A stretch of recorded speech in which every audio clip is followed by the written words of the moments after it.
What up, everybody? As well as only with the crew on deck. We got El Hexadente, Crypto Panda, BallietBran, Motley, Axis, and myself. Hope everybody's having a great Sunday.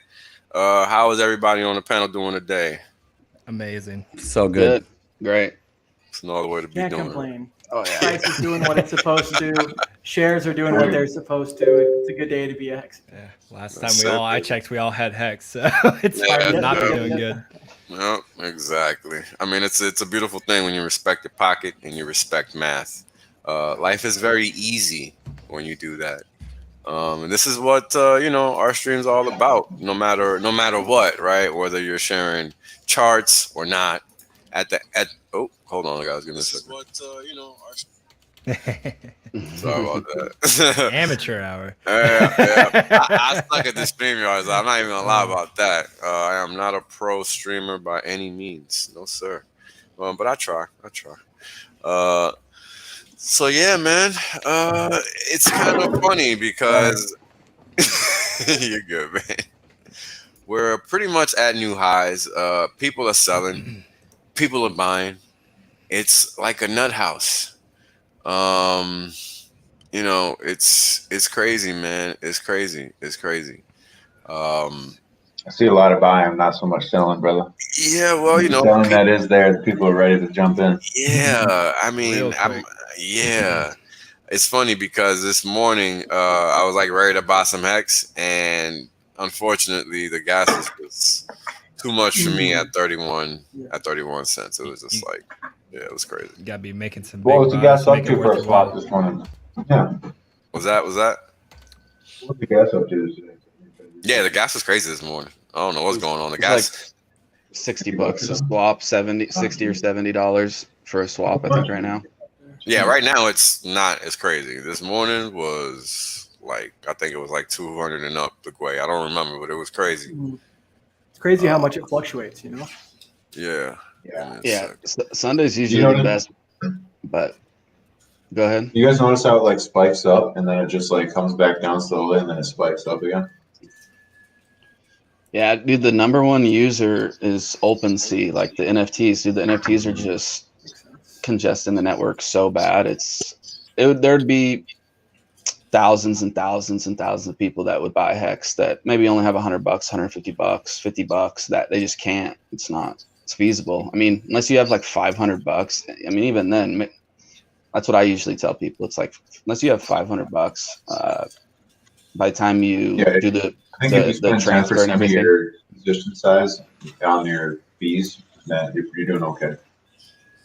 PulseChain is going to be perfect for that. You guys mentioned OpenSea and NFTs having a lot of the majority of the gas dominance, and they're all going to get copies on PulseChain, and just the more throughput with the network itself, I think is going to be good because, like you mentioned, I got people, they have a few $100, maybe $500, and a big portion of that's already taken away from the gas. Exactly. I know that there's like thousands, even on TikTok especially. I mean, some of the guys, a lot of people have gotten it, but the majority, that's the number one complaint. Oh, the gas fees. So by the time you have to do an ERC20 transfer, usually, I mean, even if you buy it on Coinbase, a lot of people are, if they don't have anything, they're buying Ethereum, they're getting charged a fee. Then they send it away, and then the swap fee, and then the stake fee. So it's like, for a new person, they're like, oh, this is just too much. So for the seasoned guys, it's not that big of a deal. But as far as adoption goes, but we still see the price continue to go up, and the total value staked is like 21 billion or something. I posted, I think it's like almost 22 billion that in Hex stake. So it's we're still growing like crazy. I can just imagine whenever this is no longer an issue.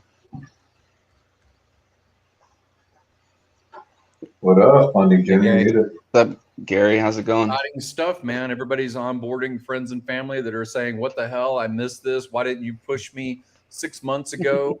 You kept irritating me for a year, but now finally I'm in. Yeah, it's been exciting days. I've had a lot of my onboardees retire recently. That's awesome. Yeah, I think I told you guys before, people were saying you should have put back when it was 100x. They said, oh, you should have pushed me. and then what was 1,000x? You should have pushed me. And then it's like, yeah, Gary, I just got that treatment on the phone yesterday, and I was like, "What are you talking about, dude? I told you to buy under a penny." I was like hammering it home too. It wasn't just one phone call; it was multiple phone calls. But the fact that these people have a short-term memory kind of drives me nuts. Yeah, I've been telling people I'm going to tell you once. That's it, and then I'm not going to bug you anymore. My siblings got told 3 times, but everybody else, you know, family gets the extra. yeah, extra push. Some extra nudging. But I'm like, I'm telling you once, and that's it. If you have questions, here's the information. If not, it's all done. Yeah, this onboarding thing is definitely an art. You have to approach it differently for different people, for sure. I work with a guy at the job that I'm at right now still, and he's like 60. He's just like my main partner that I work with. And I told him back when it was like before a penny, and he's been watching this whole time. He finally bought some like at 15 cents and stuff. But I'm like, dude, I'm retiring. I'm out of here. And you have to be. I don't want to rub it. He knows now. He feels super bad because he's like, dude, this kid's like half my age, gets to, but I'm like, dude, I tried it. So I mean, I do feel bad for some people, but there's guys like that where they seen it, told them so many times, and half the people there got in, so now they're all telling them. And but yeah, some people I just stop telling them. You tell them once or twice, but yeah, like you said, family. I definitely kept telling them, like, it basically forced them, like, hey, no, you have to do this, like, just set this aside and we'll just get that done. But I'm seeing that a lot. People are hitting me up like, dude, but most of them know. I told them a long time ago. So it's like seeing that more than ever now. But the people that did get in, they're just killing it. They're so happy. It's pretty amazing to see that with, all their close friends and family that are just never made this much money ever in their whole lives, especially in this short of a time. So it's awesome. I don't think people understand what you bug in them, how much of a pain in the ass it is for you to bug them to do this, valuable. Because onboarding is a bitch, man. Yeah. Like I posted the other day, like no coiners. I'll take no coiners over crypto and people that traded markets any day. They ask hundreds of questions, but they're like they want to see what's possible and they want to see it work. And people who think they know everything are the biggest pains in the asses ever. But it really is a gift to tell someone about this and help them through it. It's not easy. No coiners has its own difficulties, though. I mean, like they take just as much time sometimes just with walking them through the process, explaining. Like I was just messaging one, they were running into the issue, like sent them to hex.com, like buy/stake or buy and stake, and they were going through the process and they don't know what Ethereum gas fees are. They don't know why they just can't buy the full amount of Ethereum they just got. And you just have to go through everything, and it takes a lot of time. And I like the ones that are willing to learn. I like my onboardees, the ones that ask for sources and stuff they can go read and learn how to purchase and do a lot of the research on their own, and then they come back for confirmation from me or questions that they didn't just quite grasp of certain concepts. Those are my favorite kind of people to onboard. The ones that want to be spoon fed everything and just hold their hands all the way through. Those can be frustrating because you just don't have enough time. It's just not efficient. So that's why people like Crypto Coffee that have their course, or Hodl Dog that makes very short and to the point videos. Like those are very good sources to send new people to. Yeah, I mean, there's other ideas too that I'm sure like funding gyms also come up with similarly, which is just basically doing like a fund, and then you kind of you circumvent any problems you have with the onboarding, and you're just directly that I mean, there's like, again, you have to sort of form an entity and whatnot along with that. But I feel like in a lot of ways that could be a lot easier way for us to onboard. Well, some of the things I learned also, Motley was just saying yesterday or his stream a couple days ago, I can't remember. And it was about OTC, basically, of family members, people that you have a trust level with, that they pay you. Don't gift away your Hex. Don't give away $6,000 worth of pizza and stuff like that, right? So consider that they need to have stake and skin in the game, even if they're family, and have them PayPal you couple grand, right? Venmo, Cash App you. Zelle. And once you have that, they have psychological commitment, right? And you need that. You can't give away Christmas gifts and have them valued the same way, right? So you can say, like Motley was doing, is this amount is what the transaction cost, in Ethereum, spiked up of Ethereum costs. And as they're invested in their own financial success, they'll pick up more YouTube channel content. They'll pick up more stuff that's archived from 6 months ago where we were all teaching, right? So they will find Hodl Dog, they will find coffee, they will become invested. So you don't have to onboard every detail about everything in blockchain. Just get them committed financially, OTC them. I do like to have them paying attention on Staker.app, so I put their own address into their own Staker.app, and then that price movement, that appreciation, that's all you need. Interest rate, they will trigger their own curiosity and they will do their own research, right? So they should OTC you, whatever you're comfortable with as far as a financial commitment from family member, friend, people like that know you personally in your own network. And anything else, really, it just needs to be the appetite of the marketplace. So I have people contact me all the time that are anonymous, and I'm like, dude, there's so much content, you can find it. If it's family member, then I OTC them. If it's rental income, that I converted rental income into Hex, and they got a discount on their rent, paid to me because of their occupation of property that I had, things like that, they will have their own curiosity because they're like, hey, wait a minute, what's that Hex worth now that I gave you 3 months ago?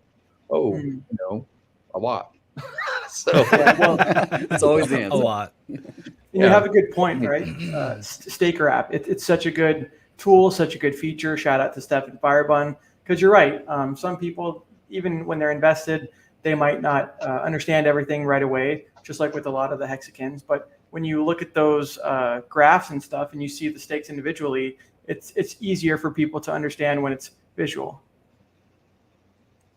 No, I've done that a lot with people, especially like basically OTC, because a lot of these guys that are most out of maybe 30 or so people, like 15 of them are over 50 years old and they're no coiners. So whether it was the limits on Coinbase, where it was all these different things, I basically we just kind of, these people that I was closer to, it really streamlined the process, being able to basically, hey, they just put up the money, give it to me, and then I handle it on the other side. Then I kind of teach them how to, some of them still don't, basically they just want me to do it, even though I don't like recommend that. They want me to basically manage it, hold even with the seeds and everything. I'm like, no, you need to learn how to, have custody over your own wallet, have your seeds, put them in a safe, write them down 2-3 times, all these things. So, but that is a good entry point for sure on people that you really, you have trust with, that you kind of know the type of people you can do that with and the people you can't. So that's a good idea though.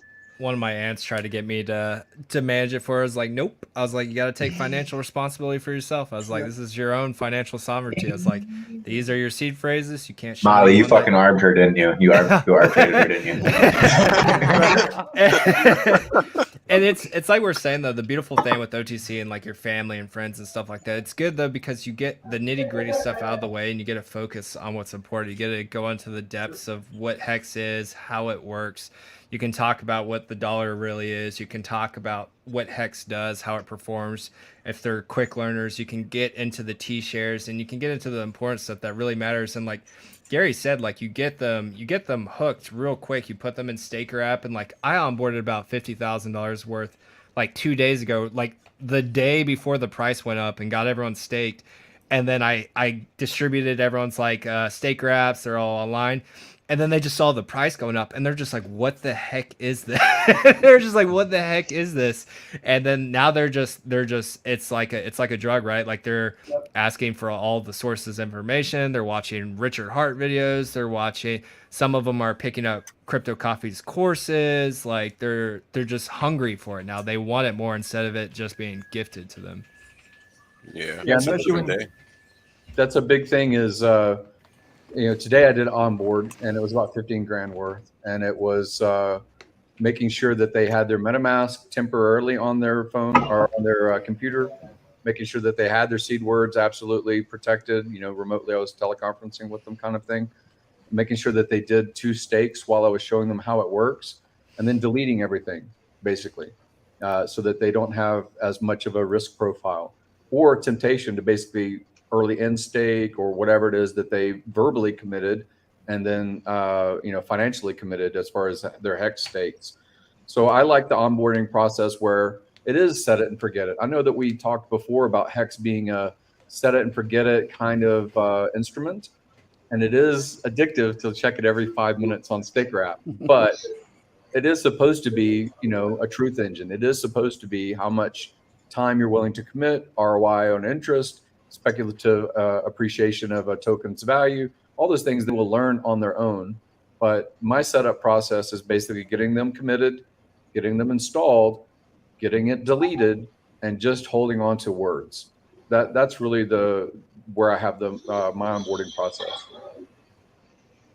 Yeah, I went Gary, I was gonna say, damn it, Gary. I was doing so good, and you just made me check. Yeah, I went to a guy's house that I onboarded probably like 8 months ago. He forgot it, but he forgot it to the point where he doesn't even know how to check it. He's like, what is it? Is it Staker, Meta? He doesn't even know the names of it. I'm like, dude, you have to at least, he didn't even remember how to copy and paste his address. So it's like, I kind of gave him some leeway because he's an older dude. He's super cool. And he already he's pretty set, but on this end, he's just like, I actually had to go. Most of these people, I spend a lot of time, I go to people's houses because I'm like doing all this text, all this stuff. It's like, I just get 5 people, try to in a group, and then meet at one of the dudes' houses, and then 5 new people. I try to do more than just one-to-one, but I go over to people's houses physically. Saturday, Sunday, I'm usually over at people's houses doing this stuff like constantly.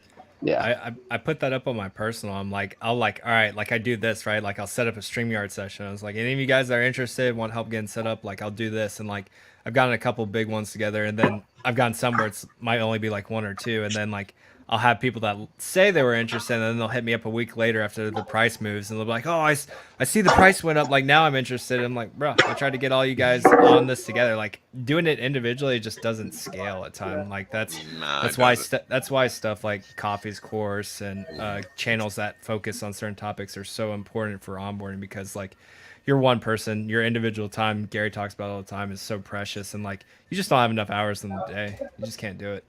You get burnt out quick too. Well, that's why it's smart that you guys are scaling, right? El Hexidente mentions, 5 people at a time, and same thing with Motley, scaling that too, because I feel the same way. Where if you're just one-on-one, that's great, you're helping them, but that doesn't really scale very well for your time. So if you could do the same thing with 9 people like Motley's doing, or El Hexidente, then that's really cool. Another thing you can do is, if you have a YouTube channel, is obviously you're putting things out there publicly, but you can make things unlisted, and you can be a little bit more nuanced or personal on the thing that you prepare. So you can say things to personal friends basically in a boilerplate fashion that isn't public, right? That isn't out there on YouTube. So, you can have a little bit more personal messaging, more content, more detail that is speaking to your family, friends, people like that, people that you're willing to send that unlisted link to, and they can watch and rewatch and feel like they're digesting it at their own speed without it being fodder. So I do that pretty often too. That's a really good idea. Yeah, it's a very good idea. And I'll just send the link. I'll say, yeah, great, read this on your own.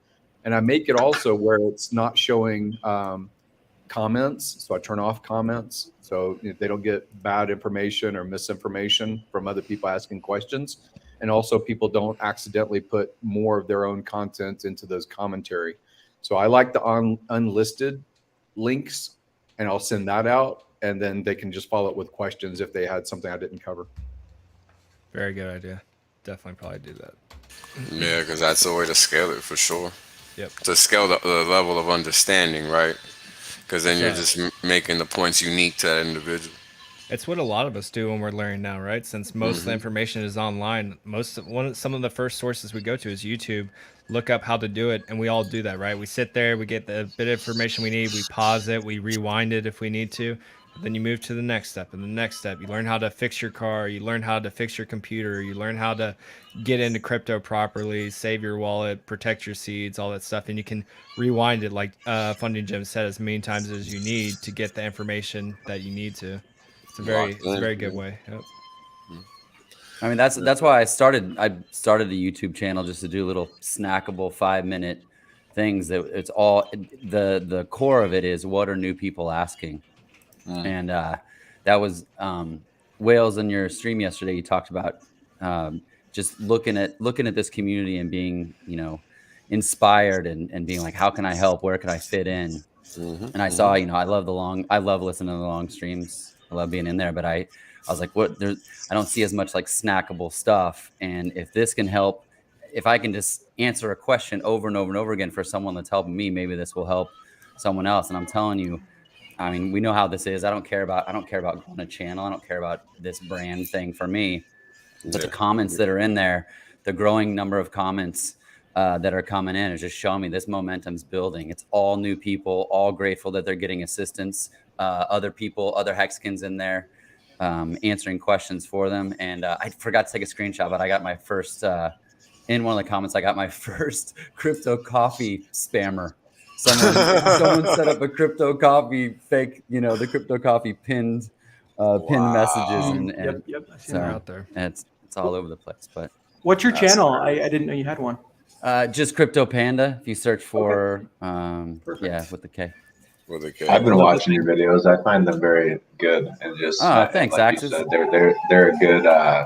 They're good for just getting the important information out there quickly. And it's there's like a lot. You're just basically addressing the quick things that need to be. Maybe it's just like that one little key thing that somebody needs to make a purchase. Like that's basically who you're talking to, and I think it's a good idea. It's a niche that needed to be filled for sure. So thanks. Cool. Yeah. I mean, am I too late? How do I get it cheaper? I mean, we were talking before this came on about the regrets, and there's 3 Hexagon regrets. I wish I would have learned about this earlier. I wish I would have bought more when I learned. And the third one, which you don't know when you're new, is I wish I would have staked longer. All right. I don't know what more will come up, but those are the top 3 you see consistently. I think those are the 3. I think I was trying to put your channel in there. I think I put the wrong Crypto Panda in there. God dang it. What the hell, man? Sorry. Good. I just deleted it. You should put your link in there for everyone though. Because I definitely just grabbed the wrong one. Block Motley in the chat. Yeah. Damn not go to the line. Spam alert. Yes, I saw it got retracted pretty quickly. Yeah, I retracted that shit real quick. Like, hold up. But guys that already have Hex in their wallet, they should be wise enough not to participate in these scams. Brand new people are coming into the market and they do see live stream that looks like it's Richard and it's not, just like they did with Vitalik and they do with anybody else. Everybody, yeah. If you're new, look at the bottom of my screen, please. Right. Mm-hmm. So I keep it there always for a reason. So one thing is obviously education about general security. That's why I do like sending out this unlisted link. I do have content that does that kind of stuff. And it's trying to give these people some warning signs about, is this real? Is this live? Is this Richard? Right. Is this Coffee? Is this Funding Jim? Whoever it is, because all of us will be copies. There will be people that impersonate every single one of us. Yeah. Republic. Yep. It's been happening for a while already too. Mm-hmm.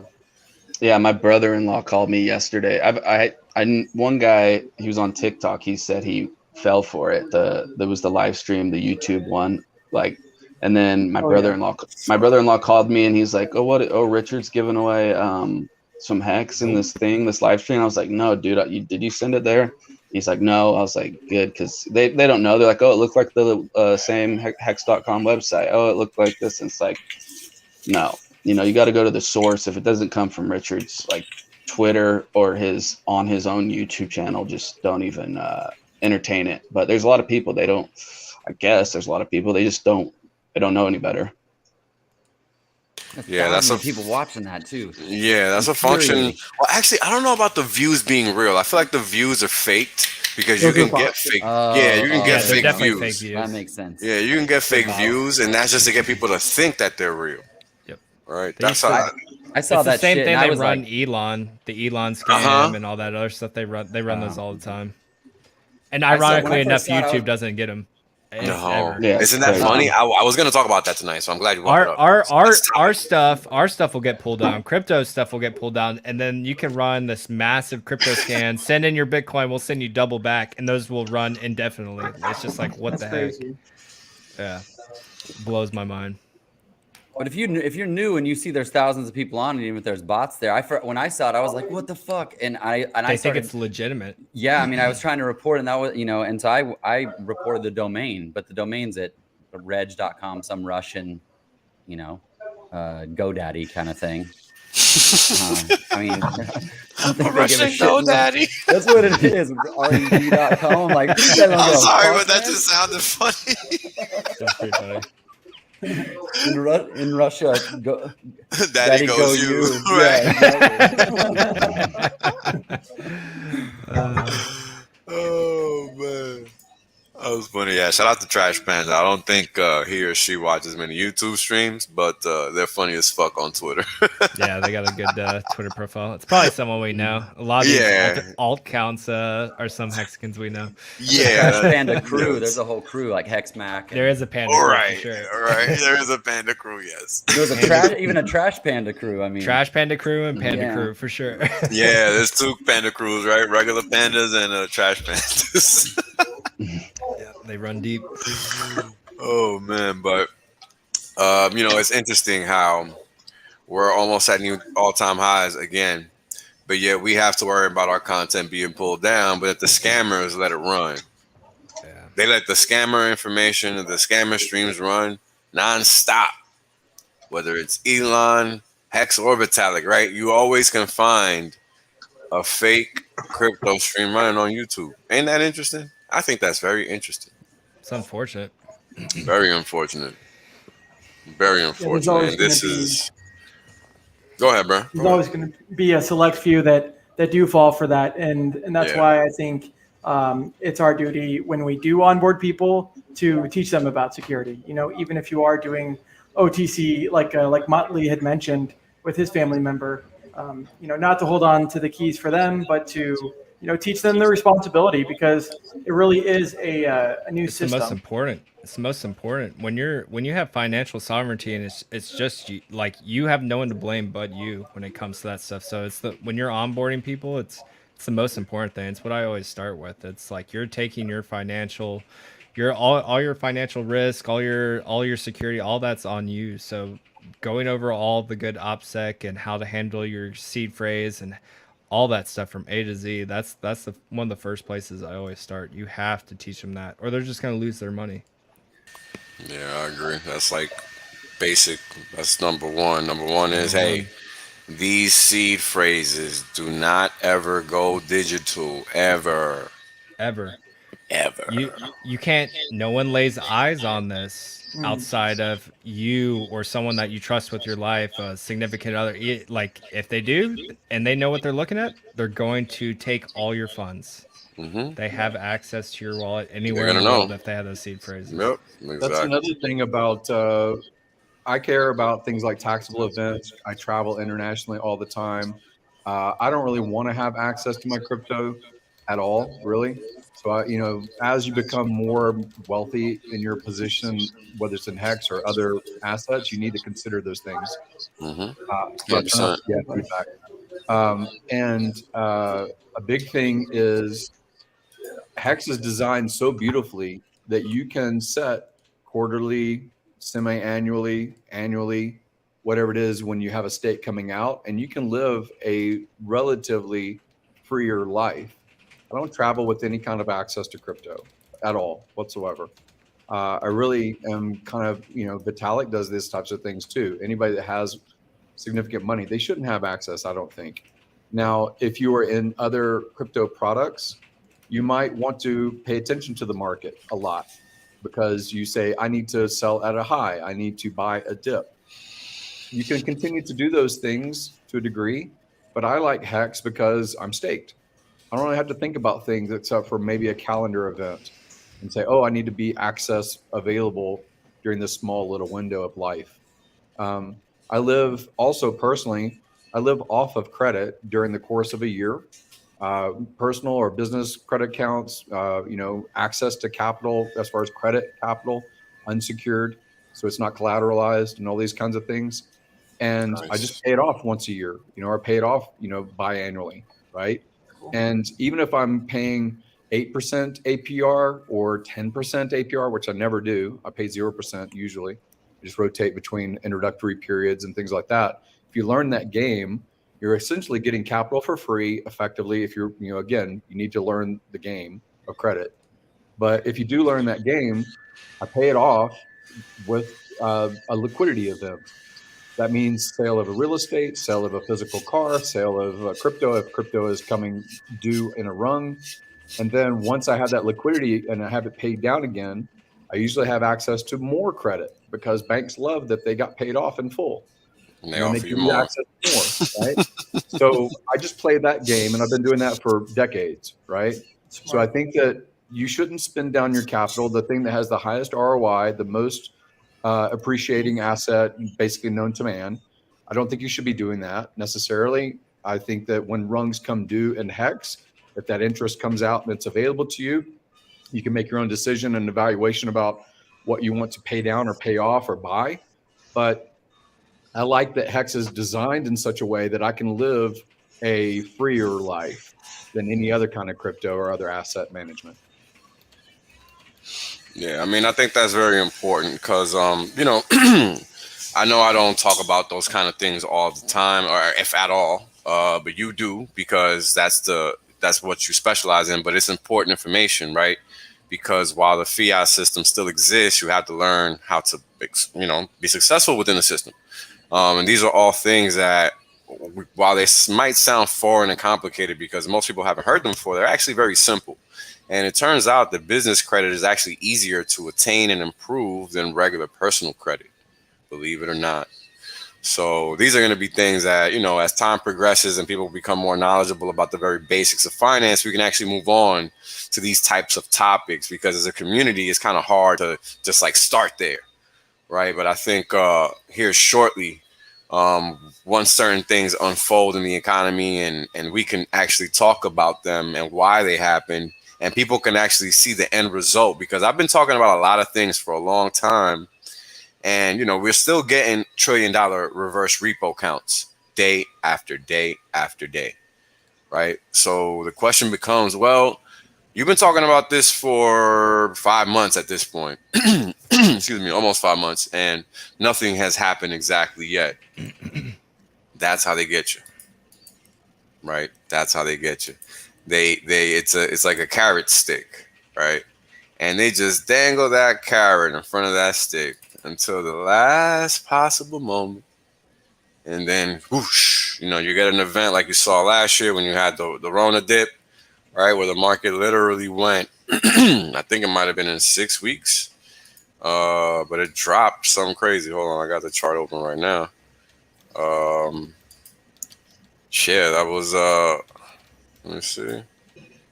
Hold on, is this not picking it up right? It looks like a 30% drop, 35% drop in just a matter of weeks, 3 weeks.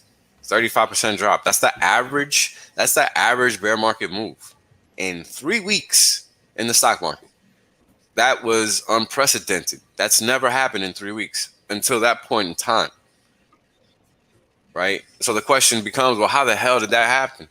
Well, it happened because it was instigated, right? It was instigated and it was promoted. And the thing you have to understand is if you go back and look at headlines, what you end up seeing is that a lot of people were already selling.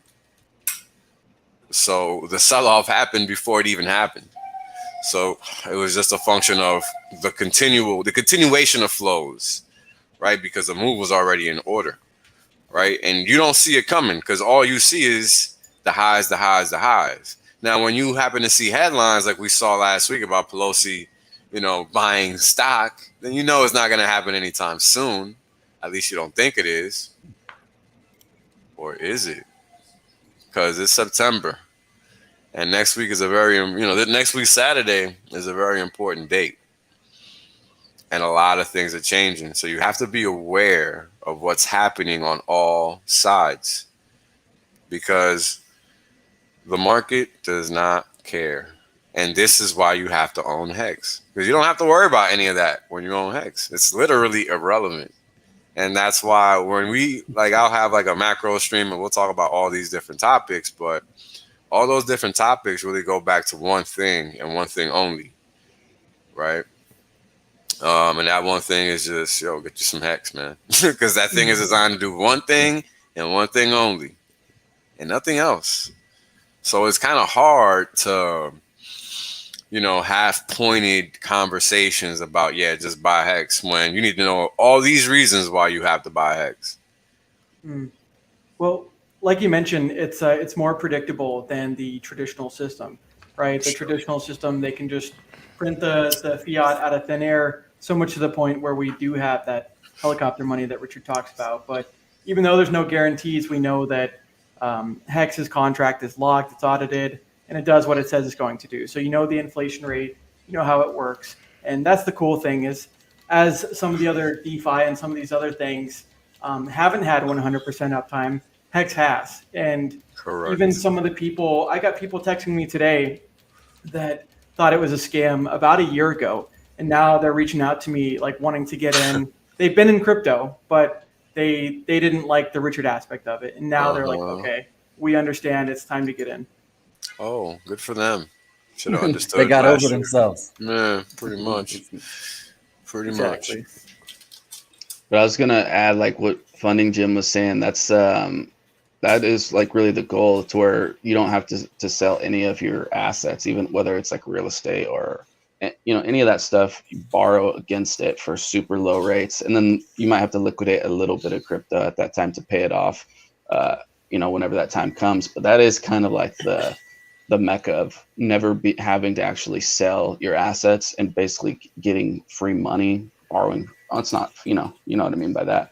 But that's like that's a really good skill, and we have to learn those things, especially if those of us that they didn't teach us that whenever we're coming up. So now we're at this point, like, you know, there's a game to be played here, you know, with the way things are with the tax code and everything, and all that, the way the money system works. So that's a whole nother kind of avenue that really needs to be talked about and explored on the because, you know, they just don't teach us that stuff unless you come from a wealthy family.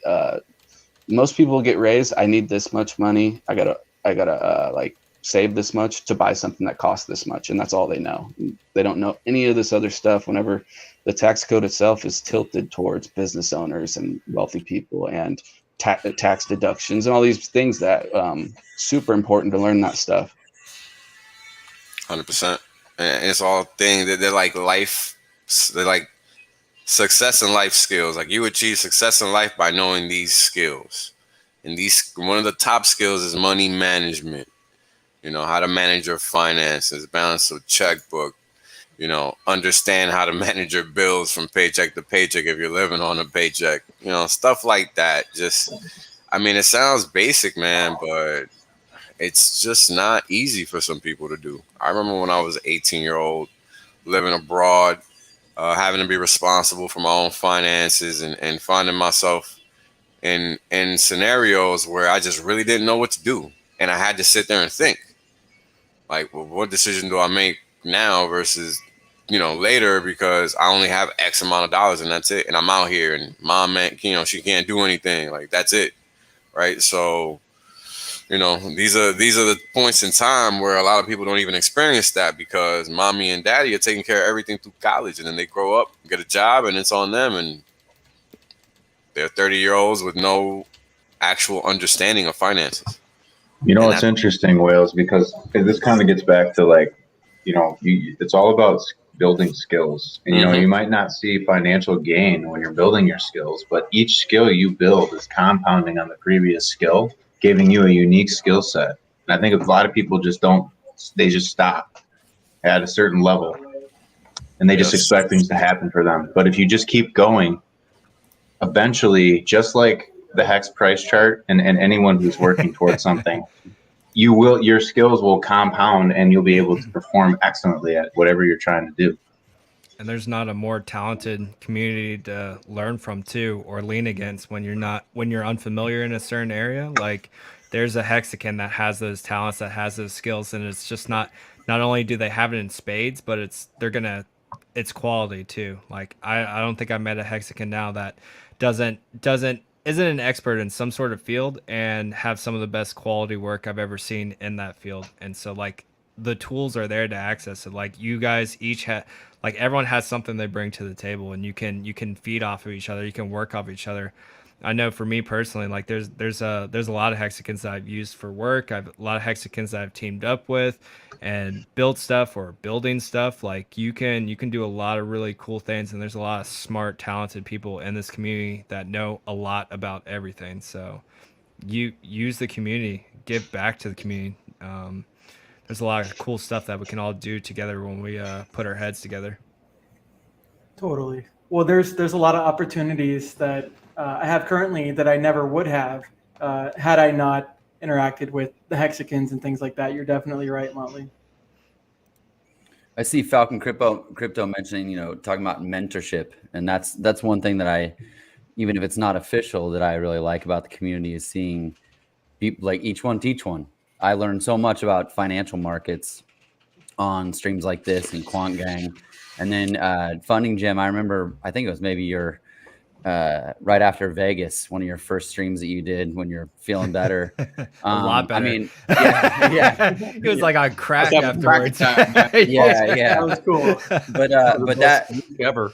You were talking about, I'd been listening to all these other streams about the markets and things like that, and I heard you say something like, all these other businesses that I have are to put money into Hex. And for me personally, I felt such relief because I run a software company, and there's this element of guilt, even though I look at the fundamentals of what it is that we're trying to do in software. And I mean, Hex didn't just kill everything in crypto, and it's not just killing everything in financial markets.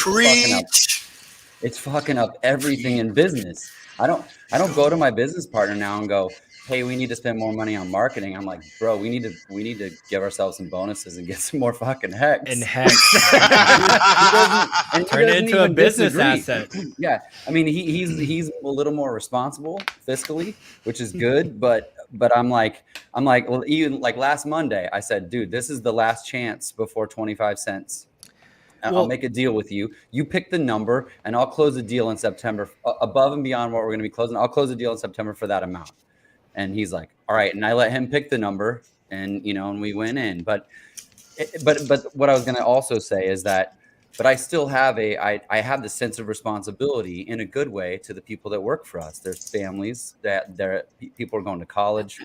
We have an angel investor. I'm going to do right by all of them. I'm not just going to say fuck it all to everything. So, and I like that. And the Hex community reminds me of that aspect of integrity and being authentic in that regard, because up until Hex came along, I was pretty dead set on software. Like, this is the best business. I was telling Axis this on Friday. Close. Yeah, I mean, it's it. Close. But you in software, and this, by the way, this is when Richard Hart talks about product market fit. I know in normal business, that's what people are looking for, but definitely in software, it's like you iterate and iterate and iterate until you get product market fit, and then you just fucking hit the gas. And so when he's saying we have product market fit, it's like something stands up in the back, and the hair stands up in the back of my neck. I'm like, holy shit, we do. It's done. Now it's just people. Now it's just people understanding how magical this is. In software, it's build a machine that when you put $1 in, $50 comes out, $100 comes out, and that is Hex, with no overhead, with no developers, with no salespeople to pay. It just fucking works. It just works. Period. So it's anyway. I just want to say that sitting here and learning about finance and markets and things I didn't really know about, I was really relieved to see Gary talking about the normal startup world, and it made a clear connection for me as to what it is that we needed to do as a business and as a business owner to keep this going. Because I told my business owner I had a root canal and I was on the pain meds, but I called him right after. I said, love you, I'm bro. gonna make us I rich, love you. We're gonna make it. We're gonna do great things. He's like, all right. He's like, I believe you. Call me back when you're sober, bro. To that point that he was just saying, it's the same thing. Some of us have retired. but you see that we put more time into it than ever. I was retired before Hex came into my life, and I came back out of retirement, so to speak, to participate with this community. And yes, I've had financial reward from the community as well as from the token of Hex. But you know, there comes a sense of responsibility. Part of it is, like, in my perspective right now, is education about asset protection. Now that you have something under your belt, don't get sued. Don't lose it. You know, whether it's Opsec or whether it's now you're a target. I'm careful about that stuff, and I want other people to be careful about it. I don't want them to spend down their capital, their most precious asset, in order to fund the lifestyle or image that they want out of being wealthy. I want people to be productive as long as they can be. Richard says the same thing. He says, you know, just because you can retire doesn't mean you necessarily should. You should have other businesses. Motley's doing that same thing. I'm doing that same thing. We're running companies in addition to being Hexicans. It doesn't mean that we're just living off of our winnings, so to speak, or spending down our appreciating asset or our interest-bearing assets. We are basically trying to educate others on good principles of investing. And that's really what I love about this community is it's not just gamers that are speculating on something in the digital realm. It is entrepreneurs that have built other companies, or they have had ambition for a long time, and now they have capacity and ability. And so I like this cross-pollination thing. I like this cross-promoting thing. I like the alignment of incentive, both for the people that are public in Hex and people that are, you know, maybe soon to be. Richard talked about 10xing the size of the community to compound X the value of the token. Right? That's crazy. So, yeah, it's amazing. Yeah, really people here retired and they think, okay, you don't work another day in your life. Like it's just the opposite. It's just like, if that was the case, it would just be pure boredom. If anything, it's become more busy. It's building businesses. It's getting together with friends of yours that have common interests in building new things, starting new companies, working for more, upgrading your content, making more content, doing different things, like coming up with stuff that you love, just stuff that you're passionate about, just turning it into another form of business, revenue, in-stream, and you can put it into stuff like Hex. Like, I mean, Hex isn't just like an amazing asset. Like, it is the best asset on planet Earth. Like, Crypto Panda was talking about, like, there's just nothing that beats it, right? Like, everything else has some form of overhead, some form of employee. You have people you have to employ, you have logistics, you have to ship, you have to pay this, that. Like, there's expenses with everything. Hex is the best asset on planet Earth. It works when you're awake, sleeping, eating, fucking everything. Whatever you're doing, Hex is earning you interest every day with nothing required of you. You just can't beat that anything else. And it just happens to be the fastest appreciating asset that goes alongside with that. Like, Jesus Christ. Like, why would you not want to put as much money and monetary capital as you can into this? Like, doesn't even make sense. Yeah. Doesn't even make sense. Nothing else makes sense. I've never converted where people like to have something that makes the money while they're sleeping, but never during some of the everything, whatever you're doing, Hex is earning. I think someone made a meme today where it's just like, it was like me, and then like they had some dude that was like passed out and just looked like he was wiped. It's like my t-shirt is working while I'm just doing whatever I want, kind of thing, you know. But that's really what it is. Yeah, no overhead, no expenses, no anything. There's just never been an asset class like this, and then we just happen to have found the next Bitcoin, the next store of value that earns you trustless yield, whatever you're doing, without any overhead. Like, you can't rival that. So anything else you invest your money into at this point, to me, is substandard of what Hex can do. So, like, why would I not devote 99% of what I can into this nonstop? And I have since day one till today. You know, like, I continue to put money into this asset because I know it's going to grow. So check this out. We just had a sale of 936,000 Hex and knocked the price down from basically 36 cents to 35. Let's see how quickly this disappears. Yesterday, while I was streaming on a little mini marathon, I think it was gone in like 5 minutes. 6 hours. No. It was like the first. The dip, it was like the first dip that we saw. I think it was going like 5 minutes, some crazy like that. It didn't last at all. Everybody was like, "What the fuck?" That's where the demand is just so high, and even it's for crazy. people, for people that aren't market buying, there's people that have their limit orders set and their buy orders set, and like Motley mentions, there's so many people in this community that understand the legitimacy of the product. And if anything, yeah, you don't want to live off it per se. You want to like earn more, and like, what can I do to make more hex and get more shares? It's addicting for sure, because you realize that it's such a scarce asset, and that it just does what it says it's going to do. The whole crypto space is just capitulating. Like I was talking to you guys in the green room about it. It's just like a lot of these fake influencers and everything are just, they're deleting their old hex scam tweets. Like they're getting rid of all that stuff. They're like, shit, I called potentially the next #1 crypto a scam for the past year and a half, and I fucked up. And like, I've gone back and I've seen people like calling them out, just like, hey, what happened to all those hex scam tweets? Like they're literally going back and erasing it all. Luckily, we have people like Hexologist that has just folders and folders of this stuff where we just take, we show up with receipts, right? Like it's like, oh, that's funny because I remember you not doing your research and just parroting scam just like everyone else. So it's the market's capitulating into hex. We're getting more and more onboards into hex, and as these new people come into hex, you have to realize like the price they're seeing, where it might seem astronomical to us, like this is their price floor. This is where they're coming in. I say it all the time, like they're coming in at 25 cents, 30 cents. So in their eyes, $1 is coming quickly, and it's just another couple X from here. So like dollar, multiple dollars, those targets come quicker and faster every time.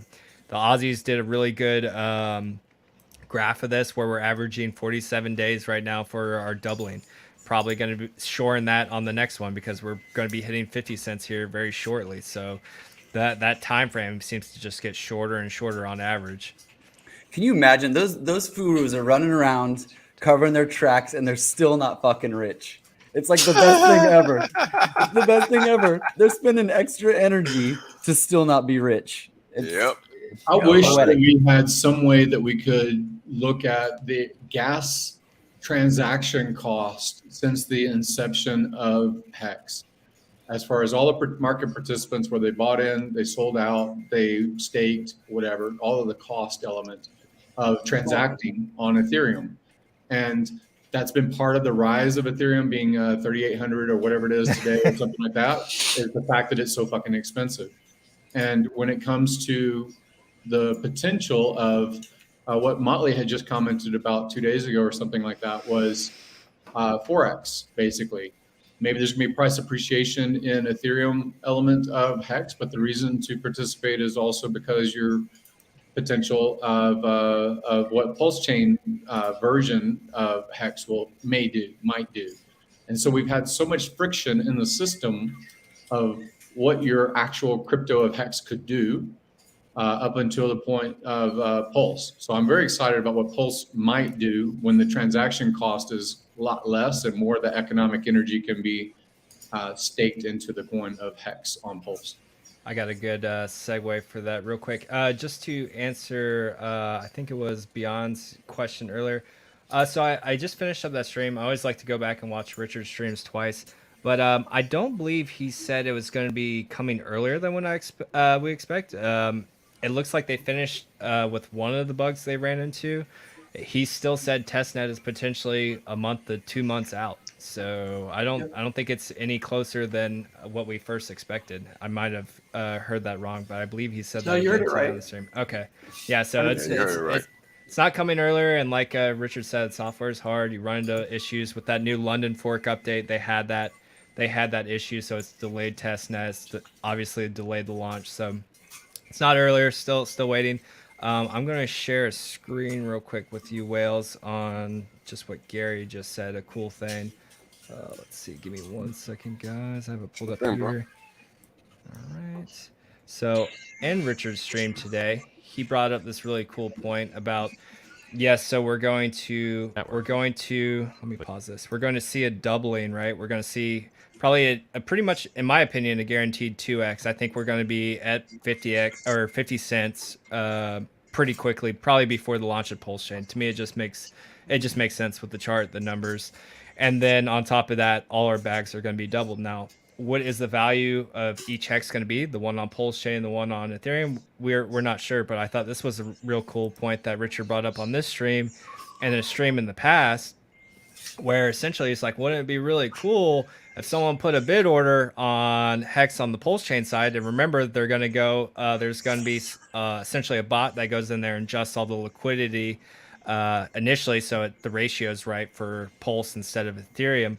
But he's like, wouldn't that be really cool if someone just put a bid order real quick for like $10-20 million on PulseX, and all of a sudden your 2 bags of Hex reach parity at launch of PulseChain. So I got really excited when I heard this. He's mentioned in the stream before, but this just kind of confirms it. This might be that magic carpet ride we're all waiting for. Should I wait for the Hex blockchain to come out to buy more Hex? Man, I mean, how many other people have that same idea that you have? And if they do the same thing you're thinking about, wouldn't that just make the price higher later? So this concept of, people I think are going to want to have Hex on 2 chains. I think they're going to want to have stakes on 2 chains. And if someone doubles the liquidity and chucks another 10 million or 20 million into bid support, foreshadowing the Pulse side to match what's already on the ETH side, I think you could have the exact same price Hex on both sides for the first beginning time period. Like, oh my, you launch at 0, and then after you're 0 for a while, then I think that with the same liquidity and the same code on 2 different chains, I don't see why the price would be that much different. As a matter, like, I even think that the Pulse Hex could be higher because gas fees are just so abusive on the ETH side. So if people see value in higher throughput, lower fees, and reducing the destruction of the environment, then you could see Hex be more valuable in Pulse if Pulse is considered a better network, which it's designed to be. So yeah, I think having Hex on 2 chains by having it before the fork, and having your stakes on 2 chains by having them before the fork, I think it's a big deal. I think it's a really big deal. Yeah, it's just the optimal strategy, right? Like, buy your Hex now. Don't have to worry about slippage of trying to buy on the Pulse network. You don't have to. You're going to get your automatic doubles. You're going to ride the price up. It's just the same concept as when the sacrifice phase was announced. Like, buy your Hex now, ride the wave up. Increase your economic mass when it comes time to sacrifice, because you bought your Hex at whatever it was, like 3 or 4 cents back then, and you got to ride it up to 17, 18 cents, the highest it was at the beginning. Like, buy your Hex now. You don't have to worry about buying it. People are like, oh, I'll wait, I'll try to do USDC, I'll try to get this Uniswap token over on Pulse and then buy it with that. It's just like, buy Hex now. It's going to appreciate probably more than any other asset. You're going to get a copy of it on the chain. And then Richard's kind of alluding to the point that, like, hey, there's a good chance your Hex bag don't expect any work from others, but it might be equal to your Hex bag on Ethereum at launch. So we might be at parity at launch. After that, it's up to the market to decide. But man, so like Gary was saying, we're probably looking at least a 2x from 25 cents. You're looking at another probably 2x with your bags being copied over and beat it at parity. Like, to me, it's a no-brainer, and that's why I continue to up my onboarding process and reach, because this is one of the best times to get in than any other time in the system. Like, if you are not getting your Hex bag now, you are fucked up. That's true, man. So also, go ahead, Gary. Go ahead. To speak to that, in classic cars or any car, you look at what the torque and what the horsepower is at the engine, and that's completely different than the torque and horsepower at the wheels. That's right. And so when you look at the translation and the friction in the system of Ethereum at the moment versus the potential at the wheels of PulseChain, it is a no-brainer. I don't think that there will be a migration as much as a lot of people might think from Ethereum only to PulseChain, where there's going to be a big sell down event. I think there will be a dip, but I think that that's also after the fork.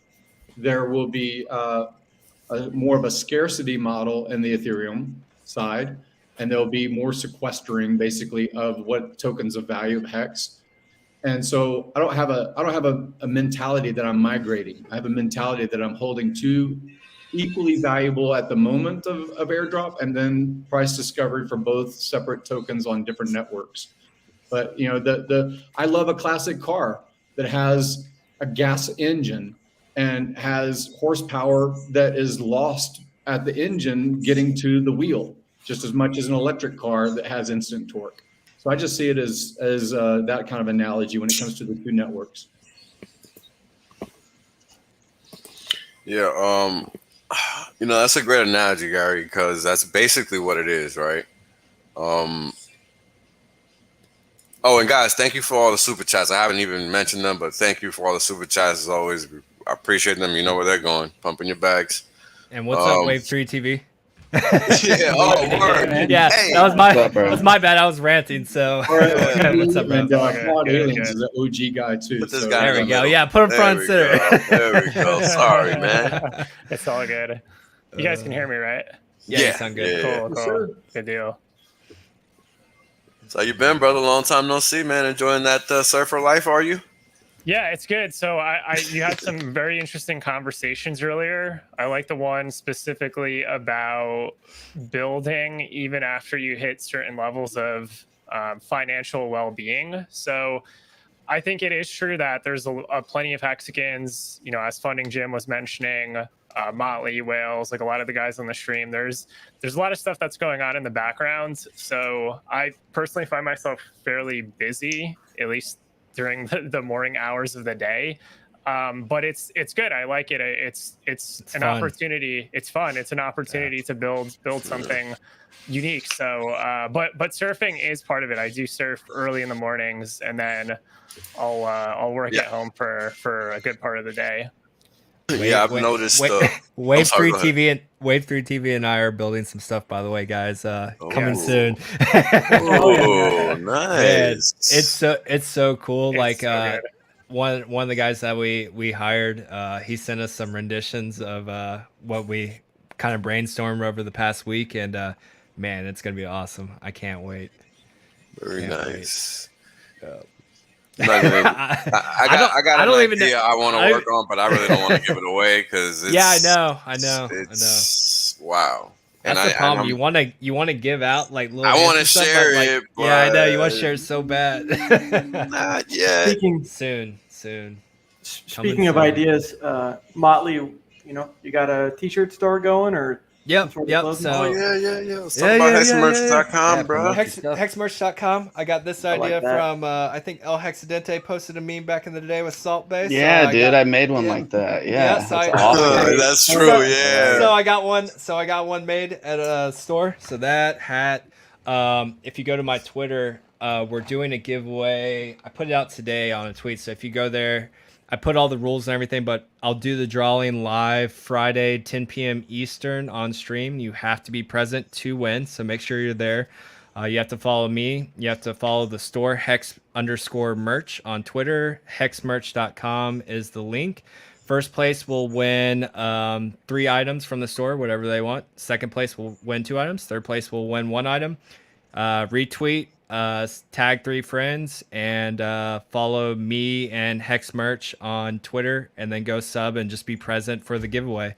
Those are the rules. It's all in the tweet. I'll post the tweet link here in the chat here in a second. And just enjoy it. It essentially just started with me and some buddies that just made a bunch of stuff that we want to wear. And it's nothing crazy or anything, right? But like I just end up just buying a lot of stuff there for myself. It's just fun to do. Usually how it works, bro. That's how it starts. That's awesome. That's the beautiful thing about Hex and Pulse, right? The logo is both of them. They're beautiful. Cool. They're so nice, colorful, and it's fun to represent. Growing up, I used to wear just plain T-shirts because I didn't like Nike or the different sports teams. I could care less about them. But this is actually something that you feel comfortable, I do at least, representing. And when they ask me, then I can kind of, sell them on the idea and Hex. Yeah, it's a conversation starter too. It's just advertising, marketing, It's a good way to just start off your sales pitch. Someone's like, what is that shirt? What is that design? I hear it all the time. People wearing Hex stuff, PulseChain stuff, the colors, the gradient, everything, it catches the eye, right? So people are interested. And a lot of people that maybe aren't as good at sales or maybe are nervous to start that conversation, it's a way that you kind of just open the door, you get your foot in the door with having something like that. Now, same token, be careful. Right now, we're still kind of pre-viral, but as Hex becomes more and more popular, eventually takes that #1 spot from Bitcoin, it could also make you a target. So just be conscious of where you're wearing it, what kind of location you're at, because as Hex becomes more and more valuable, and I'm sure we'll talk about this stream, you are more and more of a target. So even the clothing you wear obviously could present a target to somebody. So just be cognizant of that when you're out and about. Yeah, be mindful of those black hats with the white logo you got on your website. That? Oh, nice. Yeah. Those looks like I use a sticker. I think it might work the same, right? Yeah, it's the problem with embroidery because like I'd love to get one embroidered with the gradient going across it, but it's so hard. There's very few embroidery machines that can do that gradient. You would have to do like they would have to change the spool. There's really cool machines. They're super expensive, but it actually uses white thread and it dyes it depending on where the stitch is going, and it dyes it as it threads, which is really, really cool. But they're super expensive machines, and not many embroidery places have them. That's crazy. So we got an interesting comment from Identity Block. Shout out to Pot of Gold, just because. Yeah, I love Identity Block. You found it, brother. True. Just had to shout that out. So he wants us to cover what's the incentive of parity at launch. If not only to create a major dump, the idea is to start low to shake the weak hands. So I think that's an interesting comment. We can talk about that for a little bit. I mean, I think Richard's idea is to essentially, because he's talked about it numerous times, he wants both Hex to be he wants to both be expensive or close to, right? So like I think this idea of starting at parity, and then he's already talked about his third token as of late as well, his LP token, that's essentially going to be same thing like with Pancake Swap. There's going to be an LP token. So if you start at parity and then you lock those two pairs with an LP token as well, I'm a fan of just having my bags instantly doubled. I don't know about anyone else, but I like to grab as much Hex as I can before this launch, and I want to just see them doubled. You're not gonna, and this is the misconception, right? Like people think, let's say that didn't take place and there was cheap P Hex. There is no cheap P Hex or no cheap Hex on PulseChain. It will actually become called Hex when it launches. There won't be any cheap Hex on Pulse because you and everyone and their mother are going to run to Hex on PulseChain immediately and start buying it. Everyone's going to buy into this massive green candle. Slippage is going to be insane. There's going to be whales that get there before you that are going to buy millions of dollars of the already low liquidity. Like the Hex price on PulseChain will skyrocket immediately within seconds. Like there's people that are out there that are just levels higher than your average person that are going to write scripts, that are going to run their own nodes, that are going to get their transactions before you. You will never get cheap Hex on Pulse. So you might as well just get that idea out of your head now, because even if it was at a lower value when it launched, like that thing, it's over in an instant. And someone with more money, more technology, more resources than you is going to get there first, and everyone else is going to buy into a massive candle, experience massive slippage. If you're buying with your pulse bag, you could end up losing massive amounts of your pulse bag before you even realize what it's worth, because everything is starting at zero. We don't know if that bridge is going to be up a second after everything launches, or if it's going to take an hour or 2 hours or a week. You just don't know. So you just have to be very careful. But there's no way that we get a cheap Hex on PulseChain. It'll never happen. It'll never happen. Well, one thing I will say is I think you just need to keep cognizant of the fact that once the testnet is announced, it completely obliterates all of the fake FUD that we've been hearing. Because if Hex was a scam for real, why would it be giving you a free copy of something worth 35, 40 cents or whatever it is? So It's going to skyrocket at that instant because people are going to be like, holy crap, they're giving away Hex now? Because a testnet launch implies there's going to be another version of this coin or whatever coin. For all we know, this could ignite the next bull run in Ethereum's ERC20 set. We don't know. Right? So these are things you got to be aware of. You got to really think these things through. You can't just take a linear frame of thought at what could happen. So definitely don't wait around to take a position in something that only goes in one direction in the first place. And that scam narrative that you mentioned, it used to be somewhat valid, right, at the beginning for those influencers. And now, like Motley mentions, those people are going back and deleting it. I mean, when you have 600, day 644, right? When you have 100% uptime, now they're just moving the goalpost. So it used to be, oh, it's a scam, you're giving all the ETH to Richard. And then the next one was big payday. And then as we see, I know someone, like I said, I know someone that sold big payday dump. They sold at 20% of a penny. They could have had 100x more than that now. But the point is, yeah, you can't argue with the fact. Just like facts don't care about your feelings. Same thing with Hex when it comes to the data, the numbers, all of it, right? Yep. And a lot of those people, they don't necessarily talk about Hex much because it doesn't benefit them, right? When you introduce someone into Hex, that's pretty much not the only one, but that's pretty much all they need. And so it doesn't behoove them to just talk about the Holy Grail. Yep. I mean, it's funny because, that's a great point. Because here's the thing. I get DMs from people all the time, just like most streamers do, right? And the most common thing that I'll see from people that think diversifying makes sense in crypto, not in general, but in crypto, right? They quickly learn that they're just wasting opportunity keeping fiat and other promise coins because there's only one crypto and the chart lets you know that. So do not stay confused. Treat your money right and your money will treat you better. Very simple. Ask people that make money. Diversification in crypto doesn't really work very well, especially when they're so tied to Bitcoin and Ethereum.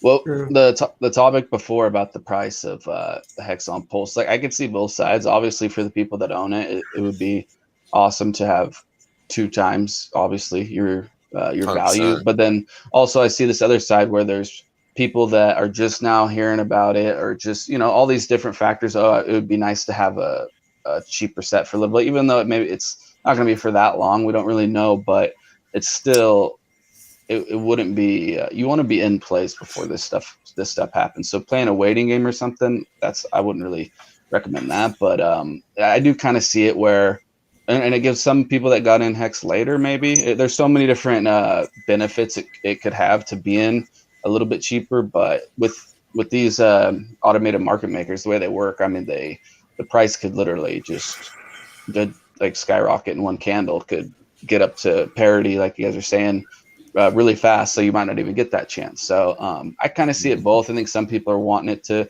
launch cheap and then have an opportunity to get more of it and run up. But then, kind of a lot of the people that have been in it, obviously they're going to benefit the most if it just does launch at parity or reaches it really quick. So I could kind of see both sides of the coin, but you definitely don't want to be out of position and playing around or trying to time things. That's always against you. That's not the reason we're doing this. I mean, I thought the sacrifice phase was exciting, but there was parts of it that I hated the whole time because I'm like sitting here trying to make moves, and I'm like, this is the opposite of what I didn't want to do. This is the opposite of why I was here in the first place, and now I feel like this again, and it sucks. And there, fine, it is what it is, and it's great. But that same energy is in this. What's going to happen after mainnet, and so listen to everybody that's saying this right now. Just get it now and don't try to play games. Yeah. If you want to play games, So, go ahead, man. Speculation out. You don't have to. You don't have to. I have something that maybe Wave 3 and people that look at numbers, because I can't do it on stream very easily. Whales the same way. So here's a question. Would you, even in today's state and the value of an Ethereum, one Ethereum, would you buy it again at 35 cents? Because the reason I'm relating that is one Ethereum on the AMM on Matcha right now is 11,100 hex. One Ethereum is 11,100 hex. And if you have this parity narrative potential of the PulseChain version of hex, it seems to me like I'd be buying Ethereum again, because of Pulse as a ratio, right? Isn't it still going to be the same thing as one Ethereum worth of hex, similar to one Pulse worth of p hex? Is that ratio the same in the AMM? Yeah. So the way you're describing it sounds like it would be the same. Like as long as there's liquidity initially, at least initially, there's of course going to be trading that takes place on like one side or the other, and more likely, I mean, personally, hearing a lot of this information, I'm much more bullish on the Pulse side. So that being Hex. At least initially, because the gas fees on Ethereum suck ass, like they're horrendous. So they I suck think all the ass. Yeah, I think it's but as a baseline, if the initial liquidity is the same on both sides, then what Gary is suggesting is true. Where at time is equal to zero, you have an Ethereum worth basically on each side, and then the free market will start to sort of determine the relative ratios between the two sides, and then the liquidity pools are going to start to vary. But I wouldn't be surprised if the liquidity pool on the Pulse side was more attractive due to the gas, due to the terribleness of using Ethereum right now. So, and we've seen this multiple times already in the market. I mean, Binance Smart Chain, it had a huge boom because the Ethereum gas fee sucked. Polygon, huge boom. So these EVM-based solutions, so Pulse, another layer one EVM, they can take a lot of demands from Ethereum. Like there's this silly narrative that the gas fees aren't an issue on Ethereum. They're a huge fucking problem. Like they're so horrendous. What the fuck? Trust me, with the amount of onboarding I've done recently, it's disgusting. I just get reminded. It's a major problem. Like, oh my god, it's a major problem. The relationship mathematically I was trying to think of is: would you buy an Ethereum, whether it's competitor, collaborator, whatever you want to say, killer, all the phraseology that was used in 2017? Where Ethereum is now, and knowing that this is an exact copy of that code and that system state, would you buy 35-cent Ethereum, which is effectively by saying I'll buy Hex before the snapshot, and it has the first buying power possible because there's not an Ethereum bridge at launch as far as we know. So if you're really going to say, I'm not really a fan of Richard, I'm not really a fan of all these hexagons that are super zealots. And yes, it's already had a 35-cent climb from 0.000056, but I think that PulseChain might have value. Would you buy it at 35 cents each? Because if you're buying Hex before and you're having a clone on the other side, the first mover potential is Hex into Pulse on the AMM on the other side. Does that make sense? Yeah. I mean, I agree with a lot of the comments as far as getting the coins before the snapshot, because you do have that theoretical doubling that could take place that Funding Jim is mentioning. And then, I mean, there's already been comments from a lot of streams since basically around 12 to 15 cents to get your coins before the snapshot, and the price is already up 3x since then. So if you look at the quote unquote the random line, which really honestly isn't that random, it's following that random line is a very good trend line. If you look at instances on the price chart where the price starts to pull off of it, there's still plenty of upside as to how much it can pull off that line. So I mean, in my mind, seeing like a multi-dollar hex is not. It's to me, it's on the table. It's on the table. Like we've seen big moves like this before on the hex price chart, and based on the trends that have already taken place, if you just look at the big move that happened in April of 2020, it was about a 10 to 20x move off the trend line, depending on where you take the measurement. So there's still room for that potential upside. What a lot of people, they once you go into price discovery, the market, the market is at some point going to determine like what the local tops end up being. But I mean, just looking at how strong this macro trend is, the wicks keep getting bought up. There's not a lot of supply. There's a shit ton sacrificed.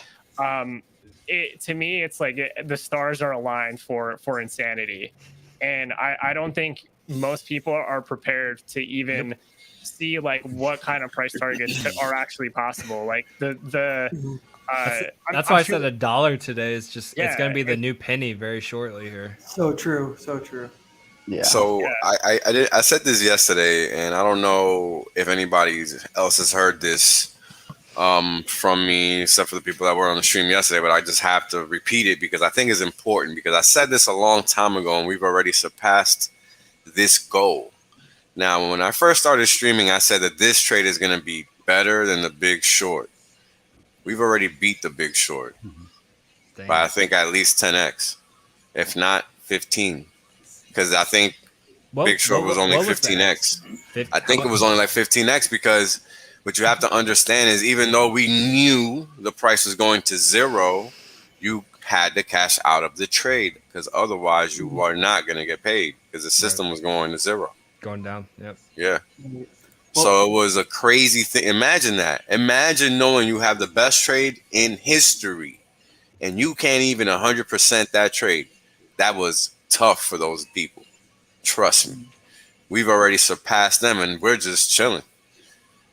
We don't have to make any decisions. Yeah. I watch The Big Short all the time, dude. Me too. Oh my God. That's my top Wall Street movie. Oh, that's my top. The eyes of a lot of people. Yeah. They even do a great explanation of what was actually going on. Like when what's the guy's name? No, I can't remember his name. The guy that plays Steve Baum. Steve Baum. Christian Bale? No. Stephen Crow. Yes, Stephen Crow. When he goes, so you're telling me this is dog shit wrapped in cat shit? Yo, that kills me. Oh my God, because that's exactly what it was. There's so many good lines in there. Yeah. Yes, so many good lines. And it's like, yo, how could you not make the, like, I love trading places. I love trading places. Yeah. Trade places, Big Short. Oh man, but the Big Short is my top, man, because that one is present very day. Informative. We lived it, and I was like, I learned what happened in real time, because that was my introduction to. Because I started school to become an engineer. I wasn't doing the Wall Street thing. I'm a math guy, right? So I was gonna do something else, and all of this was happening in real time, and it was just interesting. It was unique. I had never seen anything like this happen and me be able to understand it. So it piqued my interest and I went this route. And that's how I learned like the plumbing, because the plumbing is where you see the cracks, right? Once you see the leak in the pipe, so to speak, like you got markets that no longer exist today that existed then. A lot of people don't even know that. But there's a reason for that. Imagine that. Just complete buckets of capital depleted, gone, because people are not mindful of their pocket. They don't respect risk, right? And this is the thing, when we're talking about Hex, we're talking about something specific. And Crypto Panda, I actually want to tap on you for this, and I want to get all these questions because this is going to get really good. Now, you work in the software business, in the software industry specifically. How much software out there exists that runs 100% of the time? Please inform us. I mean, it is. So you do these agreements where bigger companies will make you sign agreements that say you have 99% uptime and things like that. But it's kind of, you sign it and you say whatever. I mean, you do. You're trying to give them a heads up, like this maintenance is going to be happening, but none. No software runs 100%, has 100% uptime. None. Thank you very much, sir. Yeah. Thank you very much. Okay. That's it. So also, one quick thing just to follow on, please keep going. Ahead. Please go ahead. That 15x was gained on a world of pain. Mm-hmm. A world of pain. It doesn't have to. Lives destroyed. This is showing us that it doesn't have to be that way. Yeah. Exactly. Everyone wins. The system's beautifully designed. Yeah. Nothing So like it that's a great point, Crypto Panda. My God, because the thing about it is it was paying both ways, right? Because if you were a student of the market at that time, like a Mr. Dr. Michael Berry was, he saw the trade 2 years early. And it was a year before it was even going his way. And then even at that point, he did not control that market. So guess what? It was not being priced his way. Insanity. For a whole year, man. A whole year. And then if you watch the movie, you'll see what happened in real time. The market was pricing 100% increase in the defaults. And what happened? The trade that he had cost him more. That's what happened. The same day. How fucked up is that? Even though he was right. But that's what happens in the fiat system, right? This is what happens when you don't trade in a decentralized market that is not run by a centralized party, because even that transaction is meant to be decentralized, but clearly it's not when somebody's making the book. And that's the thing that people don't get. OTC on that side isn't really OTC. Somebody's really making your book. Right? So you got to remember, like, it's all these little nuanced things that you just don't think you have to take into account until, stuff hits the fan. Then you have to take it into account. And that's why there was so much pain in that trade. Imagine being right for that long and just not seeing a result at all until the world damn near came to its knees. I mean, that's crazy. And then it happened in an instant. And you really want to ride this bad boy till the wheels fall off, but you can't, because then the whole thing might fall apart. So, we don't have to worry about that here. Here, it's 100% uptime every day, and it's just a beautiful ride. Well, I know people have asked me, like, what's the importance of like 100% uptime? Like, people just take it for granted. Like, I've had that asked numerous times. It's like, it's like it's very important. It's like it doesn't exist in the I haven't real even world. gone into my spiel as to why. Yeah. What? Like when I've gone that several times, and it takes me back, right? It just blows me away, and it shows me how much more education is still needed out there for a lot of people. That's incredible. This kind of stuff. Wow, that's incredible. Go ahead. I have a comment after living in Silicon Valley for 12 years, something like that. I've heard this statistic before. You have to verify if it's actually still current, because I remember saying it about 2 years ago.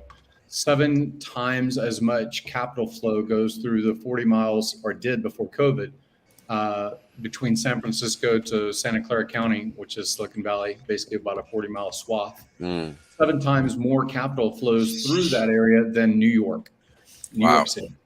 And what I'm pointing at is you have this concentration of wealth, in whether you call it stock equity or intellectual capital that migrates to the area and gets hired out of other countries.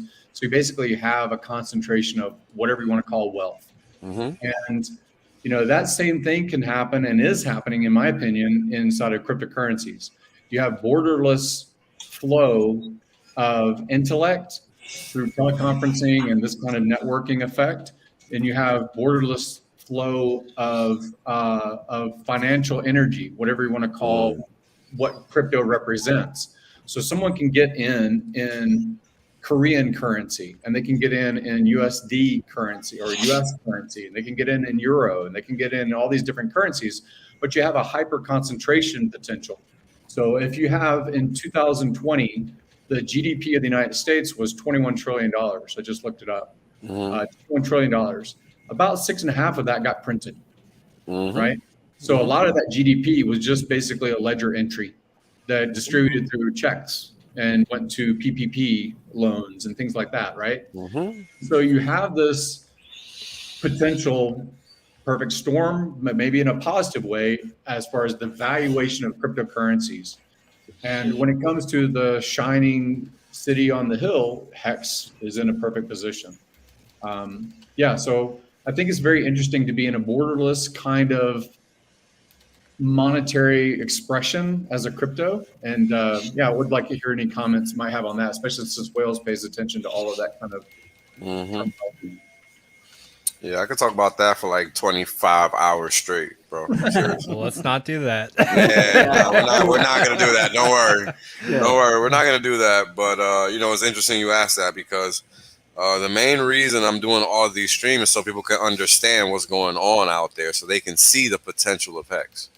Because you're 100% correct, right? Hex kind of fulfills both of the so-called financial prophecies, and that is capital appreciation and interest. And there's no usury here, so it's even Islamic finance friendly. You understand? It's a whole nother level of get the out of my face. You can't tell me anything, right? And this is a complete financial product, and this is this is gonna be great. I wish I had I hope Hex Clips is watching. You're gonna like this, brother. Check this out. So we have a product that exists that has no intermediary, that allows you to mint your own rewards at your leisure. It even gives you 2 weeks to get it done. 2 whole weeks, 14 days and nights, just in case you're confused. So what does that mean? 100% uptime gives you the ability to understand that when you're sleeping, you can rest for real. You don't have to worry about waking up the next day and seeing a gap down in the market and it actually affecting you. Unless you're liquid, then you're just stuck anyway, right? You just got to deal with whatever the consequences are of being liquid. But if you're staked, you're going to get paid for that day. And that's the whole point, right? The system generates cash flow every single day. There is nothing else out there that does that. And you can literally replicate what you want to see in terms of the cash flow, because you can do the math. Once you figure out the basics of the system, it's yours to play with. That's all I've been doing. So, well, yeah. Funding Jim had a really good point, right? So, look at what Hex has done already, and that's with the Ethereum fees that are just effing ridiculous. Oh my God! So yes. Imagine, it's 12x in a year, but imagine the financial capital that doesn't get wasted on the middlemen, which is exactly what those fees are. Imagine how much more of that can go to things like Hex, which is going to be, on PulseChain. So I definitely agree with what you guys are saying, that you got 2 strong financial systems, but at the end of the day, if someone can pay less of a fee and be able to buy more Hex, why wouldn't they, in my opinion? Right. And it's kind of interesting, right? Because now not only is Hex going to be doubled, which is pretty amazing, and I've never really talked about it that much, but the past couple of days has been topical. And that's just because we already done with the sack phase. Now we got this crazy pump in Hex. There's nothing else to talk about. We know where this is going. Everybody now sees basically the end of the tunnel, right? Now we're going to head past the buck here soon enough. It's less than a 3x away at this point. And we're just going to keep on going. And we're just going to keep on educating the people. We're going to keep showing them that crypto is a real deal. We're going to keep helping them understand that what they need is just simply education. And once they receive this education, they'll be able to make the right decisions for themselves. And that's going to fix everything, really. Not much is going to have to be done in terms of whatever else after that point, because once you have the right tools in your arsenal and you learn how to sharpen those tools, you can't be defeated because you have all the weapons that you need. And that's the whole point of these streams. We talk about a whole lot of things, and number going up is important, right? Like, question here from Paladin. Thank you for the $10 super chat, brother. What is the price of Hex basically done since then, since the sack phase? It's doubled. So do you guys think that the price increase will be reflected in the Pulse price?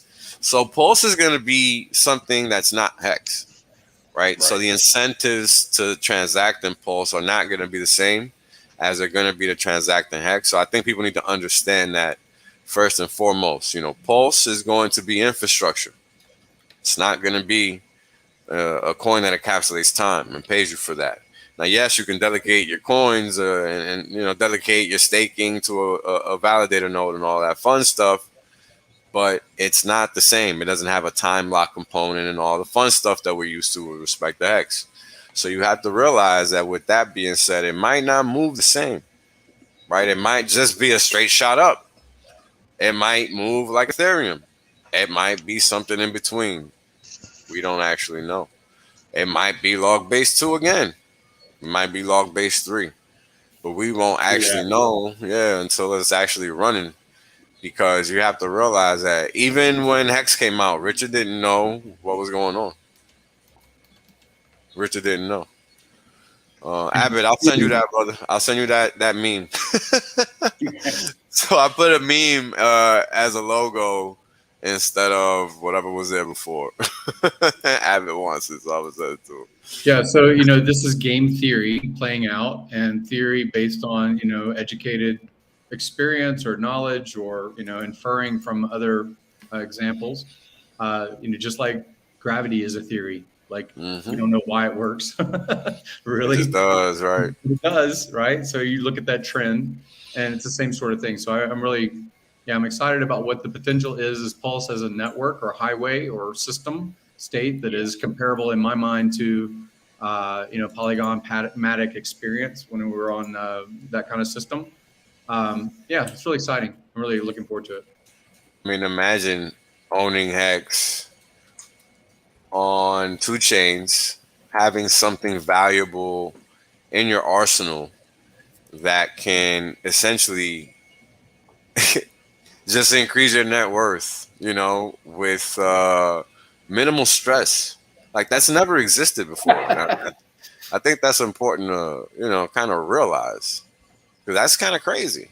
You know, this has never been possible in human history. No. Right? Like, people used to hunt and gather, forage. You know, we had to create this way of living, so to speak, for as far as we know. Right? Adversity. And now, adversity, exactly. Overcoming obstacles the whole way. Right? This is all that has led us here. So this is going to give us our time back to really tackle the serious things that need tackling.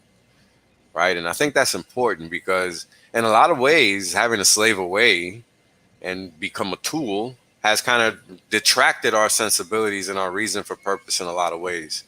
I mean, a lot of people, you know, and this is going to sound kind of crazy, but they feel like they don't even have to sit there and take time to educate themselves anymore. And I think that's kind of crazy. Like, I'd rather not eat than not read. In all honesty, I'm just like that. You know, and I think it's important that people just realize that there's more to life than earning money. You know, money is useful, but you must know the rules to the game. If you don't know the rules of the game, it's not even going to matter if you know what the price of Pulse is going to do. You're going to bumble it anyway. Yep, it's only a matter of time. Yeah, it's only a matter of time. Well, and what's cool about this community is that there's a lot of people that are experiencing this together. Like, there's a lot of reference points of, because we've been on this for so long, this freaking lie that we need to go, you know, this is just what you do. And as the truth is being revealed, it's not easy, because some of these programs have been running for a really long time. And so being able to even have a reference point, or Matty Allen doing sudden wealth syndrome streams, you know, the stuff that's going on with Funding Jim and the house in Miami, like, just, I mean, it just can't get any better to help people along the way. Otherwise, you know, getting a bunch of money all at once, it's going to mess with some people. And one of the things I want to bring up, I think we might be about 50-50 with retirees and people that are still working. But when I say people that are still working, I don't mean that in any sort of bad way. That's another thing that's been motivating me is I see whales, I see Axis, I see people that are still El Hexadente. I think you said might be on the way out, and not to say that you're not, that when you're retired you're not working, but I see a lot of people that want to have that sort of Jerry Maguire moment where they tell their boss to F off. And I would just say, man, get your head straight now with your job. Get your head straight now with how you feel, because get that Jerry Maguire moment is not going to all of a sudden make everything in your life feel great just because of money. So fix that shit now. Feel good about the fact that you're going to work, that you're making money, that you're using that economic energy and putting it into your future. Change your relationship with this job that you hate. And I know that we talk about it a lot. It's a good motivator of like, fuck this. I want to get off this treadmill, but challenge yourself. That's what being a Hexagon is about, is challenging yourself to grow. Get good with the job that you have right now. And become better while this is happening, so that when that new freedom comes, or as it's starting to present itself, that you're approaching that and receiving that in a healthy way. Because otherwise there's going to be a vacuum. And those vacuums are where bad habits start happening. Real quick, Brent, I don't know if Shock 1999 was talking about Hex or Pulse. If you're talking about Pulse, Shock, do not sacrifice now. I know it's still open, but the rate for that sacrifice is absolutely atrocious. Wait for the damn chain to launch at this point. Brandon, I don't know if he was talking about Hex or I just noticed I read the question wrong, and then I saw your response. And I will not sacrifice anything. Yeah, so sorry about that. I just deleted it. But to his question, if anything, I would be getting Hex right now, because you know that whether it's staked or liquid, that is going to get copied over. So as opposed to getting screwed over by that 1.05 that's daily, why not have the asset that's currently going up right now and get a copy of it? Yeah, because Richard talked about that today. It's just like that 5% rate every day, and it's continued on because people have continued to sacrifice after the sacrifice phase. It's absolutely it's horrible. Just wait for the chain to launch. It's great, right? It shows you how amazing the design is, because it's already increased FOMO into PulseChain and everything that's about to launch, and people already feel like they've missed the boat on PulseChain, and it doesn't even exist yet. Right. You could still get it day one. If you miss sacrifice phase, it's fine, but do not sacrifice right now. The rate is absolutely atrocious. It goes up 5% every day. Buy Hex now, and then you can use your Hex to buy some Pulse if you want to, or bridge stuff over when the bridge goes up. But do not sacrifice right now. The rate is absolutely abysmal. Yeah, that's what I was saying earlier about if you buy Hex, you might be able to translate that into, or transmute that into Pulse. 100% agree. Not to promote my own stuff, but I made a video about that very thing. There you go. If you want, promote away. I don't give a shit about. It's nothing with me, but it was literally if you miss PulseChain, buy Hex. You're gonna have the thing that a bunch of people want if you get it now, and you don't have to think about it. Who the hell is gonna actually sit around? I heard Motley say, "Just wait," and I'm like, no one's gonna sit around. It's good. It's good advice. Don't sacrifice right now, because it is a horrible thing. But people are actually going to sit around for 2 months. Get your Hex. Get it now. Don't wait. Yeah, that capital is going to be something else in 2 months, man. Yeah, totally. Yeah, I had one onboarder. He DM'd me on Twitter, and he's like, "I sacrificed into the PulseChain because Richard said it was still going on." No! Just buy Hex, bro.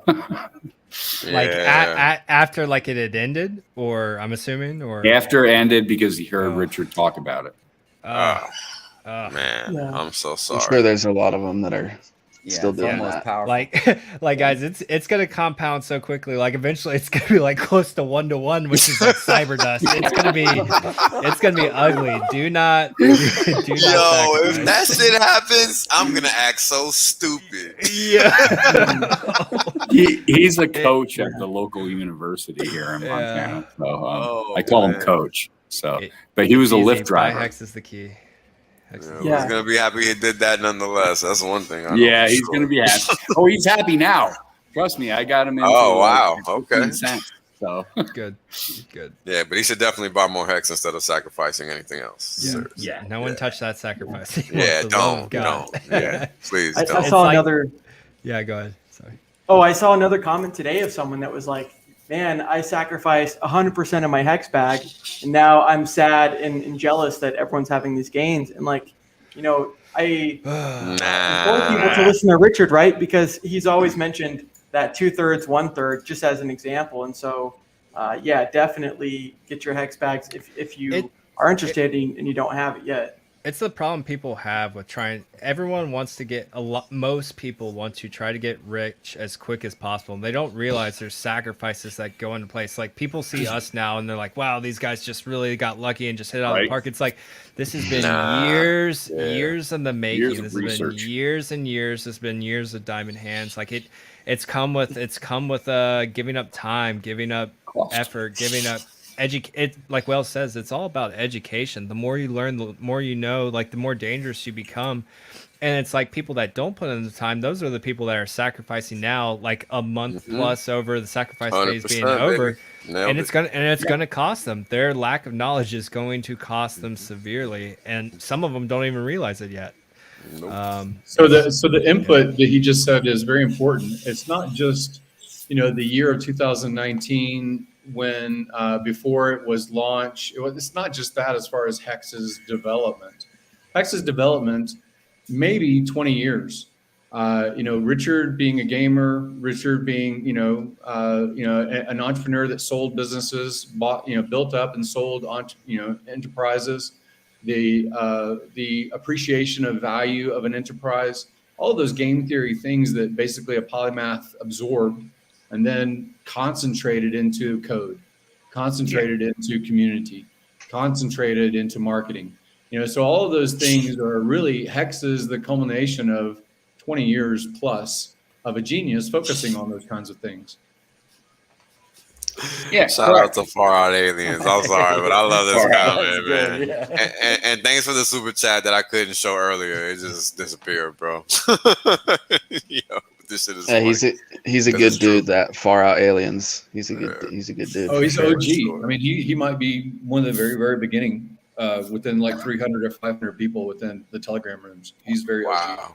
Wow. Yeah, and something I was actually, a big topic is like it's easier to make money than to preserve it. So as far as like going 100%. Into this next phase, this preservation of wealth, it's like even Richard mentioned it on stream. It's like he buys the Louis Vuitton because he has more money than he knows what to do with. He's buying Ferraris, Lamborghinis, unless you don't shoot your load like too quick or shoot your shot too quick. It's like you just like, it's you can do that. Here's a good advice that ties in perfectly with what you're talking about, Bran. Just general personal finance advice that I like to give, normies. If you can't afford two of it, you can't afford it. Yeah. Period. Two is one is none. Exactly. So that is financial advice. It's just basic savings advice. I mean, you should be able to, handle that mentally. Like, if you can't afford two of this one thing you want, not need, but want, then you don't deserve it. You haven't earned it. You got to earn it. That's how you do it. I had to teach myself to do that the hard way because otherwise you're just throwing your money away frivolously. And the same amount of time that you spent learning about Hex, learning about crypto, learning how to navigate these waters safely, you need to spend an equal or greater amount of time learning how to preserve your wealth. Gary talks about it. I talked about it in my last stream. Wales talks about it. We all talk about it. It's like that requires just as much attention, if not more attention, than the wealth. Acquiring the wealth is protecting it, preserving it, and continuing to let it grow and thrive properly. Because a lot of people will just spend, like Gary says, like people will spend their best asset on a Louis Vuitton bag, a Gucci shirt, or whatever, and like never. And they don't realize what they're doing to themselves. I've seen people like there's a couple times like where I was just like, oh yeah, I bought this or whatever. Like, oh, you should have sold your Hex. Like, bro, I have not sold my Hex. What are you talking about? I was like, I was like, I use credit and dirty fiat everywhere I can. Like, I do not sell that asset. The only time I've ever done it is just friends and family. That is how valuable this stuff is to me. It is, and even then, it still hurts, right? I do the calculations, like, all right, how long do I have to wait to yield back what I gave out to my family? You know, not too long, but it's still, man, it's still, because you know how valuable it is. Lose their keys, they're no longer family or loved ones. Yeah, right. There's a couple that I may or may not have kept a copy for my truly, like, I worry about family members. So I'm like, all right, I'm gonna keep a copy just because I love you. Yeah, just because I love you. Well, and let's be real. All the stuff Richard Hart buys is a marketing expense. Yep. Yeah. You know, and maybe some of that marketing is some of that marketing is getting a lady to come over when he's in a restaurant. But I mean, all the stuff he's showing on stream that's a marketing expense. And if you actually listen long enough and you hear the signal beneath the noise, then you realize that that's exactly what it is. And you don't need to be doing that right now. Like, nobody needs. The Hex Flex thing is nice. It is cool. It gets some attention. Well, some people can do it. I love the Hexicans that do it. Some people can do it. For me. Yeah, some people can do it. Some people can do hell it. yeah.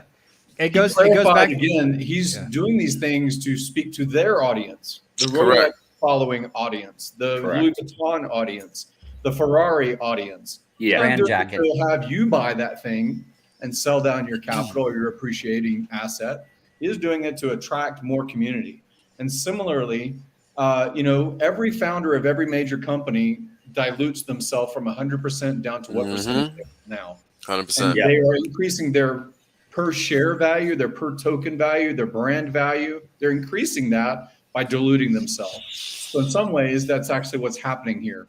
Is he is a marketing tool for other Hexicans to point toward, and speak to those audiences. Now, I associate the reason for the Miami property is because wealthy people are there, not crypto people are there, but wealthy people are there, and it is to attract more of that audience. So that's really what Richard is doing too. Yeah, that's what he said. That's what he said today. Yeah, that's what he said. That exact thing today. It's like, it's not for you guys to go do the same thing. It's I'm getting other people. Yeah, if you being rich is one thing, being wealthy is like a totally different thing. So I think that's really, especially people that are newly coming into it. You don't want to be 10 years down the road and look back and see how much you left on the table or have to. You really want to be set, not just a little bit. You want to be really set. And that's kind of what Hex kind of forces you to take control of your own finances. You have to control your own wallet. You make your own rewards. So it's kind of the Hex system and the Hexicans are all this delayed gratification. We need to continue on with that mindset, and don't just because you're a millionaire, just because you made a couple million, to not, don't just blow it. Learn, be smart about it. I lived just like a poor college student back in the day, and I have a higher net wealth than I've ever had in my entire lifetime.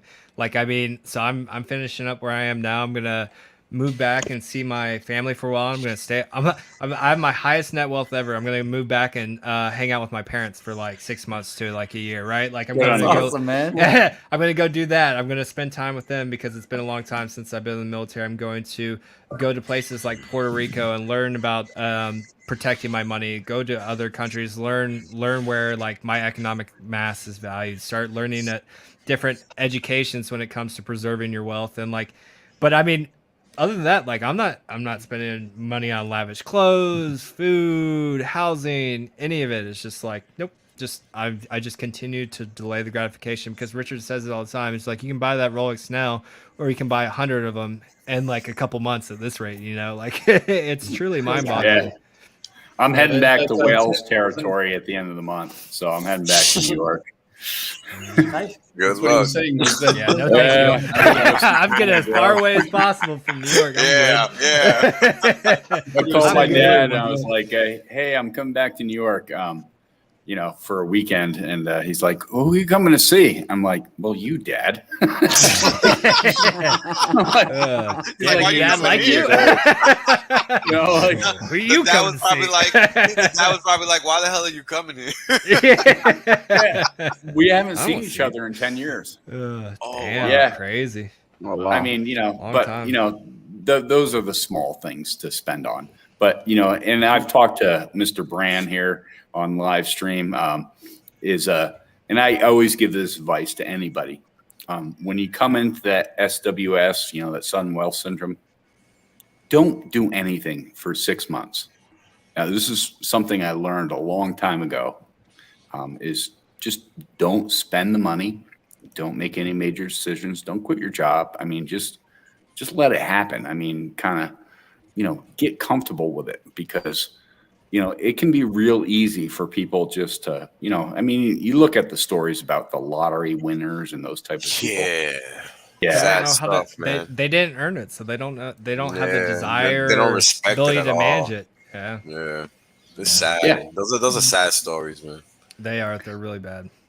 No, and you know, Brandon and I talked about this. Was I mean, you know, I'm not a guy from great wealth type thing. So I mean, I don't pretend to be or ever, you know.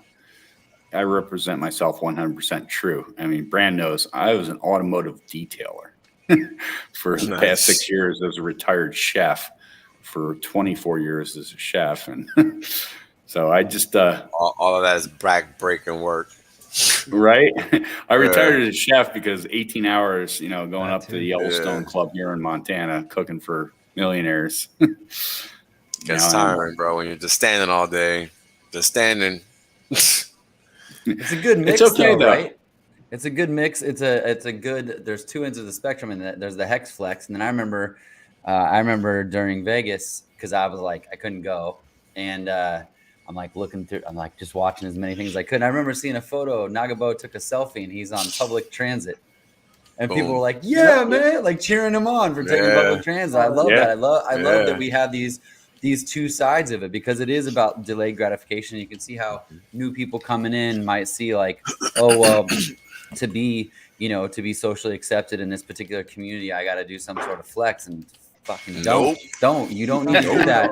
I sent a thing out today and said, all hey, you gotta do is buy Hex. That's it. That's it. That's the biggest flex you could actually make.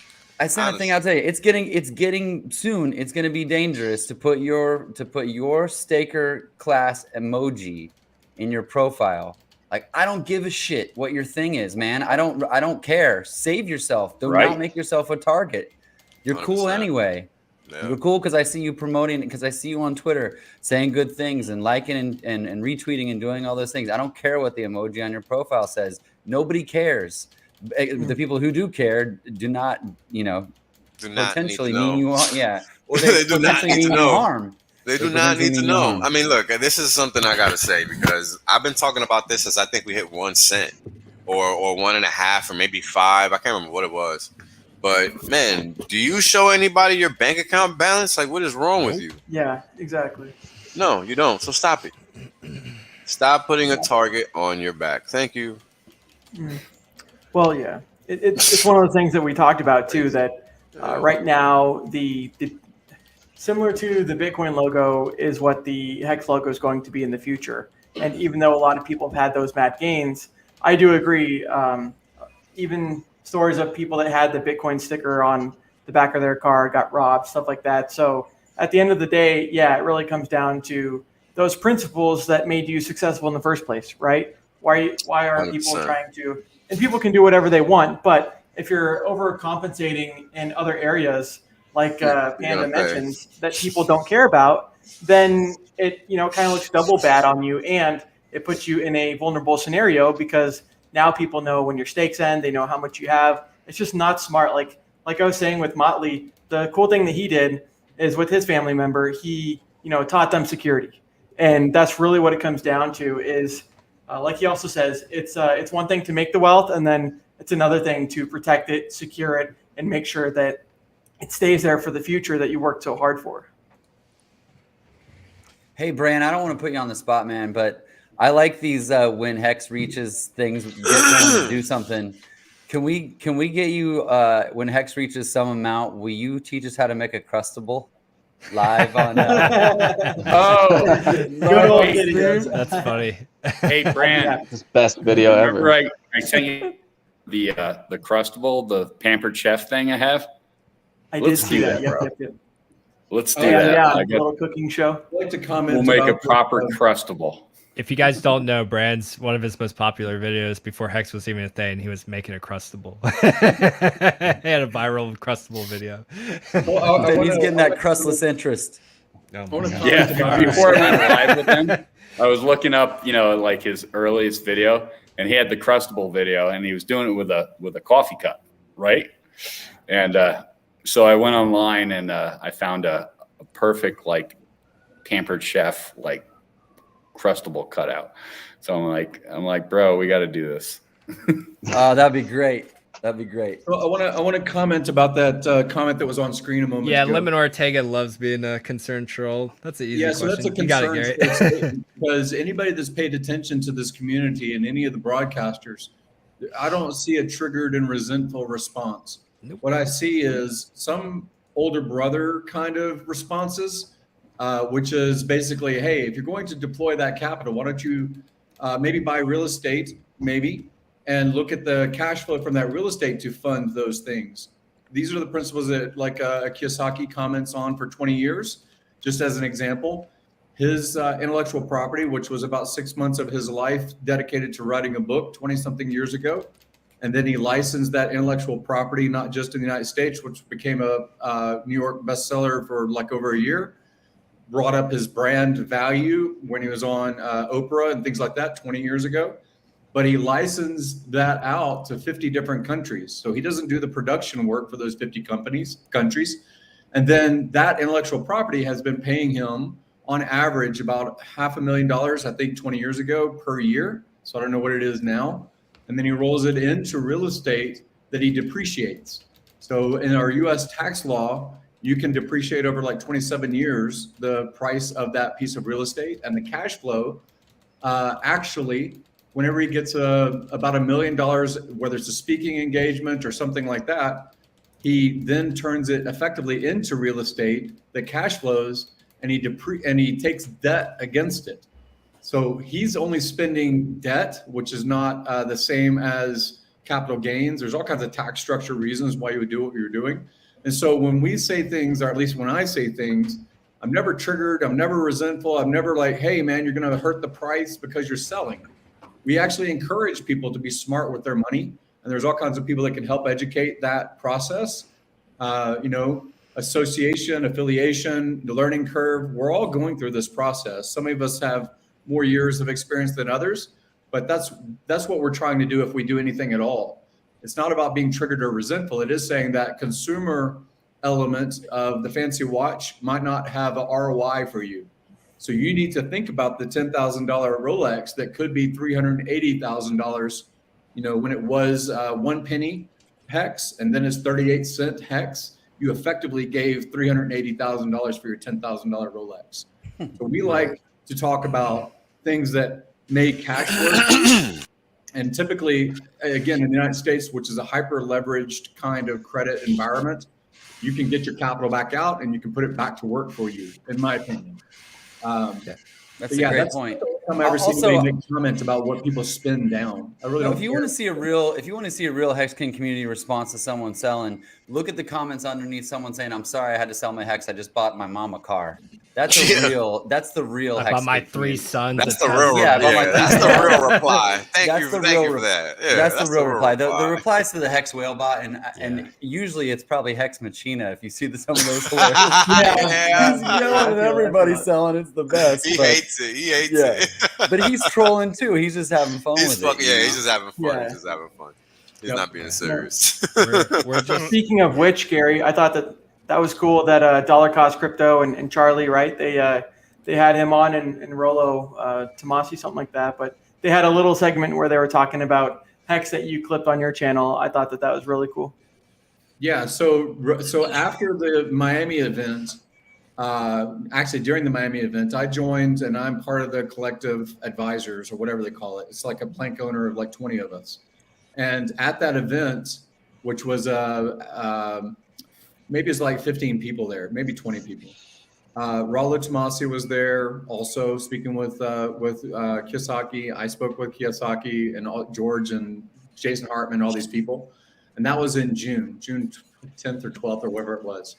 And then when Dollar Cost was doing the interview stuff, that was actually, if you look at what the facial expressions and things like that, Kiyosaki, that was recall. That wasn't the first time he'd heard Hex. That was, and that was brand affirmation, and that was second source reference and DOI-OR, right? That's what that is. And so similarly, in November, I spent time again with Kiyosaki in person in Scottsdale. And so I hope to get him committed, actually, as far as involved, not just commentary. Yeah, that would be freaking gangster. Imagine that. Robert Kiyosaki talking about his dream financial vehicle. That guy would lose his shit once he figures this out. I think there's potential he might have some already, maybe. So. I would not be surprised. I would not be surprised. Neither can confirm nor deny, but I would not be surprised. He's anti-government. He doesn't want. He likes the principles of DeFi. He likes the anonymity set potential. He likes a lot of the stuff that I think that Richard would speak to.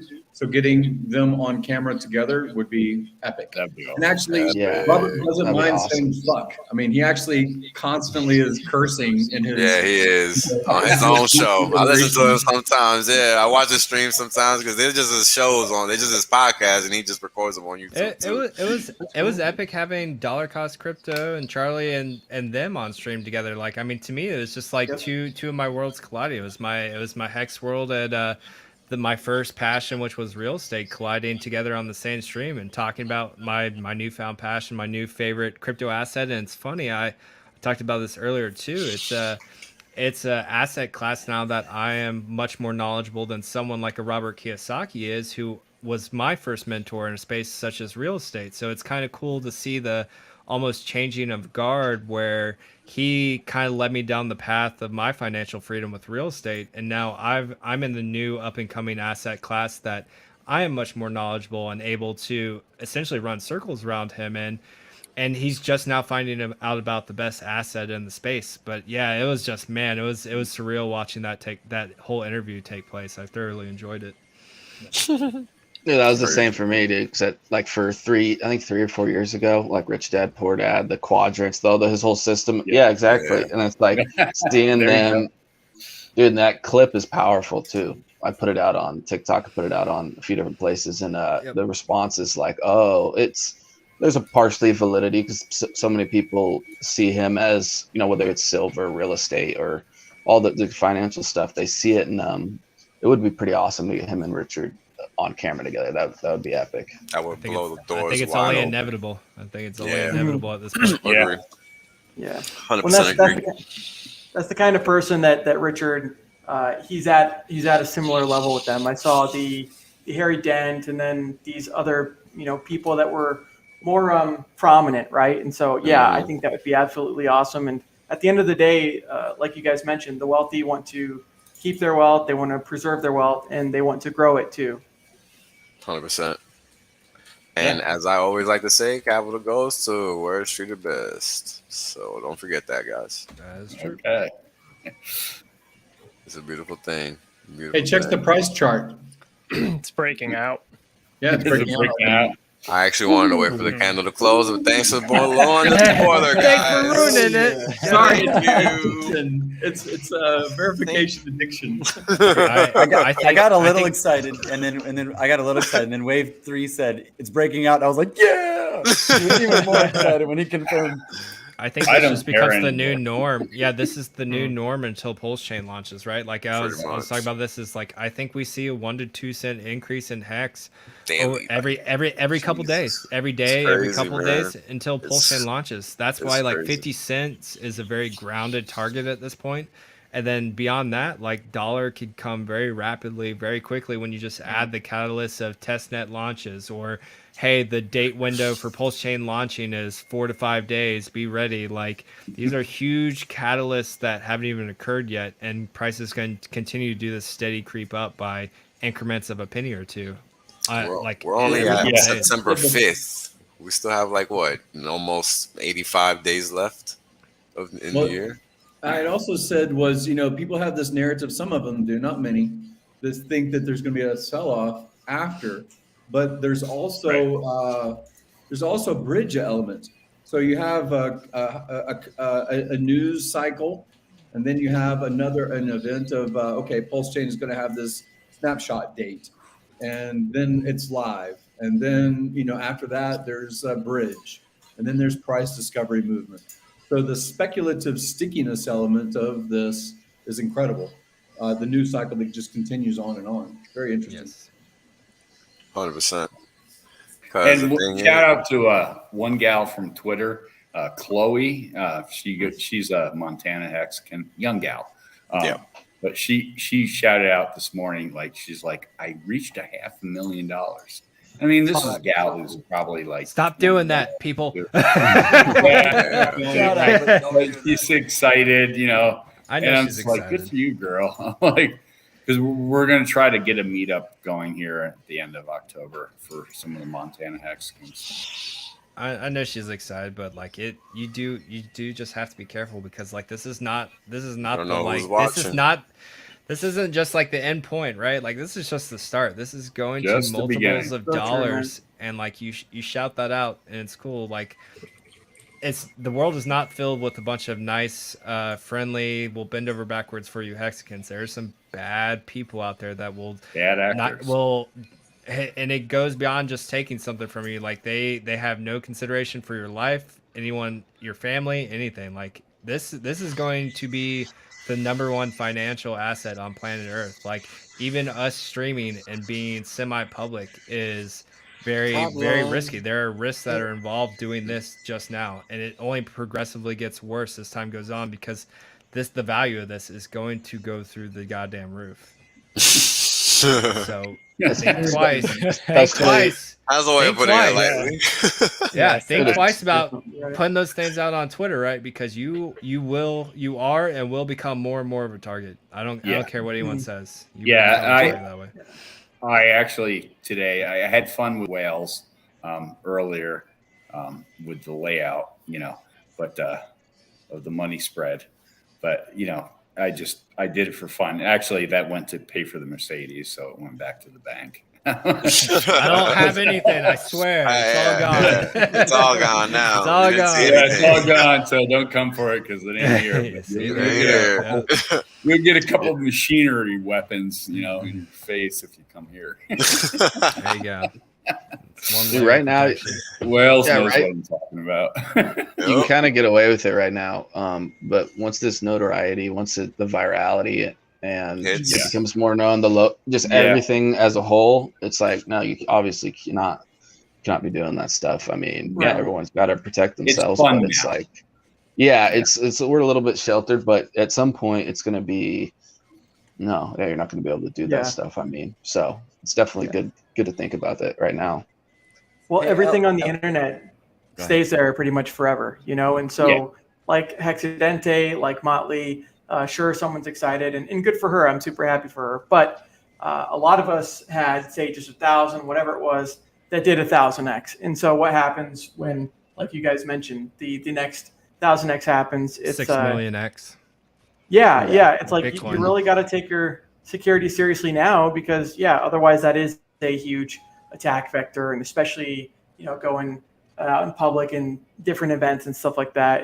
There's a reason why Richard has been in crypto since forever, and he never talks about his crypto, right? He never answers that question. Yes. And shout out to him for that, because it's just looking after yourself, which no one else is going to do. 100%. He's got a security team now. He's literally hired a security team. Like it gets real quick, guys. Like I could see Hexicans doing the same thing. Dude, he got robbed whenever he was in South Africa. Panama. Or South America. Okay, yeah. So I mean, that's Latin he's America, probably but whatever. gone through the whole thing already. So it's just, and yeah, like everyone's saying, this is just we've barely seen anything like this. Once the price goes into dollars, is just kind of the short term thing. Now then we're talking tens and hundreds, whatever. There's really no ceiling to it. So really start to think about all these things we're talking about now, rather than later. Hexadente, this is kind of a bad segue to it, but and if you don't mind, hey, this segue. If you don't mind, no, I want to know because, dude, you're freaking crushing it on TikTok, and I've gone in and I just try to do everything I can, but we got about 300 people watching right now. I think this is a good opportunity. Like, can you talk about that a little bit? Like, what's helping? How can people help? What can they do to just get? I'm seeing numbers going up. I'm seeing comments, but anything you can tell anybody listening to help your efforts and Hex's efforts in sort of getting known, I'd love to hear it because I'm all ears. Yeah, it's been an amazing journey. I had one for a few months and I posted just a couple. They're more like test videos, but then I just started really posting probably about 3 weeks ago. We hit well over, had 1 million views on 2 videos, and most of them are Richard Hart videos.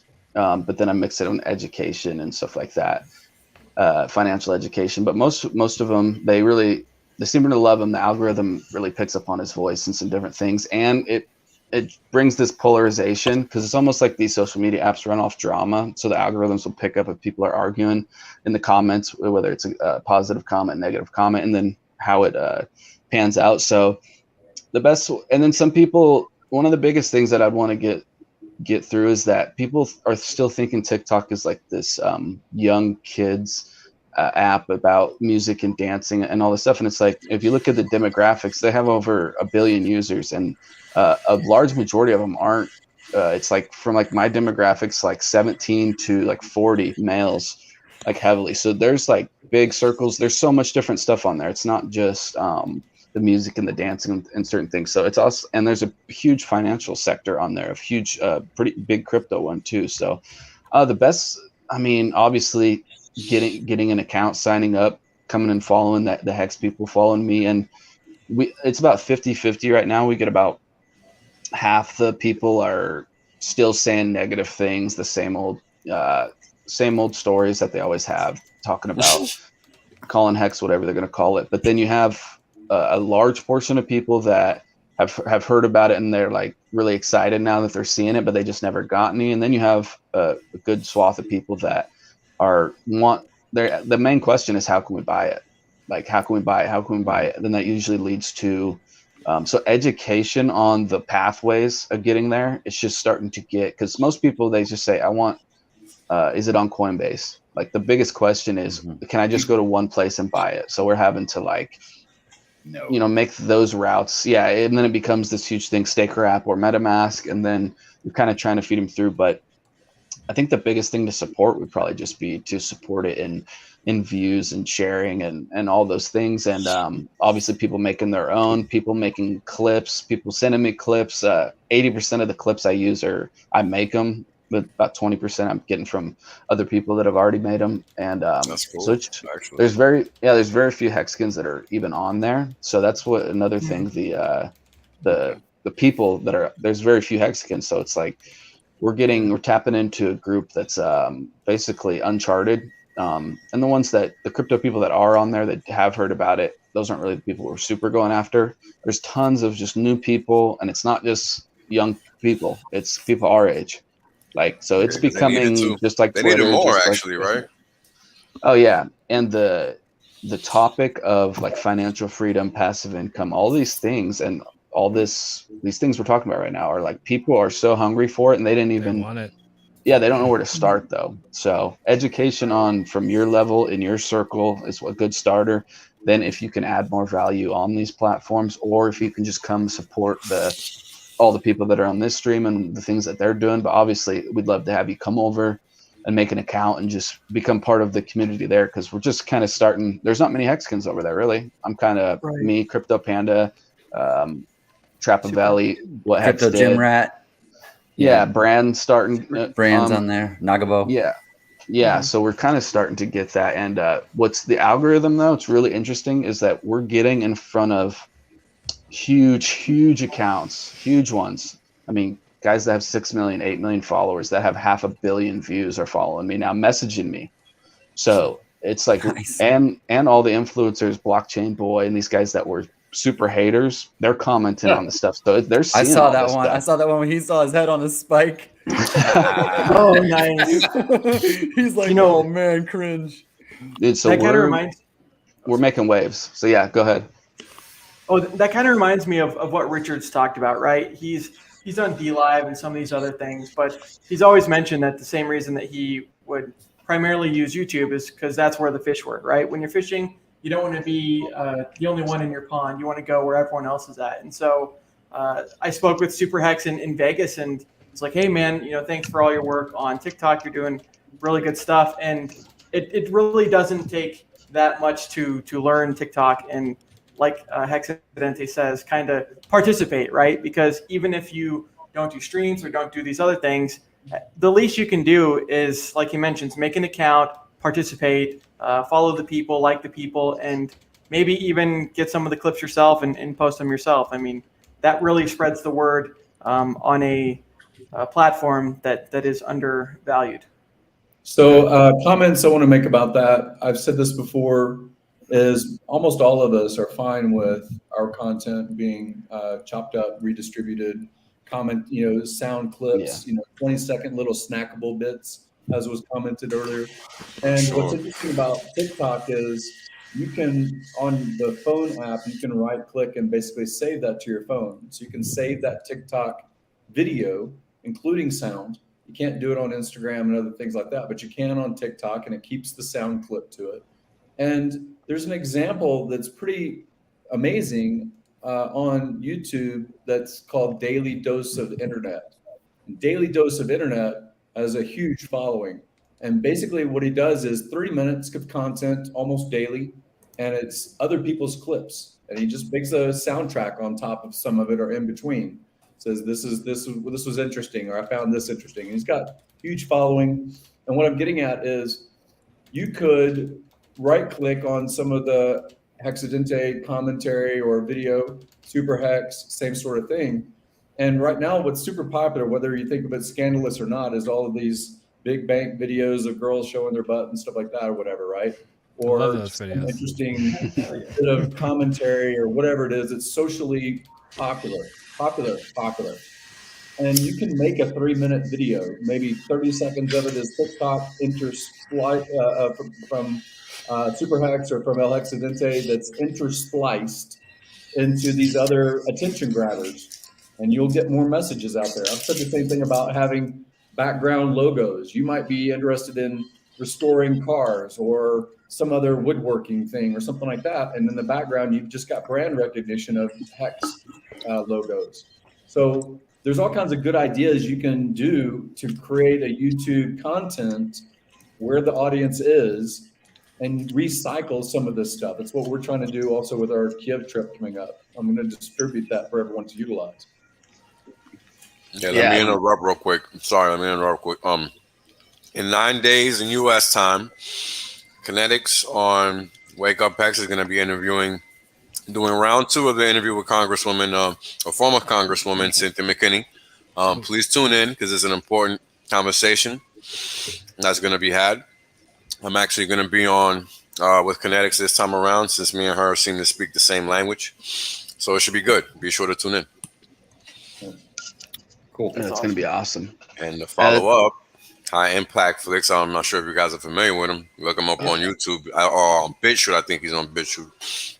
But I think he has a YouTube channel too. But the guy talks about stuff that's going on. Forever. And he wants to do it now, which is great. So there you go, making moves, baby. Crypto Coffin. I did one with him a while back. Oh, that's right. Oh, I forgot about that.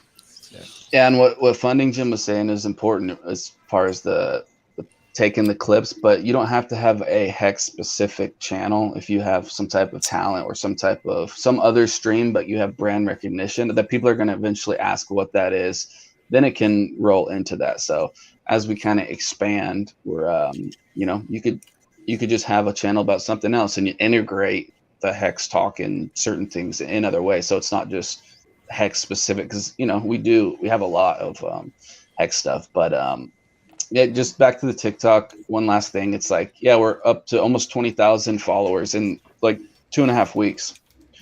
So it's taken off a lot, and it's dude, I appreciate all the love. And it's Yikes and Super Hex both were kind of two guys that were on there. They're both Hexicans, and they kind of paved the way, and it's just TikTok OGs. Yeah, so good shout out to them for sure too. Yeah, well, like you said, people are looking for that, right? People are always looking for that, but maybe got led down the wrong. Maybe they got into something that they shouldn't have as far as investing goes. And I actually saw El Hexidente that you had someone that followed you that kind of shouted you out. Someone that got into Hex. Oh yeah, there was a guy. He's called the stock sniper. He's like I don't know, 20-year-old kid. He just took one of the videos. Basically, he made his own, but he had like 600 likes and like 10,000 views, and none of his people really knew who I was. So now you're starting to see this like snowball effect of people that he was just a stock guy. Then he bought Hex. He's seen the APY was high, and he's like, hey, I'm gonna stake this out 5 years. Kind of forget about it. And then people are asking him about it. Then he's sending them to my channel. So it's like, that's like where the virality can, and TikTok's like quick. I mean, this thing's happened super quick. That app is, for virality, it's one of the fastest I've ever seen as far as on other people's channels and stuff too. So it's just the beginning, and we're just going to get started. So it's pretty awesome. Yeah. So if you're watching and you want to know, you want to do something, you want to know how to help, just sign up and start following it. TikTok does a pretty good job of suggesting people too. So fellow El Hexidente, Super Hex, Nagabo, Bran. I mean, it kind of works itself out. It's pretty genius in terms of what the algorithm does. But but the point is that is helping, liking, commenting, all of it. You don't even have to make videos. Just be on there, engaging with the Hex content, and it's helping. Yeah, I really like when other people come on. Hex on stream. I see a live face. I always see that magical money man. Yeah. Well, didn't someone think you were the CEO of Hex? There was that's confusion. They're like, because I do put Richard Hart in my title, because a big question was like, who's this guy? Who's this guy? Who's this guy? So in my, but it doesn't say my name is Richard Hart, but most of the channel you see, it's most of like Richard's clips. So and then I put CEO of Hex in my Twitter handle now. So I just owned it. So. Nice. Might as well. It's decentralized. All right. You got it, baby. Claimed it first. Title's yours. I'm looking at Richard's old tweet a couple hours ago. Evidently, someone just made a website honoring his feat from when he would put up that deadlifting video. He's like, all right, that's enough internet for the day. That's hilarious. Oh man, for all our foot fetish people out there, we're branching out to new communities. Every which way possible. Oh my god. Too much. Oh man. Too much. That's crazy. Yeah, I mean, TikTok is definitely getting engagement. That's for sure. Yeah, I'd be curious to see what the clicks and the engagement are nice, but then what the actual conversion rate is. That's what I'd be interested in seeing. It'd probably be very hard to actually see. Yeah, because everything is mobile. Oh, yeah. Other than we're at new highs, guys, on V2 on Uniswap. Nice. Oh yeah, let me get a screenshot real quick. Yeah, I just put it on Nomics, the Nomics link. So yeah, other than actually, unless they go through my Staker.app referral, or they come back and tell me, hey, I got it and I staked it, you don't really know that the conversion's kind of, it's kind of up in the air. You don't really know, but just the awareness of it, the recognition now is pretty big. But yeah, I like it when Hexicans come and because there's thousands and thousands of comments. There's thousands on just one video. So, and I try to respond to them. So it's so time consuming. That's kind of the bad part. So I like when other people can come in and comment, because most of you guys know the answers. Even the Hexicans listening or watching, they know the answers to most of these questions. We answered them a million times. So, or the rebuttals or whatever it is. So it's kind of cool to have more people come in, and like Crypto Panda, then he starts answering questions, you know, in the comments, which is cool. It's cool to I'm have not that. as nice as you are, man. You're really nice to people. I'm like, fuck you. Dude, I've really It's had good to try have both. All right, need a little bit of both. Have a nice mix. Yeah. You got your sweethearts and you got your assholes. It's all right. I love that random line. I can imagine. Oh, dude. I think it's at 2 million now is the random line. Yeah, congrats. This is awesome, fellas. Cool. Yeah, all-time highs again. Enjoy. It's been happening a lot lately. It's gonna happen every couple days. Get used to it, guys. Yep. Get used to it. I don't look at it anymore. Yeah. I just look at the chart just to look at it. I used to not to. I like to look at the Hex win box the most. That's what I like to look at the most. All my Hexicans here in Montana, they just text me. They're like, hey, it's up, it's up, it's up. I'm like, okay. So it does every day, right? Man, it is rocketing right now. You see that gentle curve? That's a nice gentle curve. Gentle. Gentle. Hey, Wasabi, were you going to say something about this? Let me just this is sorry, my screen's lagging a little bit. Yeah, so the chart, I mean, this is where if you look back at that big move that happened in April 2020, it looks like it's the early stages of that same fractal.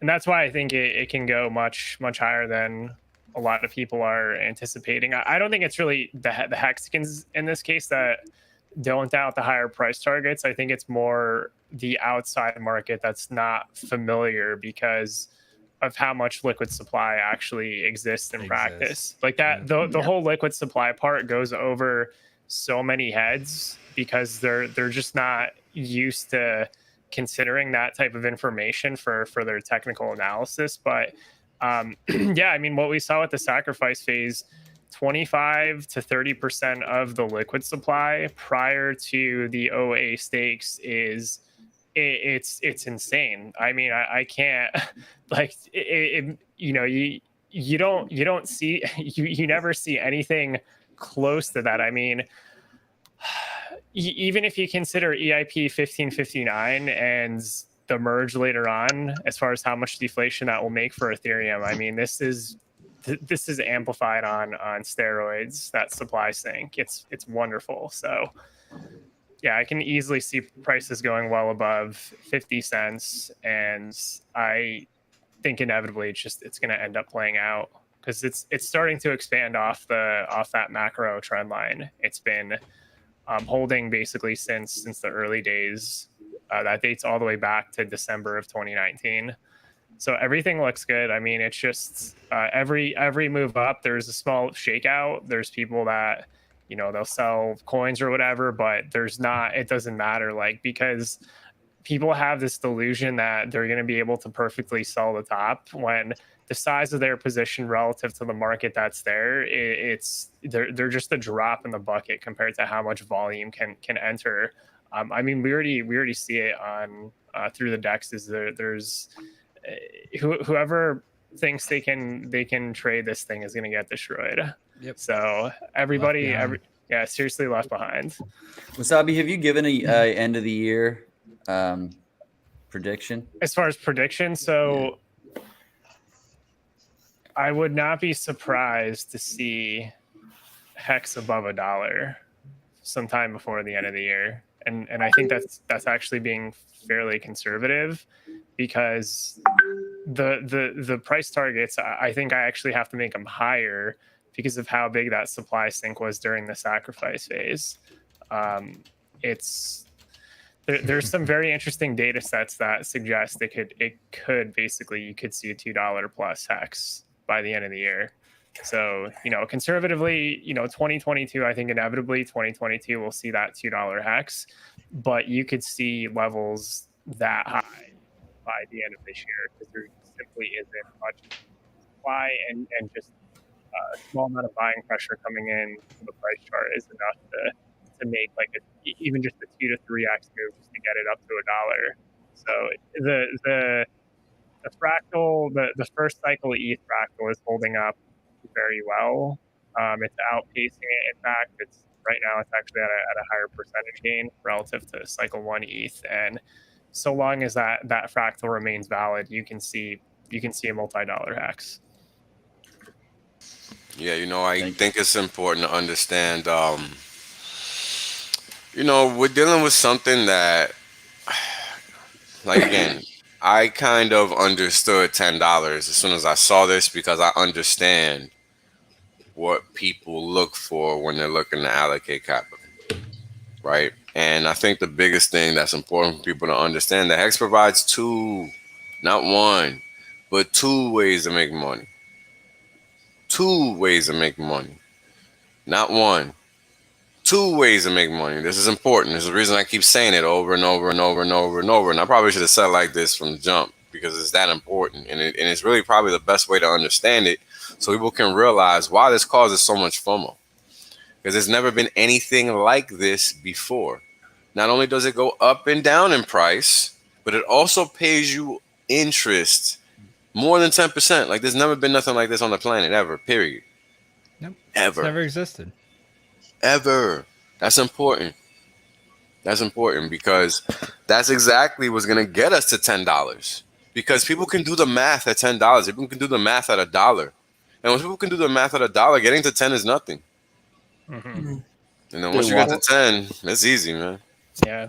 Sorry, go ahead. Go ahead. I was just saying the total value lock, the TVL, is like 22 billion, or like, so that thing has been going up like quick for and an average of almost 6 years.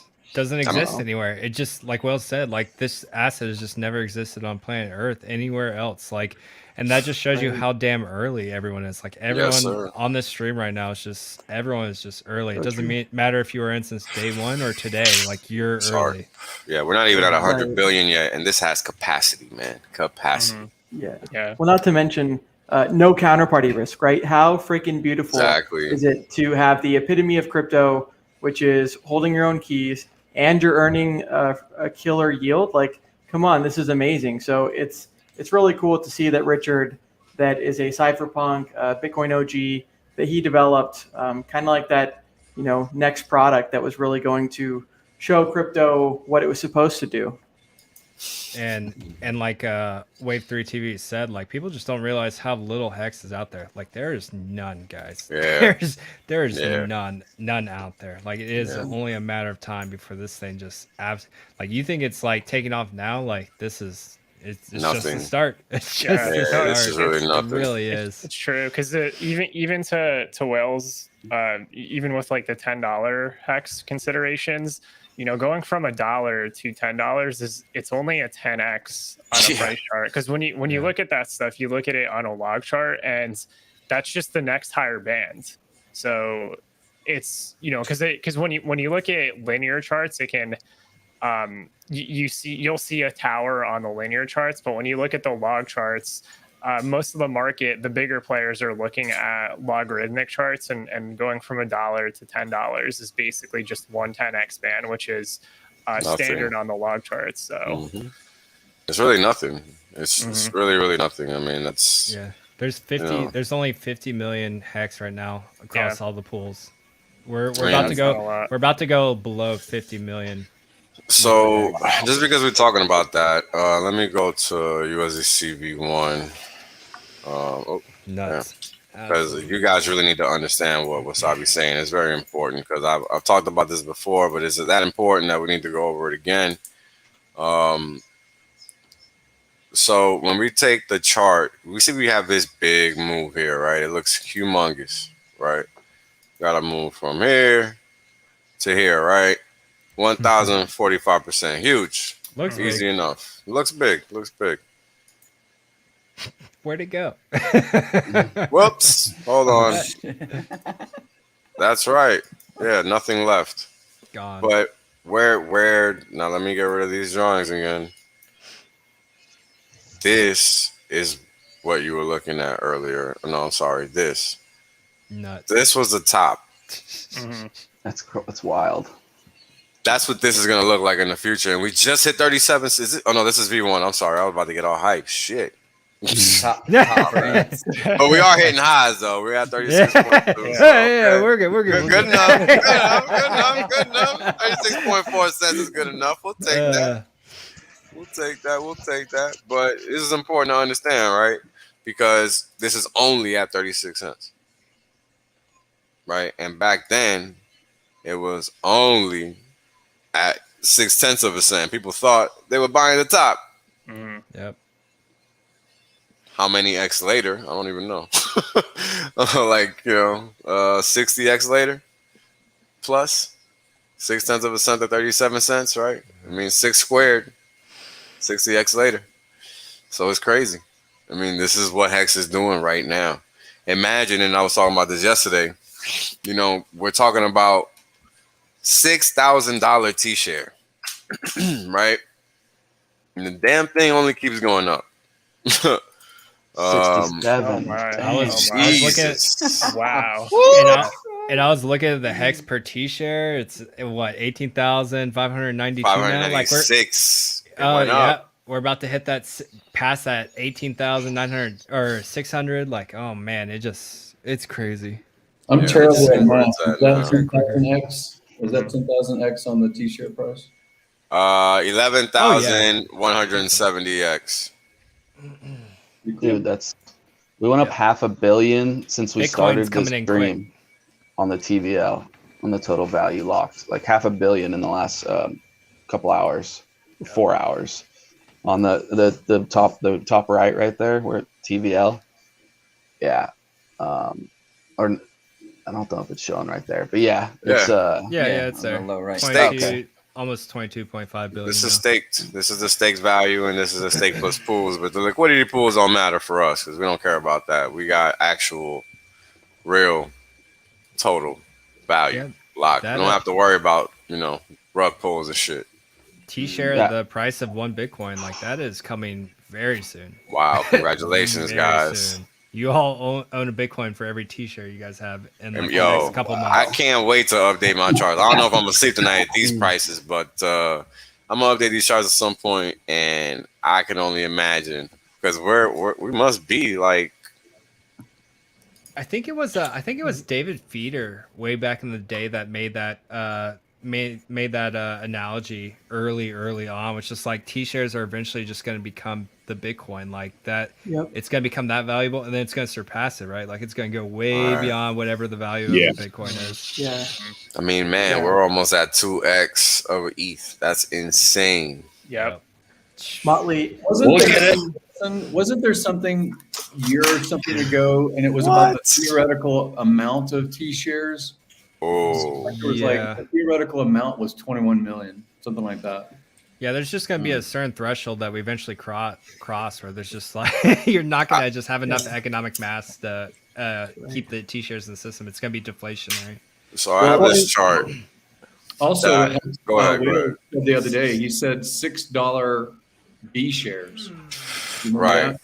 Yes, sir. That's what I was going to get to earlier. Now a B share costs $6.73.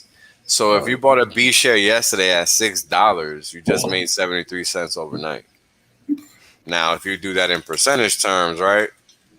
73 divided by 6, what was that?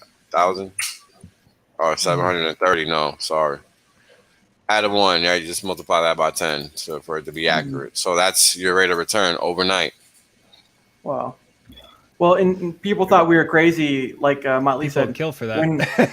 When we said that a T-share was more valuable than a Bitcoin, and now we see, like you guys mentioned, it's already almost double in ETH, and we're definitely speaking it into existence, and the price is just doing the same thing as well. So that's so exciting. Being on Team Win, 100%. Dude, Hex isn't even 2 years old yet. Can you wrap your head around that? That's so crazy. Yes, I can. 21 months. Dude, Nuts. 21 months, baby. 21 months. How about that?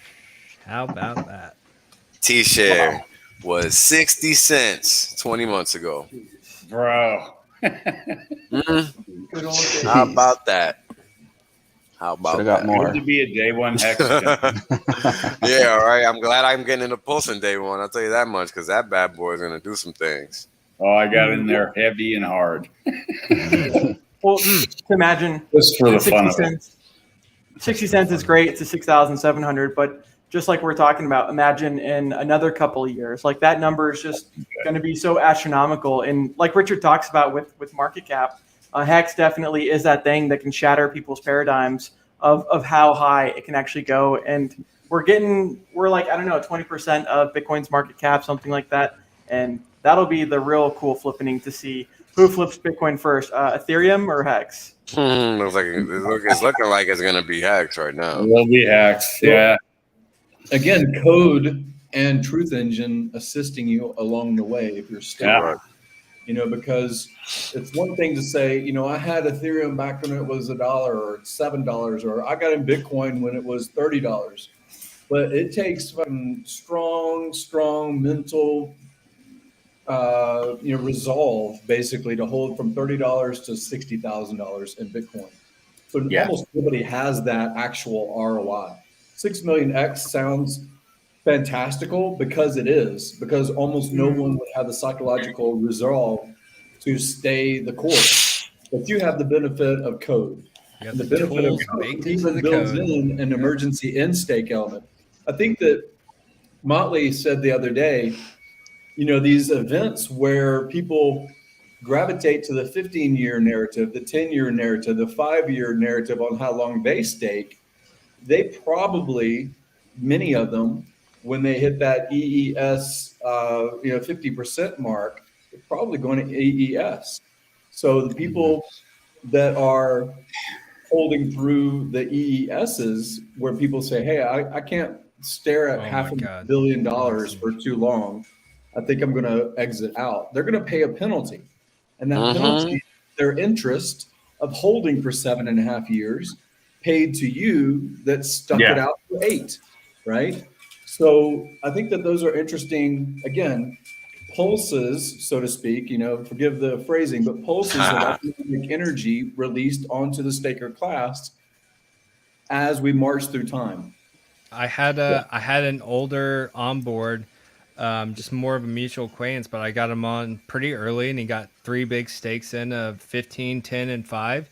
And he literally hit me up earlier while we were on stream, asking me about the emergency end stake function. I'm like, bro, I was like, do not do it. I'm telling you, you hold the next Bitcoin, you have a very large portion of it.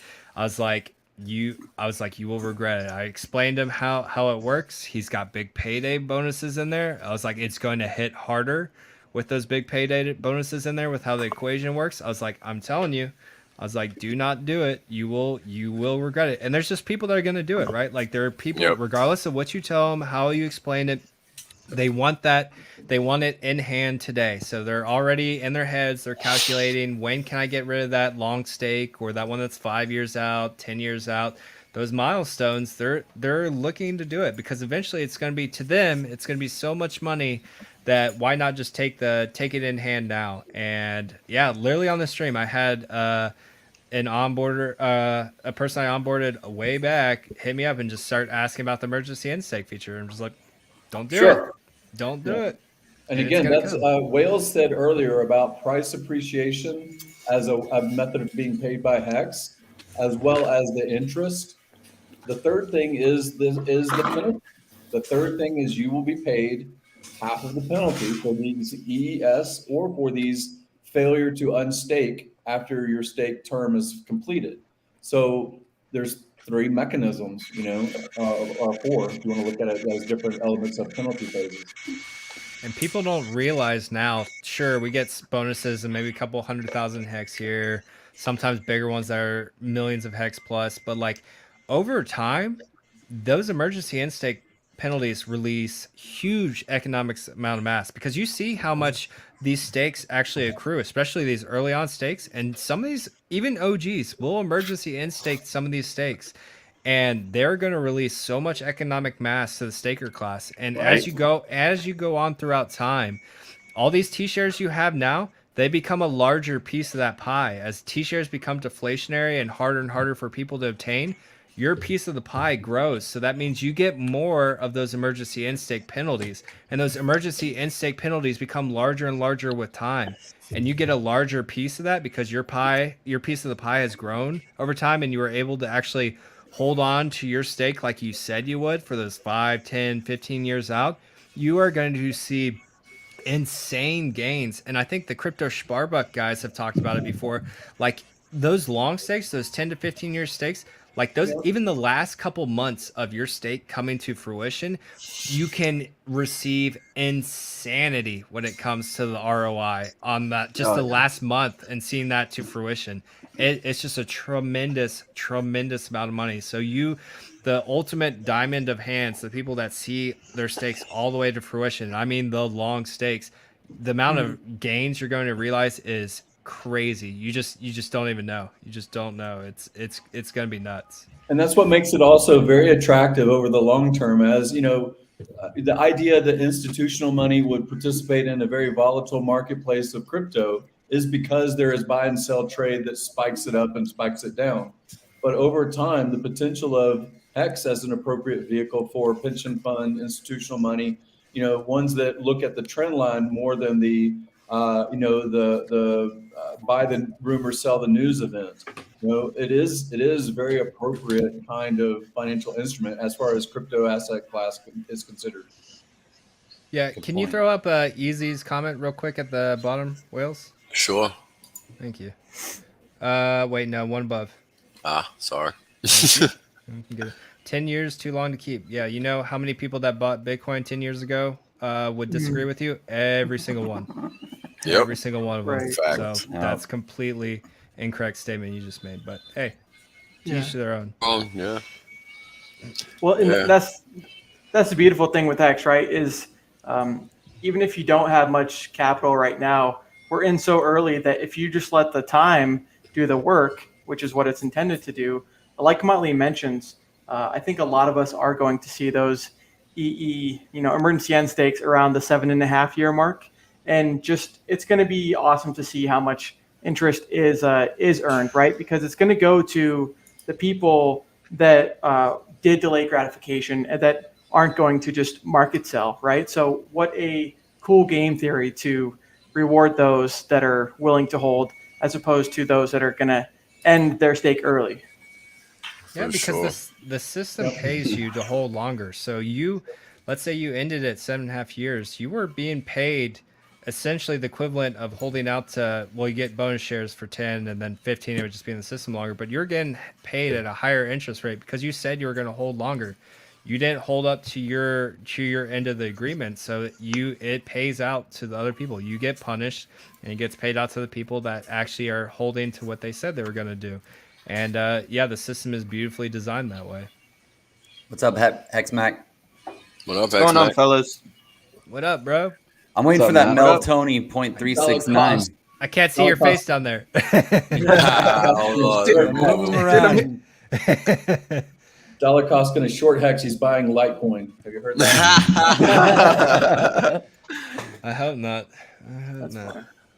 I heard there was a 40-cent party going on here. That's where this is going, right? Possibly, quite possibly. Yeah, it's gonna go way past 40. Yeah. Yeah. This is crazy. I agree with Motley. 50-cent Hex before the PulseChain comes out. That's so feasible, and wow, that's almost conservative with what we're seeing going on. So that's really cool. That used to be a Moonboy prediction, and now it's funny because I think I put it out like a couple weeks ago, and it was just like FUD. It's It's crazy how quickly just the system sentiment changes amongst the community. It's just like 50 cents is FUD almost at this point, which is wild. Dude, the low liquidity environment that we're in, it's like 50 million Hex on the market or something like that. Dude, we're right at 50 million if we haven't dropped below it. Oh my god, this is gonna get crazy. Real quick. I mean, look at where we're at. We just keep making new highs. Yeah. Time to short Hex, baby. Give us some more new highs. I'd love to see, I feel sorry for anyone that tries. Whales or Wave 3, someone that really is a chartist, go on, not just to be a Hex advocate, but to go on with Mitre or some of these other chartists or Crown's Crypto Cave or something like that, right? Crypto Phase, Crypto Crown, Mitre, yeah, all those guys are big, well-known chartists. Yeah, so the chartists, again, if you're talking the same terminology, language, vernacular, I think that's an interesting, bit of discussion for those that really look at chart patterns. Gerardo and Wave3 TV would be an awesome dynamic duo to go on those streams. I think that'd be really cool. Something you guys could probably talk about, Wave3 TV. Yeah, absolutely. The charting is interesting because when it comes to even the Hex price chart, because there previously in the market there was so much negative stigma, a lot of there's plenty of mental psychology. It's a mental block for a lot of people that almost gives them denial, like in their brain, as to the prices that could play out during the big moves. So I think that's what a lot of it is. Like you even see this with OG Bitcoiners. Like they're really good in their realm, like when it comes to looking at the Bitcoin price charts. But the moment they look at even Ethereum, you have this mental block that just it ends up causing this emotional bias and that only scales with Hex. Yeah. Magnitudes of Hex. Yeah. God. What up, homie? What up? How you doing, brother? Man, this is a packed house. We're gonna have to take the screen off for a little bit. It's getting crazy. What's up, Hex Mac? What's going on, dude? What's going on, bro? Oh, you're here. Oh, damn. Dude, I can't get a haircut. Fresh from the shower. Fucking lucked it. I've been locked in for your house 3 fucking months, man. Jeez, dude. Oh, Hex Mac is following Richard Hart's, washing the hair and just letting it go on. Pretty much, man. Dude, DC, great work on the fucking Kiyosaki thing, man. Wow. Yeah, that's dude. huge. Bro. That was That's awesome. Shout out to you, brother. That's huge, man. We didn't know that was going to happen until like 30 minutes prior, pretty much. Love it. That's usually how it goes. Yeah. Good shit, ready, baby. He's really fucking funny. Holy shit, we were dying. He's a funny old dude, man. He's an old school cat, man. I think he was in the Marines too. Yeah. So he was a helicopter pilot, and then he worked at like Kinko's and so he's got stories for days, bro. He's got stories for days. And shout out to RG3. He's the best chartist we got. His wife is very much part of that empire. The sagging tit pattern. No, definitely, yeah. Like he's definitely looking into Hex now. We know that for a fact. Yep. So awesome. mission accomplished there. Yep. wait until he figures it out. Wait until he figures it out. Dollar cost. Would you say Hex is better than Bitcoin? That was the best. Yeah. It was so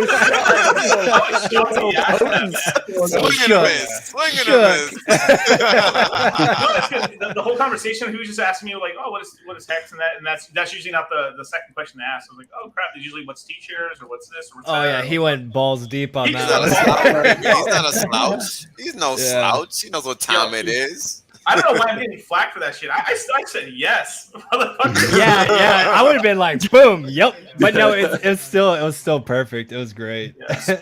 Yeah. It's like you're trying not to like break his heart on the show. It's like It was potent in a polite way. Right. Me and Charlie were just trying to figure out what level he was at in terms of cryptocurrency, and we were just because you have to kind of guide him like this a little bit and then get him into the Hex.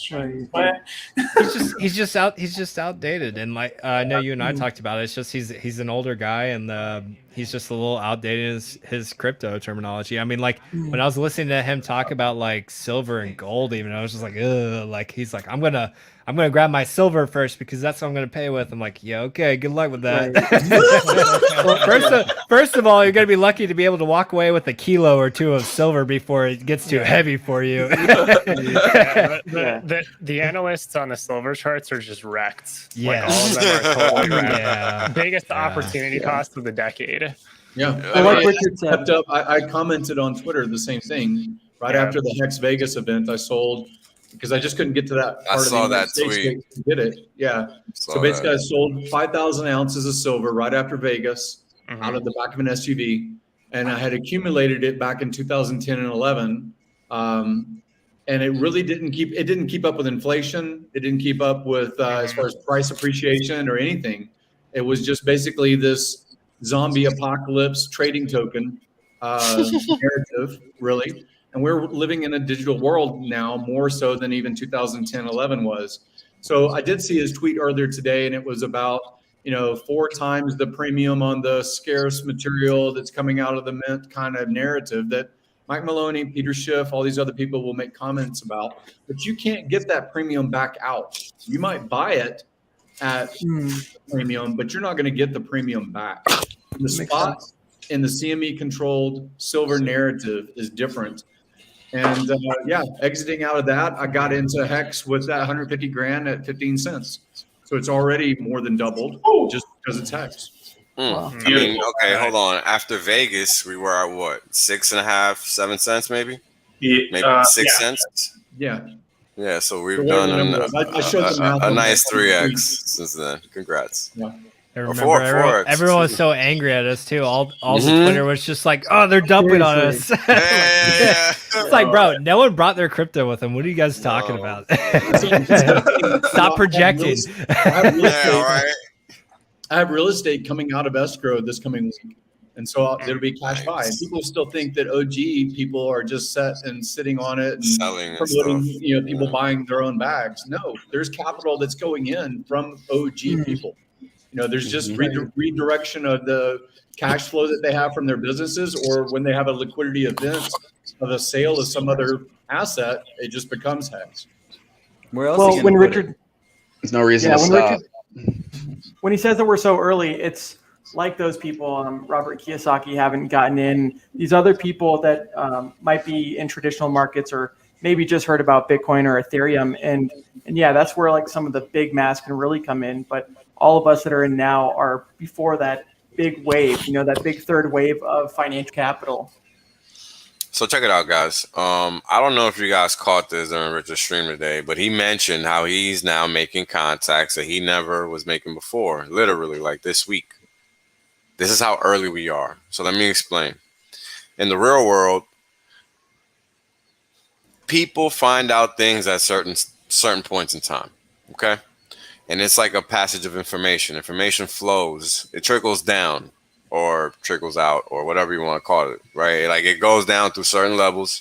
And the closer you are to the money, the sooner you find out this information. Okay, hold on. Apparently something's going on here. So let's take a look. Thanks for the super chat, brother. You didn't have to do that, though. Yeah, you can just put it as a comment. We'll see it. We'll see it. No, thanks for the support. I'm over in Hex right now. That's what's going on. It's crazy, man. It's Don't crazy, discount that. That's almost 75 Hex. He just donated.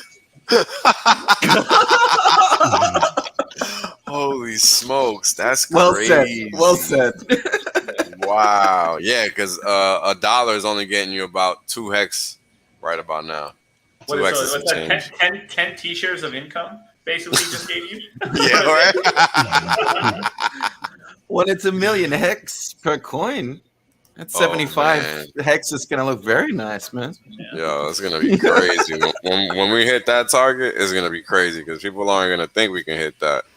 I mean, it's 8 million, but I mean the majority of liquidities have been on V2 the whole time, anyways. It's still sitting at like 50 million total. Yo, dude, my bad, you guys. I didn't know you guys were streaming yesterday at 7. I didn't know that when I was doing my stream yesterday. Oh, that would have hopped on with you guys if I'd known. So I think Wales was going to talk about information flow. He was talking earlier about information flow and about Richard or someone speaking to different audience. Oh, right. So yeah, this is cool, right? Because this is like very important. We're talking about virality, how it happens, when it happens. It's already starting.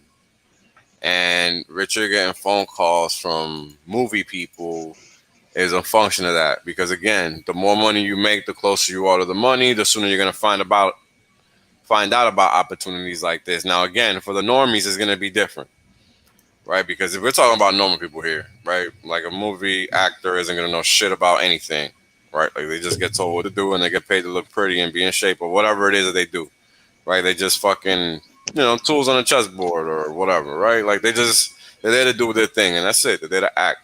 So a lot of these guys, they're not like savvy in any which way whatsoever. They just do their one thing and that's it, right? And then they live their life. So when these people start finding out about this means somebody is telling them about it. You understand? So that means other people are looking at this now. And that's exactly what we're talking about, right? This is exactly what we mean when we're talking about virality. And just to look at the liquidity real quick, there's only 600, well, not only really, but a $650,000 buy right below at 35 cents, 34.5 cents. I mean, the support level just keeps getting higher and higher. That's pretty crazy. No, 36 cents. Sorry. Oh, no, that's the current price. Sorry. I always get that confused. 34 cents. I always get that confused. So 34 cents. So currently you can only get 2 3/4 hex per dollar. I was looking earlier at transactions I was doing back in the day. And man, back in the day, you can get 200 hex per dollar. 200 hex. Now we're down to 2.73. Go ahead, brother. There's an interesting bit of information. I don't know how you even would extrapolate it, but on the bottom left corner, we know that on Uniswap, there's 0.03% basically at the very least in fees. Yeah. So I wonder what the Ethereum cost is to transact, and then on top of that, pay a Uniswap fee. If we think about PulseChain and its fee basis per transaction. I got you. You know what I'm saying? So right now that's only 50. I mean, it's 52,000, which is 52,000 regardless, but the Ethereum at the cost to transact is much higher than that. Yeah, at the cost, right? Like per transaction, they're paying, and that's what you mean. Yeah. Per transaction, people are paying out the yin yang. Yeah. If they're buying $100 worth and they're paying $35 in fee, or if they're paying $1,000 worth or $5,000 worth, and they're still paying some percentage, I think above 0.03%, which is the Uniswap fee element. Yeah. And that's assuming no slippage and things like that. So just in fees, that has to be 5x more, 10x more. I don't know what the cost is in transaction cost on it. Yeah, I never actually watched the fees on a daily basis, but that's an interesting question, right? Because that would definitely give us an idea of exactly what's going on with the fee. I mean, we know the fees are going higher, right? But the question is how much higher relative to the past and why, right? And Richard talked about that a little bit today, but it's still not really clear, right? Like we know Ethereum fees suck, and somehow whatever it was that they did to the code, the prioritizing is going straight to the tips. If you're not giving a hefty tip, your order isn't getting processed in time. Like I had a failed transaction earlier today. Yeah, a lot of people Ethereum fucking sucks, man. Like I've defended Ethereum in the past, but it's the same shit as Bitcoin in 2017, and I cannot wait. I cannot, because I love when I see like pure maximalism get absolutely destroyed. And it's the same. To me, it's the same fractal from 2017 with Bitcoin. It had the same issue as far as the block congestion. We're seeing it today with Ethereum. So this is the first cycle where we have products that are built in the space. Hex was really the first implementation of that completed product, monetized through time monetization. So I hate Ethereum so much. Right? I hold a good amount of ETH in my I do still hold some ETH, but I do not like it anymore. This is a guy who I do really not like liked it anymore. ETH back in the day too. Yeah, man. Damn. Yeah. Wait, That is nuts. our boy Wendy's for Tendies too, huge ETH supporter, was a little bit bearish on PulseChain when we were first talking about. Now he's just like full on, just like like, hey, my favorite two words, baby. No fucking choice. Yeah. Either way, you know, capitulated to the superior product. Yeah. Dude, PulseChain is really going to be the catalyst for virality. If you want to talk about the average person that doesn't have $1,000 to spend or whatever, you know, just a normal getting it out into the normal economy, not this little bit higher economy. Staker.app probably being able to issue wallets right from the rip too. That's massive. Like it really fulfills its full purpose of essentially becoming a Robinhood like app for crypto, where you can literally do everything. You can go from fiat, you can go to crypto, you can stake it, you can hold it within a secure wallet, and it's a wrap. Like it makes the onboarding so streamlined and easy. Anyone can do it. Anyone can do it.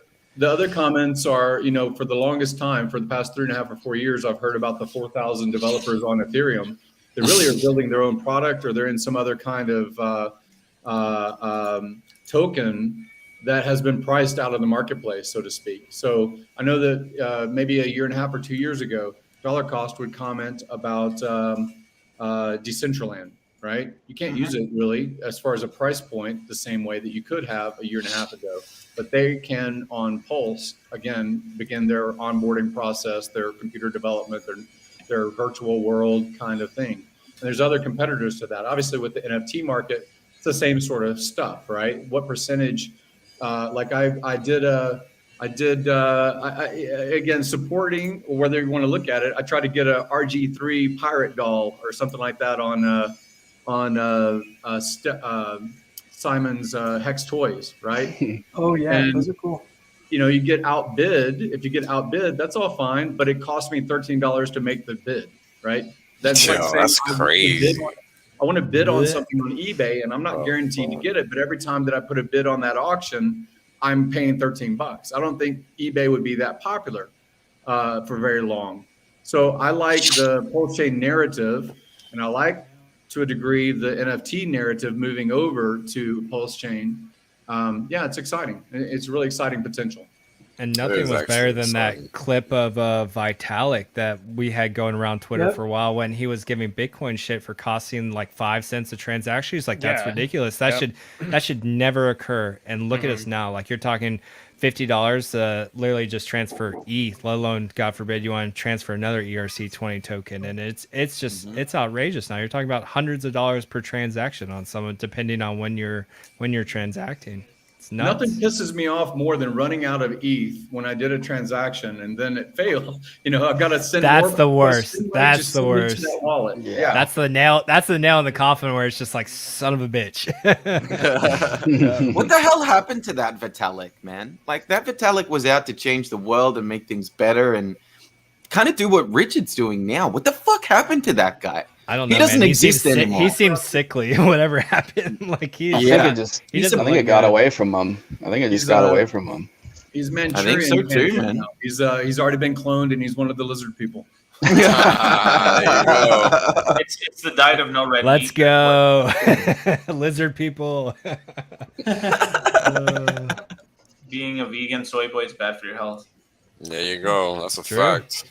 Need some protein in there. Yeah, but hey, you guys, I gotta get some sleep. I'm so fucking tired. No worries, brother. Thanks for stopping by. Awesome. I'm gonna try to jump on some Hex streams and stuff tomorrow and stuff. But yeah, definitely. Yeah, tomorrow, most people are off. Show your course before you go. Yeah. It's Q4. It's Q4. Yeah, Crypto Mindset Q4. We almost have over 1,000 people right now. Shit, nice, bro. Pretty fantastic. Yeah, it's going to start September 12th for 10 days, over 80 hours of recorded content, pretty much A to Z. We onboarded quite a lot of types. Again, we have a lot of new people on this next one. We're expecting something close to about maybe 1,500 to 1,800 new people in the course before it's all said and done.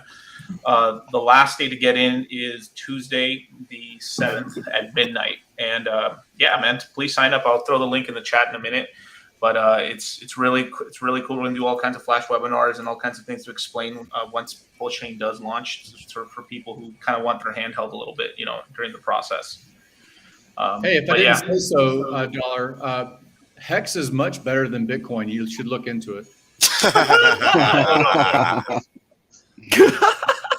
I mean, obviously, I know, man. He's just gotta convince Charlie of that. That's the last step, Charlie, to capitulate on Hex. It's hard, dude. It's hard to let go, dude. I held on for fucking ever on Litecoin, dude. I know how it feels. That's what we talked about on Nights of Crypto last time. It's just like you have that emotional tie to that bag that gave you that first like generational like wealth. Like when you really strike it big with a crypto like Litecoin, Bitcoin, with Plan C, it was Celsius. Like it's hard because there's a very strong emotional tie attached to that first bag, and sometimes it puts blinders on when there's something truly better like Hex.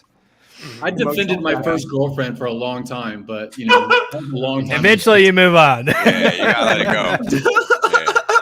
I mean, I get all that, man, but I'll tell you what, there has to come a point in time where you have to respect the math and just grow the fuck up.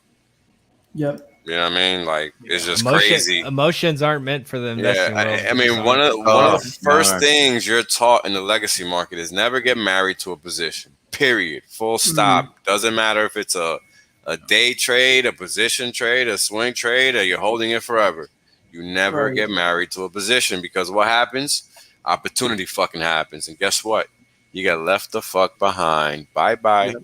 And that's exactly how it works. Like Motley mentioned, when that blonde's gonna hit you up, bro, you never know, man. It's all about the Colombians. It's all about that, baby. But anyway, good night, you guys, and it was really cool to talk to you guys. So I'll catch you guys later. Brother. I'll probably end up doing some kind of Hex stream tomorrow. I'm gonna go on the Fresh and Fit podcast tomorrow.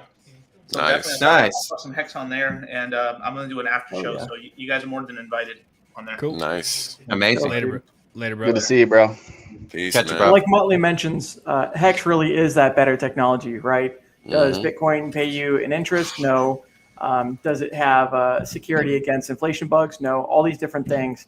And like you guys talk about with the current quote unquote influencers that are deleting their old calls, they definitely messed up by doing that. And now it's much more apparent to see as they delete their calls. And yeah, Hex will just continue going up, and those people will continue to silently capitulate by not mentioning it or by deleting their hated tweets. And some are gonna double the fuck down. Did anyone see the Sunny Decree post that went out over the last couple of days? No. He put out a poll that was like, hey, which thing would you like to hold for the next 10 years? And it was like a piece of shit, Dogecoin, Binance, and Hex. And it's just stupid. It's so stupid, man. Like, you have no foresight about what is going to come. You're digging your own grave. All of these influencers that are doubling down on that position are just digging their own fucking graves. And it's only a matter of time. It's only a matter of time. Wills talks about it, fake gurus, right? They're furus. And that's definitely the case, right? And so to think about how much of an opportunity those people have costed that talked about Hex, they didn't even have to say anything, but they chose to. And like you mentioned, doubling down too. That's one of the things I love about the Hex community so much is the information that Wales gives out, Motley, Gerardo, all of it. That's normally information that people would be paying for in these little groups and whatnot, but this is better. Like it's like the last coin to rule them all. Hell yeah. I like that. I like that word, furus. I like that. Yeah. Me too. We'd be much more like if someone just comes out, especially one of those guys, and just admits their capitulation, admits they were wrong, then we'd be much more accepting. But until then, they're just going to keep reminding them how wrong they were. And it's some of them probably have so much pride that they'll never say that they were wrong. But we've seen some of them come around. But yeah, we're just going to keep reminding them. We're not going to go away. So they're going to be reminded constantly of the horrible decision that they made and that they've led their followers into into death or into a life that could have been a life of wealth, and now it's a life of continuing to struggle. Dr. Dipcatcher put out a tweet earlier today, and it was great. If you guys know, I forget what the guy's name is. He's like bro. He does like NFT stuff. Oh, Kenneth Bosak. He was on. Dr. Dipcatcher put out his tweet from the beginning. He's like, Bitcoin Hex is a scam, and now he was gifted 1 million Hex staked for Quattro Cinco. And now all he does is brag and say how amazing Hex is because of his Hex bag, and what he's seen, it's done, right? Like it's inevitable. It's only a matter of time. I'd love to see a chart of Bitcoin, or what is his name? A BitBoy's sell of gifted Hex versus Crypty Girl's staking of 555, 2.5 million. Oh my God. Yeah. I'd love to see that chart. Yeah, well, and just real quick, shout out to Motley again, because he's come up with a lot of thought leading ideas. Well, I mean, right? Because the reason I wanted to say that is because Wales has been talking about not engaging with these foovers for the longest time, and a lot of people were just still engaging with Eric Wall, Chris Black, and finally it was Motley that I see that's like, hey, instead of engaging with these people, giving them what they want, which is that bait, right? That engagement, block them, post a photo, stuff like that. And that way you're not giving them what they want, which is that engagement. Clearly they're baiting someone when they say Hex and the other two things that they're comparing, and they don't want to learn, but they want to abuse and they want to take advantage of the Hexican community by getting their attention. And I love that we're not playing their games, because it goes to show you that we're on another level, and eventually, they'll either get left behind or catch up way, way later down the road. So it's important to realize that people just don't have a choice, right? Like, I've been saying this for a long time, and it's simply because we have something that just does what it's supposed to do day in, day out, and it lets us know day in, day out that it's going to do that, and that's just what it is. So we have to respect the math and enjoy the ride. Like, this is probably the easiest trade I've ever made in my life. And it's parcel in part because I've understood the most important aspect of this trade is to just sit there and do nothing. Yeah. And, I like my staking average is 14.6 years. I'm not touching a single red Hex until 2036. It's only 2021. And I made that conscious decision because I understand what my goal is. And I made my life easy for the next 15 years because I know at the end of that time frame, I'm solid. I don't worry about a damn thing. In the meantime, I'm just accumulating more Hex on the side, waiting for Pulse to launch, and just ready to retire within a year after that, because I'm pretty sure it's not going to take longer than that. It's crazy as that sounds, but that's life. Well, and imagine how much financial capital is in Bitcoin and Ethereum right now. When these people do capitulate, we could see, and maybe we're already seeing it already, but we could see some of their bags that were in Bitcoin start to convert over into Hex, because it just is the better thing. I mean, how long do you want to have your gains cuckolded before you realize, okay, I need to start being on the right side, not the wrong side? Love that word. It's like a way of putting it, bro. A little while longer. A little while longer. Oh, man, that is too funny.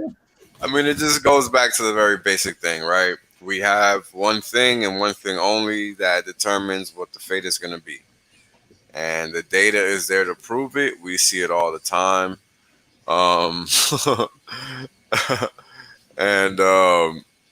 Yes, this is true. This is true. Got me laughing. Yeah, that's a good one. But he'll upgrade eventually. Oh yeah, Quattro Cinco, he'll upgrade. All right. Yeah, I'll upgrade right a month before.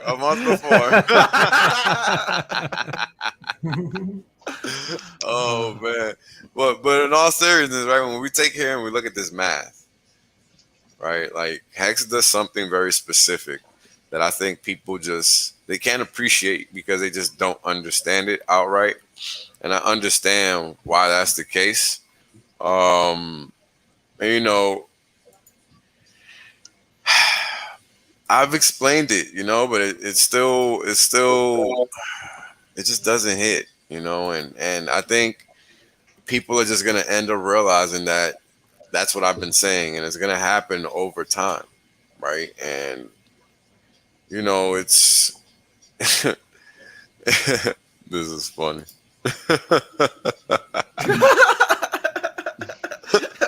Maybe not. Maybe not. Yeah, hard to Mexicans say. have enough money, either with lobbyists or medical research. One of the two, right? One of the two. We'll get it done either way. Yeah, we're gonna get it done either way. That's for sure. Variance. Oh man, that shit is crazy. Anyway, but we got the math, right? And that's the thing that backs us up. We got the combination of not just the math, but also the logic behind the math to support it. And that's why, you know, we see the price moves that we see. It's very simple. And the reason we don't see it in other products and in other facets of the world, right? Like if you look at the fiat markets, right? The legacy markets, stocks only go up because the value of the dollar goes down. Most assets are like that over there.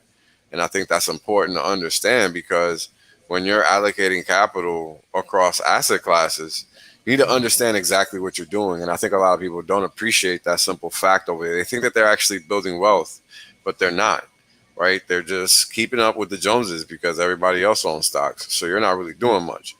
When you sit here and you look at Hex, and what Hex does is actually maintaining value. And on top of that, you're earning that rate of return based on the fiat devaluation.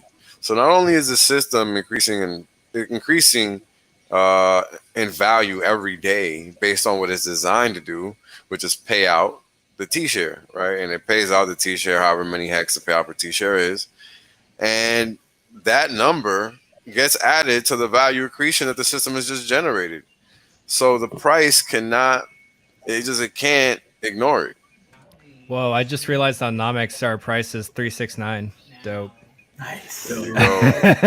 Yeah. That's great. I'm gonna screen grab that real quick. Awesome. Beautiful. My phone is full from like screenshots, you know. And when you think about would love us. when you think about these stakes and the emergency and stakes that are going to happen and these long stakes, just where we're at now, just imagine the compounding. Imagine the guys that do have ladders set out or that have long stakes. It's like these numbers get astronomical. They're almost mind blowing. I mean, it's almost already mind blowing for me. Like at this point, it's so just I don't know. It's gonna be epic. Just seeing where we're at. Minus getting our copies and Pulse and all this other stuff. I mean, just Hex alone. Bruh. Forget about that, man. Yeah. Well, there's a lot of new millionaires that have been created thanks to Hex. And the biggest thing, too, is like it doesn't just stop there. I mean, a million times 1,000s, a billion. We're going to see like the first billionaires minted thanks to a product that Richard Hart developed. And that's the other thing I want to get at that Gary's talked about a lot, Funding Jim, is just like we say with security, when it comes to finances, you know, get your stuff set up now and get it tight now for that kind of future, because it's not going to take very long to do the next 1000x. And if you're already there, you know, just protect yourself. For sure. You got to always be cognizant of the risks, right? And what you're doing. And I mean, I know it's hard for new people, but that's why when you don't know, you got to seek out that information to help you understand exactly what's going on, because you don't want to get caught slipping, you know.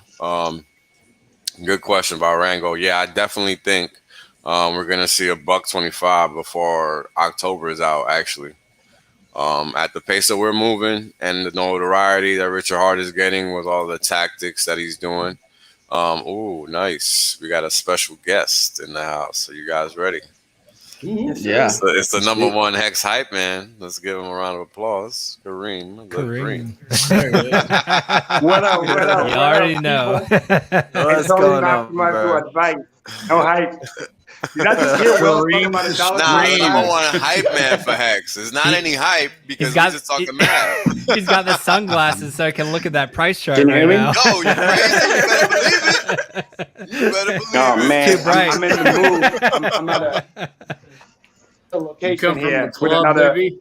Hell yeah. Always. I ditched the club because the price keeps going up. I was talking to Gonzalo. I was like, nah, we gotta go. Fuck the club. Fuck It's the like, club. I'm gonna Man. buy The that price bitch, is Chuck. not That right bitch is now. great. The club is not It's exciting like- enough. I gotta be like- with a bunch of dudes talking about What that. up? What up? It's like, Much we're here in the better. penthouse. Much better. Chipping it 100. I was like, I keep refreshing the Staker.app. I'm trying to make a move, and then it's like it goes up, man. It keeps going up. I'm like, I get distracted. I'm like, all right, I gotta get out of here. I'm not getting the same fun. So, and then Will sent me the link. I was like, oh, perfect. I was driving back. So, oh man, It's a party stream, man. We just having a good time, talking some great Hell facts. You know, sharing valuable information, still in your answering state right questions. now.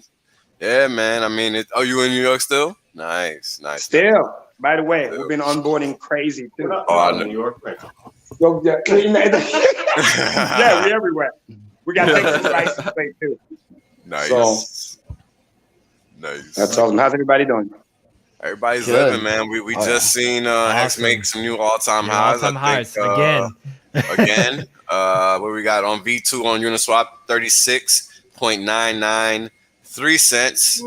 So we're climbing, man. We're climbing, you know, just You know as what's expected. crazy though? That same line that I was just like charting just for fun, just linearly, right? That helped me predict how we're gonna get the 25 cents by the first of the month, right? Right now it's pointing October 1st, $1. Literally. Wow. And that's I believe it. key. I believe it. And Yeah, I wish October I wish I had my computer because I literally like graphed it, and it's like $1, but then that's if it does linear, which means if you go parabolic, we might even get there literally in a week or two before Sooner. the first. Yeah. So and I got surprise for you guys coming up too. So you know, Hey, we're gonna see you're gonna see $971,000 per hex in 3 years. Get ready. Gunter is working on a chart too, which is cool. But boots on the ground here. I mean, there's crazy money out here too. So we met somebody that's gonna drop like 500K. We're just gonna do the onboarding. I mean, it's crazy. It's like they look at the chart, you explain a little bit. It's a no-brainer. Fixed product. Put the money here. Let it grow. It's like, it's crazy because exactly. And then time monetization, something that they already understand. And, you know, since they don't want to have dormant capital, and the joke is, what's your alternative? Talking about JPEG? Yeah, they're like, yeah, no, thank you. We better want to get something solid. And that changes everything. Yep. Those T-shares, man, people need to put some respect on those, man. Well, you know, before the launch, I think Motley had said it most recently that I heard at least was, if you're looking for dollar hex at 50 cents on one chain and 50 cents potentially on the second chain, whether it's at launch or immediately after, that's your dollar. So we're really tracking very well on both networks. Yeah. Amen. Amen. And again, we don't even have the snapshot yet, so just let that sink in. It's kind of crazy. That's the key for me. That thing is gonna put the wheels in motion. Like we just can't even fathom. And also with high fees, because there's other people that we're on board that are like, you know, $500, $3,000, whatever. But they're dealing with $70-some fucking trading fee. That's insane. Which also mean mathematically, quick math. When the fee goes to pennies, it's gonna help that onboarding even more, because now, you know, a couple $100 that's sitting on the sideline because they don't want to pay $70 fee. All of a sudden, you get 100,000 people putting a couple $100. It's serious volume. Again, forget your RSI, forget your MACD, all that stuff. It's not gonna matter, because when we go from pre-viral to viral, you sell too early, you get left behind. You get left behind. Period. As we speak, I'm getting messages, people waking up. Oh my God, new all-time high. What's happening? It's like, yeah. Now the phone is buzzing nonstop because you got different time zone, right? Europe waking up. They all hit me up right now. My friend, like from France, like, yo, what just happened to the price? I say, hey, I told you, you're gonna wake up to a new all-time high. That's the new reality. You gotta get used to. That's it, baby. See, we're wearing shades out here. You know we're what time getting it close. is, you know? We're getting close Oh, again. yeah, to right some here. all-time highs. Exactly. Everybody got shades on. Damn. Hey, GT's too bright. So the more people that you help become rich, the more people can invite you on their boat, can invite you to their jet, can invite you to their lifestyle. So you don't have to spend down your capital. You can either make all the money or just know a lot of people that have a lot of money. And as long as you're in that link, you're good. You're good. Well, we were chilling at that millionaire's house, like a penthouse, 4 floors, 12 bedroom, was crazy. And then we just casually joking, yeah, we just went out, whatever. And then we left the club, went back home, and then like the net worth just went up like, more of $1 million. It's like, how do you do that? I said, don't worry, Hex.com, hit me up. Let's turn up first. Don't worry, we'll get to that. You see, it's so cool. It becomes exclusive. Like, don't worry, I'll hit you up. Like, no, I want to know nothing. Don't worry. We got to sit you down. You got to write your seed words, all that stuff. So, yeah, you don't want to onboard live in the club because obviously it's going to be crazy. Right. Safety. Or they'll literally, people go crazy. They'll just like put it in, take a screenshot, and then. Yeah, they don't know any better. They don't know any better. They're always itching to do that screenshot. It's like, no, knock that hand away. Like that. Like, literally, the FOMO is so real. You have to tell them no. Yep. You have to wait. Well, we're just beginning the S curve too. I mean, you guys think, like Kareem said, the FOMO is real. You think this shit's real now? I mean, we're literally just starting that tick up, and the momentum is going to get even more exciting and viral, and the price is going to shoot faster as we have more. Growth, and Richard's, interviewing with people that are big names. It's all just the very beginning. And when you look at what Bitcoin did from 1 penny to 6.5 million, or to 6.5 million X, that's kind of like one S curve, right? And Hex is just doing the first like 7,000 X. So imagine that many more X as the curve goes up. Like, we are just at the beginning, and sometimes you need to say it many times for people to understand, because they think, oh my God, the price has already gone up so high. How could it go up higher? And it's like, no, dude, this is just the start. Yeah, but again, it goes back to what me and Will's been saying for a while. Again, product, not project. If the value proposition is there, I say it many times and I repeat, it price become irrelevant. If you're still getting 37% APY, whether it is 30 cents, 50 cents, $1, $10, $100, it doesn't matter. You can come in with your fresh fiat and get 37% on your money. It's game over. It's forget S curve. It's a new curve. It's the hockey stick. Up and to the right. There is no down. There is no. It's up and to the right. So it's a new shape. Can you imagine all those poor people that were just like, man, I'm just gonna wait for Hex to dip to buy in? Oh my. Yeah, good luck. Dip never comes, man. We've been hearing that for so long. All these price levels. We've been hearing that since 1 cent. The liquidity with the Hex disappearing every day, every other day on Hex that. Hey, if you guys are selling before September 2024, you guys don't understand the value proposition of Hex nor mathematics. Like Good to see you, Gunther. I'm just gonna leave you guys with something. This will be very brief, right? Bro, how fucked up are you? Let the man preach. I would if he would stop stuttering. Some gospel. Check it out. From the all-time low of 0.00005655 to basically $1 million, there's 34 doublings. Listen. So far, Hex has doubled 12 times since the all-time low in about 20 months. That means on average it doubles every 50 days so far. I wonder where that number came from. If it continues that same rate of growth, the price will be at $971,000 by September of 2024. Can you say that again, sir? Jackpot, bitch! Damn right. Where's knocking?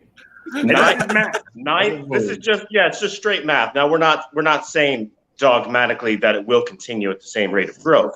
We're just saying if it continues to double with that same average rate of growth of doubling every 50 days, roughly 1.67.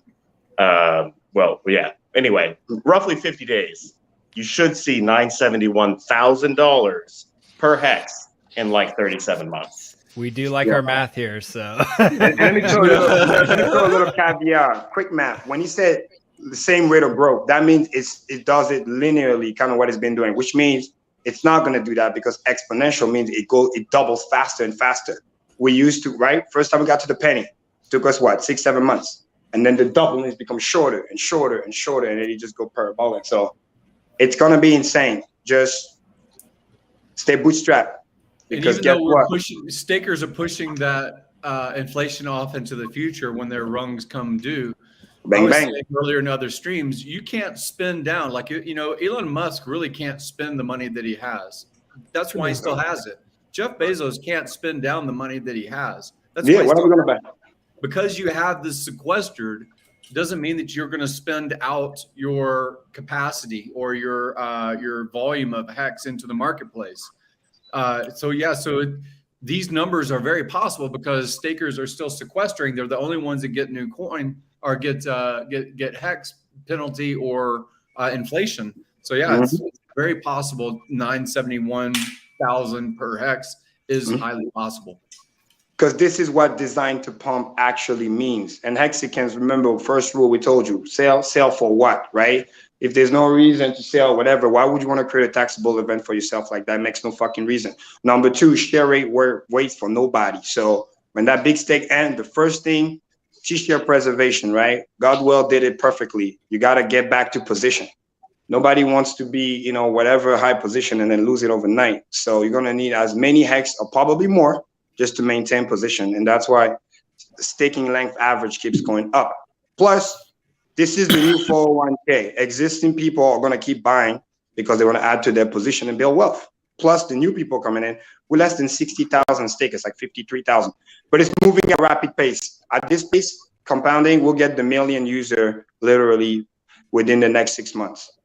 That's how insane it is. We're doing about $1,000 new person every other day, which is pretty insane. It's awesome. We're already at 53,000 today. We're like a few heads away, and that's it. And it's going at, it used to do that in a week. Now it's doing that in 2 days. We and did 3,000 in a week. That's correct, sir. Yep. And then it's going to start compounding faster and faster. Kind of like those YouTube channels that go viral. They take a while and then they get to like, 100K sub. And the next thing you know, it's like 150, 200, 300. And it's going to grow like that. And guess what? The product is that fucking good. And they're going to stick around. They're going to tell their friend and tell their friend. And now I just convinced my other brother to put 50K and I'm going to help him on Tuesday. So again, it's crazy.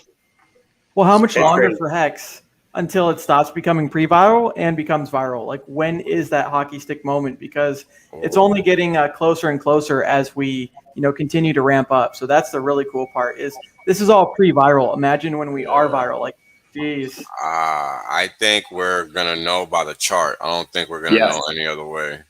I think yes. Okay. Can the chart start going backwards with how vertical it is? Exactly. This is when, for those of you who remember that epic day when the war between Bitcoin and Bitcoin Cash, where it's like the virality was so crazy, like your computer and the website is gonna say 404.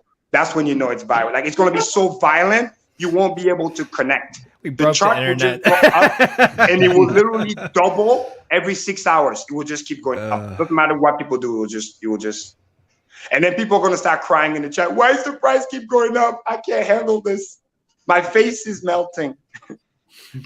Yeah, we've seen almost $100 million per hour in the last 6 hours that have been staked. We went about 600 million in 6 hours. In the staking. It's insane right now. And trading volume has been averaging like $55 million to $60 million a day. That's insane. Real volume, on chain, no bullshit, no wash. Transparent, according to Nomics.com. Yes, best sir. Fucking coin ranking site there is. Exactly. If you're not using it, you're fucked up. Exactly. I like how Motley, holds back. Yeah, right. It's the sailor in me. Old habits die hard. So check this out, guys. I got some interesting stuff on the screen. There you go. Just a map. Yes, sir. Yes, sir. That's what we're about over here. And check it out. Hold on. I didn't even know you didn't need to pay for that, bro. Man. This guy's out of control paying for moderators. Only a news. Oh, Hexmac, you didn't have oh man, what's going on? I'm like slacking with the hammers out here. I really just don't be paying attention to that shit. Hold on. Wrench gang. Yeah, I gotta throw some wrenches out there. There are plenty of people that do deserve it. That they come constantly to the streams and whatnot. Okay, yeah, right. You got one. So check it out. What you have on the screen is a little formula. Now this is probably not gonna be hard to understand. Maybe. Keep up with me. So I have this calculation that I've made up, and it's not typical, but I took it from the system. The system emits this data, right? So it's the system's data. And that calculation is called the Hex to Hex price to earnings ratio. So what is this data saying? What's the formula? It's 1 Hex over the payout per T share. Now, why 1 Hex? Well, it's very simple, actually. If 1 BTC equals 1 BTC, then 1 Hex equals 1 Hex, no? I think yes. So that's how we look at the system. We want to look at what the system itself is doing. We don't care about the fiat values that the system is pumping because those fiat values fluctuate over time, right? That's a function of what the dollar is doing, and what the dollar is doing, we don't actually really care about because we know that the system is mathematically designed to do something, and that one thing is to print value, right? So that's what this chart is letting us know. This chart is letting us know at the rate at which the system is generating value. So this flat line, when it spikes down, that's actually negative risk because you're making more money. Because the value, while it's decreasing here, what this means is that you just made more money that day. Because at this point in time, your rate of return increased, right? So thanks for penalties. Yeah. So if it goes down from 17.5% to 12.5%, the number of days upon which you just made money went up. So what I'm doing is I'm taking that 17% that you saw earlier in that other screen. Now the Hex PE is telling you how quickly you make your money back within a year. Doubling. The doubling effect, basically, correct. For the stock market, the all-time low was 551%. Yep.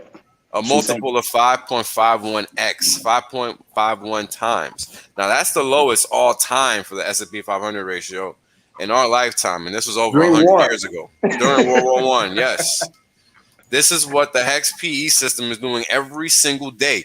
What do you think is going to happen when people like myself, Funding Jim, Kareem, whoever, can talk to these Wall Street people and explain this simple concept to them and show it to them on a chart? Because guess what? Holy crap. Hex just does that. It's over.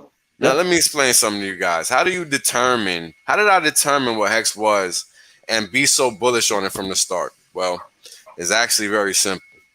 And I'm going to teach you exactly how. It was the realization of what the price returns were showing, right? And what we see is a pause along the way. Oh man, at these specific values. Return stream, baby. Right. I mean, but check this out. The T shares are on the left-hand side, Kareem, and you haven't really looked at this chart that much. But look at where the values stop. Nice. Log right there. Log base 2. Yes, sir. All across the way. That's when we see the pauses in the system. So what does that mean? Why do I care so much about that? I've been talking about that for 9 months. Well, we're talking about a system that's designed to take the shape of this curve, which is I've described a million times. I don't know how. I'm tired of talking about it, but it's important we understand it because this is the power of understanding Hex. If you haven't seen my first video, how cryptos work, go watch it. That's your cheat sheet for financial freedom. You're welcome. Because that is going to really give you all of the tools you need to understand what's going on here. Right now, log base 2 is a very specific type of curve. Right now, if you understand what a logarithm is just giving you the inverse of the exponential function. Now, what is the exponential function? Well, the exponential function is just the value of E. Now, what does that look like? Because that's important. Well, let's see. Y equals E. E is a number of 2.1 or 2.8176. Yeah. Can't remember the number anymore, exactly what it is. Crazy. Oh, sorry.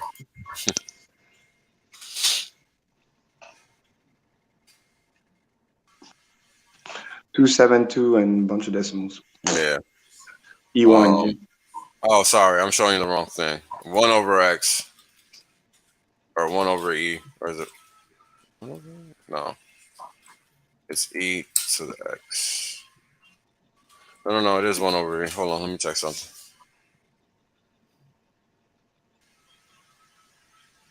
Oh, it's not giving me.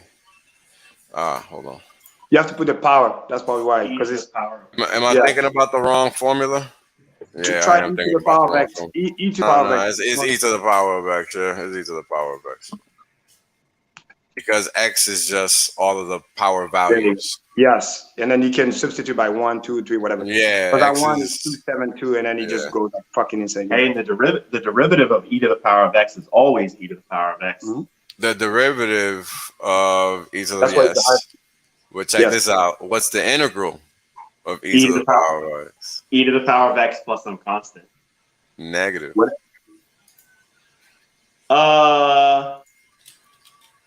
Hold on, let me think about that. Wait, I got one for you, baby.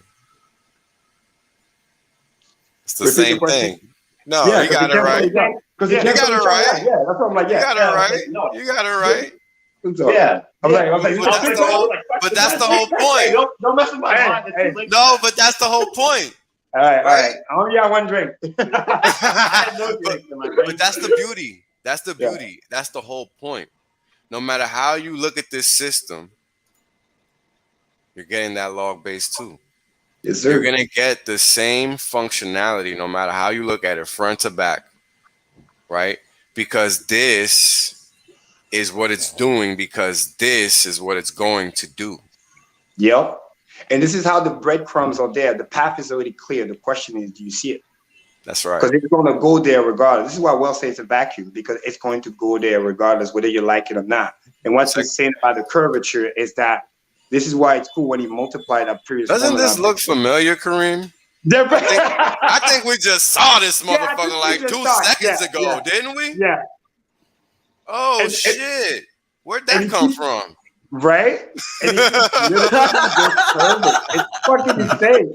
Zoom out, yeah. And the funny thing is, I know it's hard to see on the formula, but technically in the function of E, it curves faster and faster. Like that's the craziest thing. It never goes the other way. It's the true up and to the right, because it never goes, even though it's tiny, that sounds familiar, does it not? Yeah, very, very much so. And this is why when you multiply by 365, that previous formula, that was cool for people to see, because it's like, okay, it did this many, then 63 days, then it's gonna take 45 days, then we're gonna start doubling in 30 days, and then it's gonna take 25 days, and then 20 days, because it's the exponential, especially if you're locking T-shirt. I've explained the math on CoinGain last week. I'm gonna do it again. If somebody is at a penny and it doubles, right? That's okay, he got his 2x. And then it doubles again from 2 to 4, right? But the guy that's at a penny, that was his entry point when he bought his T-shirt, he's actually doing a 3x, because from 1 to 4, it's a 3x multiply. And then let's do it again.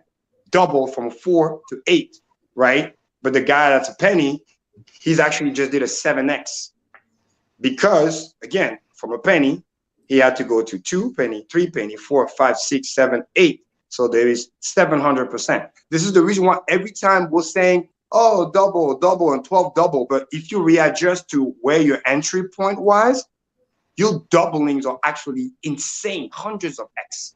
Because at the first double, two people have the same return. At the second double, the first guy that just got in, that got his first double, the second guy got a 3x because he started at 1 penny.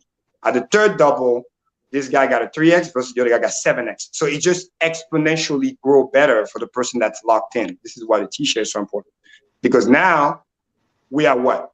37 cents. The guy that's at a penny, he's at 37, almost 37x on his money.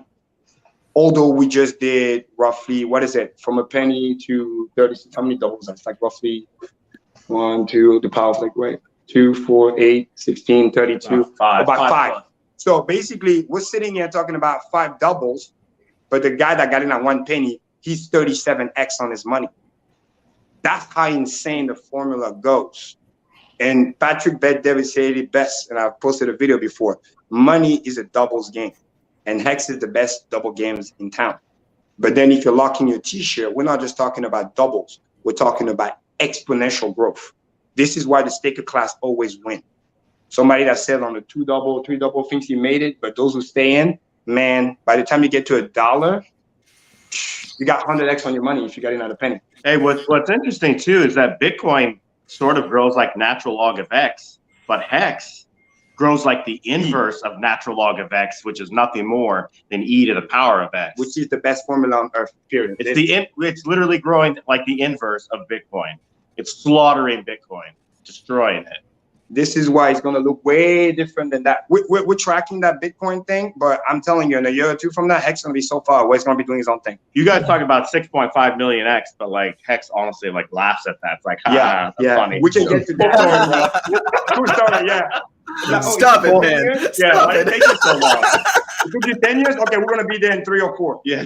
Thank you very much. Bye. Bitcoin, they already had their gains, right? Hex is just starting its gains, you know? So people that had been sitting on Bitcoin thinking it was the best, they're going to move into Hex knowing that Hex is just starting the gains. And man, the numbers are ridiculous. Absolutely ridiculous. 100%. And one more insanity, right? Let that sink in. This is all for interest, guys. Let that sink in. Yeah, we're not even talking about interest. We're just talking about price appreciation. Yeah.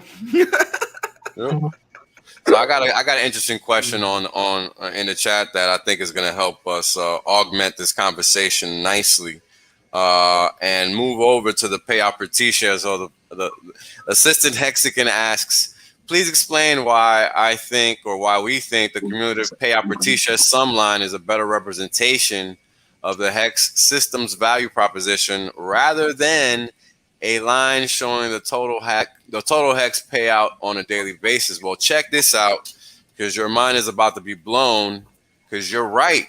Because guess what? It's the same thing, bruh. Same thing. Let me show you. So check it out. Payout per T-share looks just like, guess what? Daily payout line. The daily payout line is just the payout per T-share divided by the number of total shares in the system. So good job. You figured out the big secret. It's all the same, brother. So, oh, you didn't see what I was showing. Whoops. I forgot I wasn't sharing my screen. I couldn't see it. Epic fail. Hold on, guys. Oh, sorry, Bran.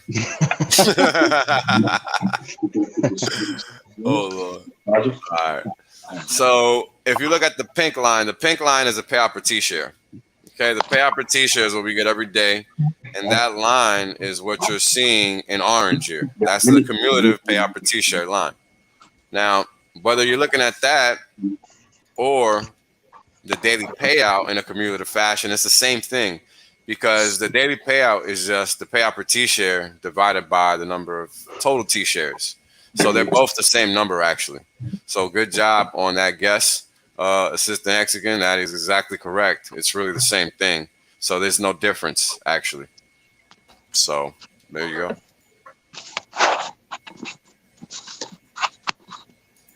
Perfect. So yeah, I mean, and here's the thing, right? Now we talk about Hex doubling ever so often. You know, Hex has doubled. Whoa, sorry. Hex has doubled 5 times. 12 times, yep. 12 times in total. It's 22 doubles away from hitting $1 million, FYI, per Hex. That's not insane. A T-share, not a T-share. Okay, per Hex. So yeah, something to think about. Crazy, because we've already done 12 in 21 months. Okay, and we got 22 to go before hitting 1 million coins. You guys heard Gunther explaining what he's seeing into the end of 2024. I mean, we have all this math to back all of these assumptions up. And guess what? I'm not so sure they're assumptions anymore, because we really haven't been wrong yet on pretty much nothing using the math. And congrats on the new highs, guy. We hit 37.6 on V2. Just keeps going. Man. Just keeps going. And this is what we're talking about. This is the math, right? And I got this chart which tells you everything you need to know. By the way, Wells, real quick, we're gonna switch to the laptop. Gunter has his laptop, so I'm gonna connect. No doubt. Let me know when you guys come back. I'll be watching. I'll be watching. Oh wait, okay. Whoa. I think we're good now. I have to cancel for my phone. No worries. We're good now. Bye bye. Sorry, everybody, for the night. No, you good. Motley's prediction of that 50. Hell yeah. Motley's prediction of that 50 cents, like I said, is going to happen, I think, a lot sooner than a lot of us think. And then to only imagine what the price... It's bearish. Well, to only imagine what the price is going to be when the testnet is launched, because we know once the testnet is announced and launched that we got about a month before the main net launch, and somewhere in between is going to be the block height for the snapshot and the fork. But we haven't seen anything yet. Once that testnet is out, oh my God, get ready for 50 cent dollar. No, I got to tell you guys something, man. This chart tells you everything you need to know. If you understand this chart, you understand what you own. Dude, I love that picture on the corner right. I just want to say this. Yeah. Okay, so I'm paying for StreamYard now. Thanks to all the YouTube super chat. I said, all right, let me put some money to work in the right way. And I paid for the little streams thing here. Is that channeling? Change the logo. Let me show it. Let me show it. Put the names out there, but I see the dots. But let me show it. Because it's super funny. It's super funny. It's a celebration stream, so yeah. Let's celebrate with some humor, right? Let's celebrate with some humor. Where's it at? Where'd you go? Coming. Oh hell yeah! And Doge. Hell yeah, man.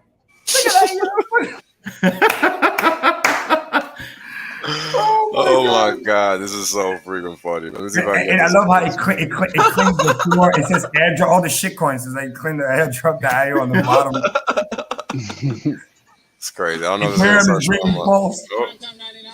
Whoops. I wasn't supposed to do that. Dude, that's a great video too. Yeah, that was super funny, wasn't it?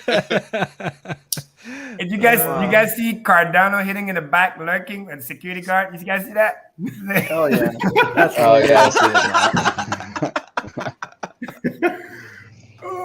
This is crazy. Not only Bitcoin over here acting like it's doing something. Talking to Elon, need some help. How many billion you have left? Yeah, those I ain't picking up some airdrops. Chainlink picking up the dirt on the ground. Whatever this, I don't even know what website this is, but maybe they made the meme. I don't know.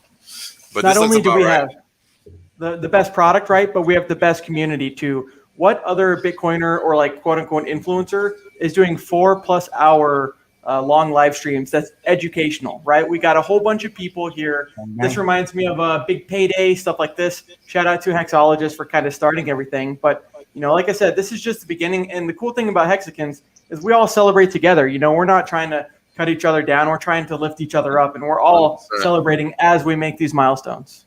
100%. I mean, we're having a good time. There's nobody even cares about anything. Staker.app is going to give you a heart We attack. just did a little Staker. I haven't looked at it since 30. Really, since I bought earlier. Since we went on the streams, it went up in M. So it's just enjoy it, guys. Enjoy it. Like everybody should be enjoying these gains, whether it's $10 or $10 million, because at the end of the day, you earned it. And here's something I was talking about yesterday that was pretty cool. A t-shirt cost, and thank you for the super chat, Golden City. Appreciate it, brother. And all the super chats that I've received over the past couple of days, you guys have been like, you guys know where this is going. So thank you again. So $6,900 a t-shirt. Now, why does this matter? Well, here's something that I realized yesterday that was cool, and it's cool enough for me to say it a third time. Right? When I got into Hex, a t-shirt used to cost 40, 50, 60 bucks, 70 bucks, right? And there was a point in time when a Hex, a T-share used to cost $6. And there was a time when it used to cost 60 cents. Yep. So all that is to say that this time next year, a Hex could cost you, a B share could cost you $6,900 or $690, or you just don't know. Because this is designed to continue to do what it's been doing. And the more that people interact with the system, which is what we're seeing with the staker count of 53,000 already, and after a week of it hitting 50,000, I mean, it's only been 7 days since we reached 50,000 stakers on the Staker app. Just the Staker app. That's just one facet of adoption for Hex. Just one. That's not the whole system. I hope people understand that. Right? Like, people understand this, right? Like, that's just Staker app trying to track like 6 stakes or more. Because if you just look at it like just if you ever own Hex or have Hex or stake at least once, we're talking probably already past 100,000 plus wallets. So, you know what I mean? But it goes to show the cool thing about the Staker app number is like those are real people because it's an average of 6. So that means you have some type of ladder or you're long term, and it's pretty cool. So there is something cooler, right? We know that a B share cost, move the decimal point over, $6.90. Yep. What we don't know is what the value of a B share is going to be in the future, right? I mean, look, Hex did 369x in year 1. It's on pace to do it's already done 30x this year. I mean, we're just getting started. And so far it's done 6,574x from the all-time low. And the T-share has done 11,501x from the all-time low. I mean, I remember when I got into Hex, it was, I think, maybe even 30 market cap or something on Nomics. I mean, it wasn't, I mean, and we know market cap is BS, right? We know it's BS, but that's okay. You know, everybody else doesn't know that yet. But those X's gains are real. And then when you combine the price plus the staking, this is why, like I said, that tweet that I posted, that's how you get to 14,700 X's already. And the stake is still running. You know what I mean? This is the insanity. And again, shout out to Wells. But I love this stream because this is something important I wanted to remind people. And I didn't want to wait until Tuesday. So I wanted to make sure I say this again on the stream.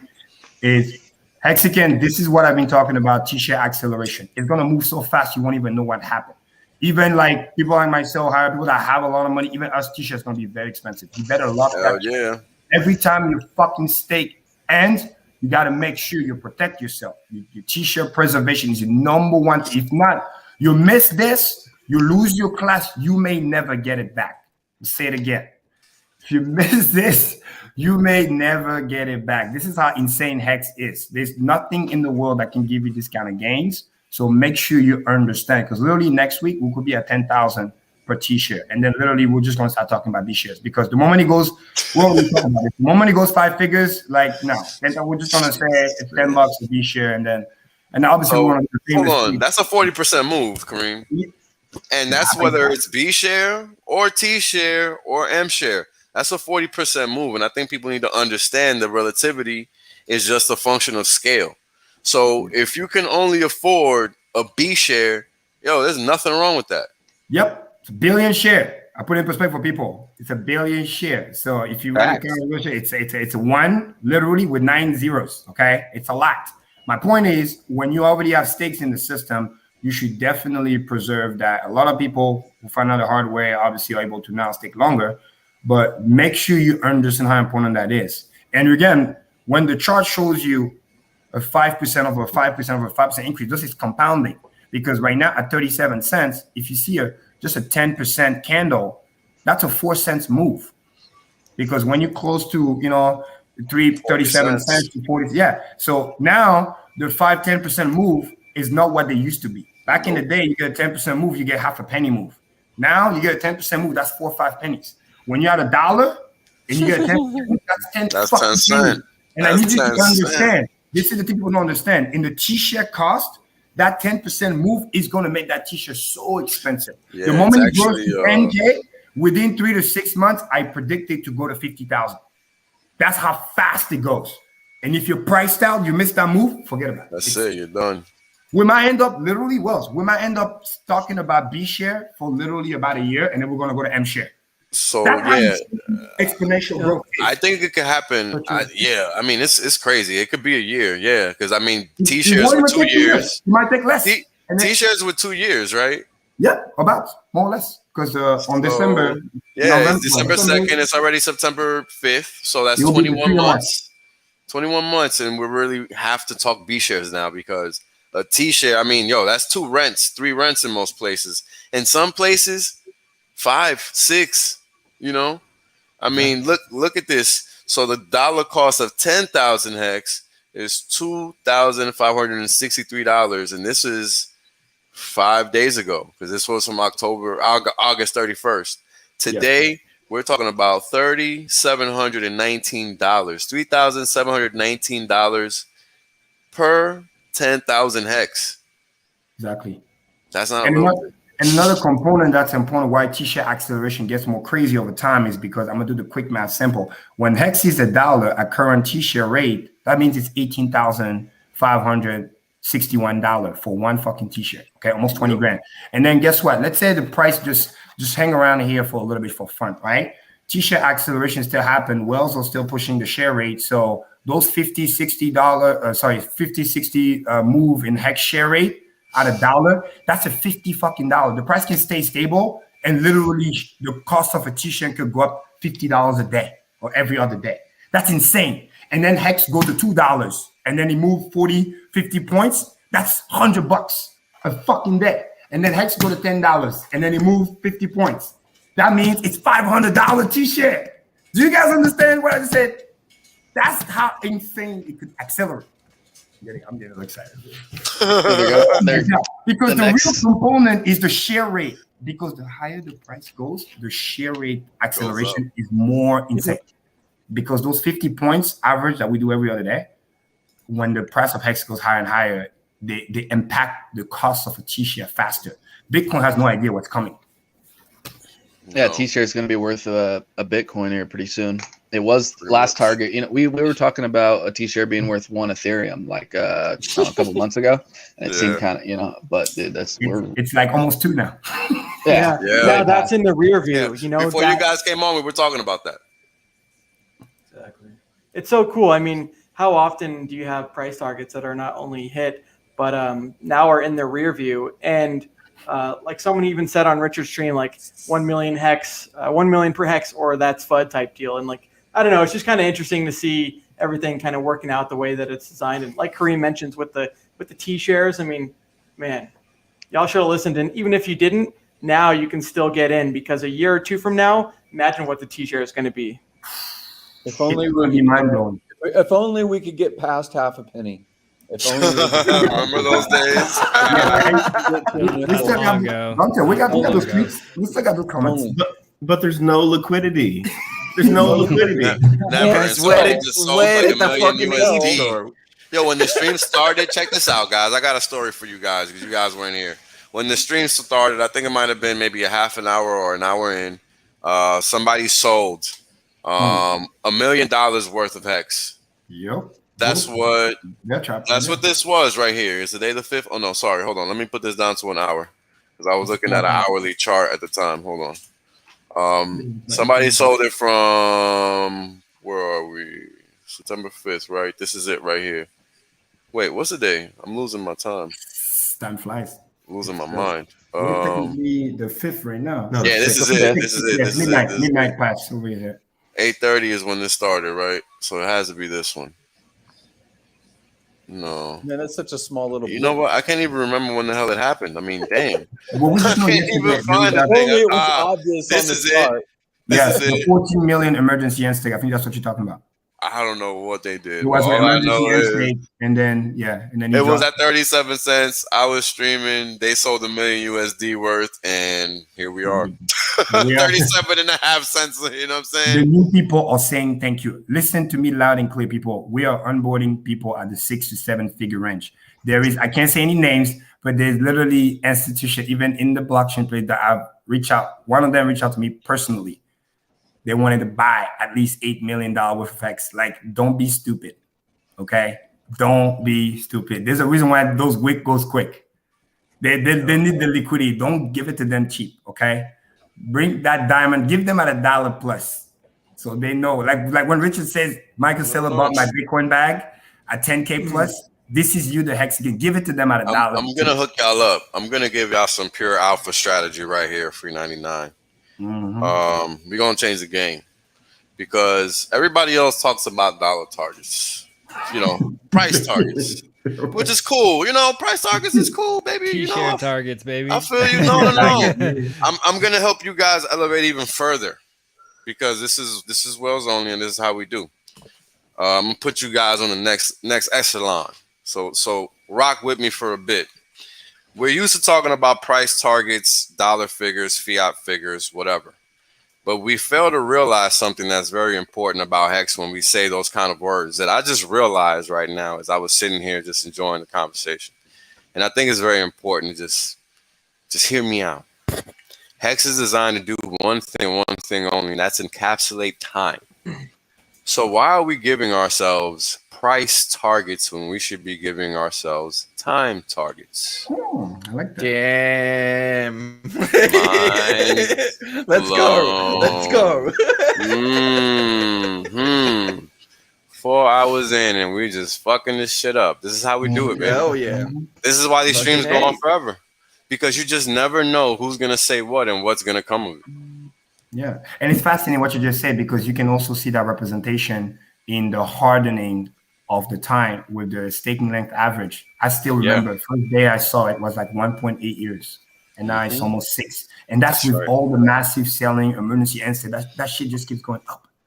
Diamonds, man, because it's the average, which means you need a lot of 10+ year stakes to push the average. We've seen that out of fashion now. You see 100,000, 600,000, 555 stakes. Like, it's just like bread. It's like, there, another one. Hey, you can easily incorporate the time aspect. All you do is change e to the power of x from that to e to the power of t, where t is time. Yes, that's it. Thank you. I mean, I wasn't gonna go there, but thank you. But yes. And you know what's funny?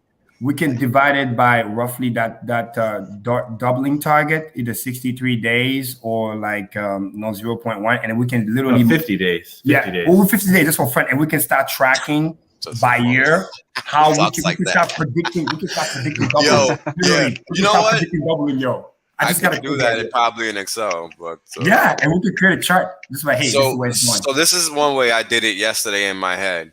I just looked at the chart, like what we have here, and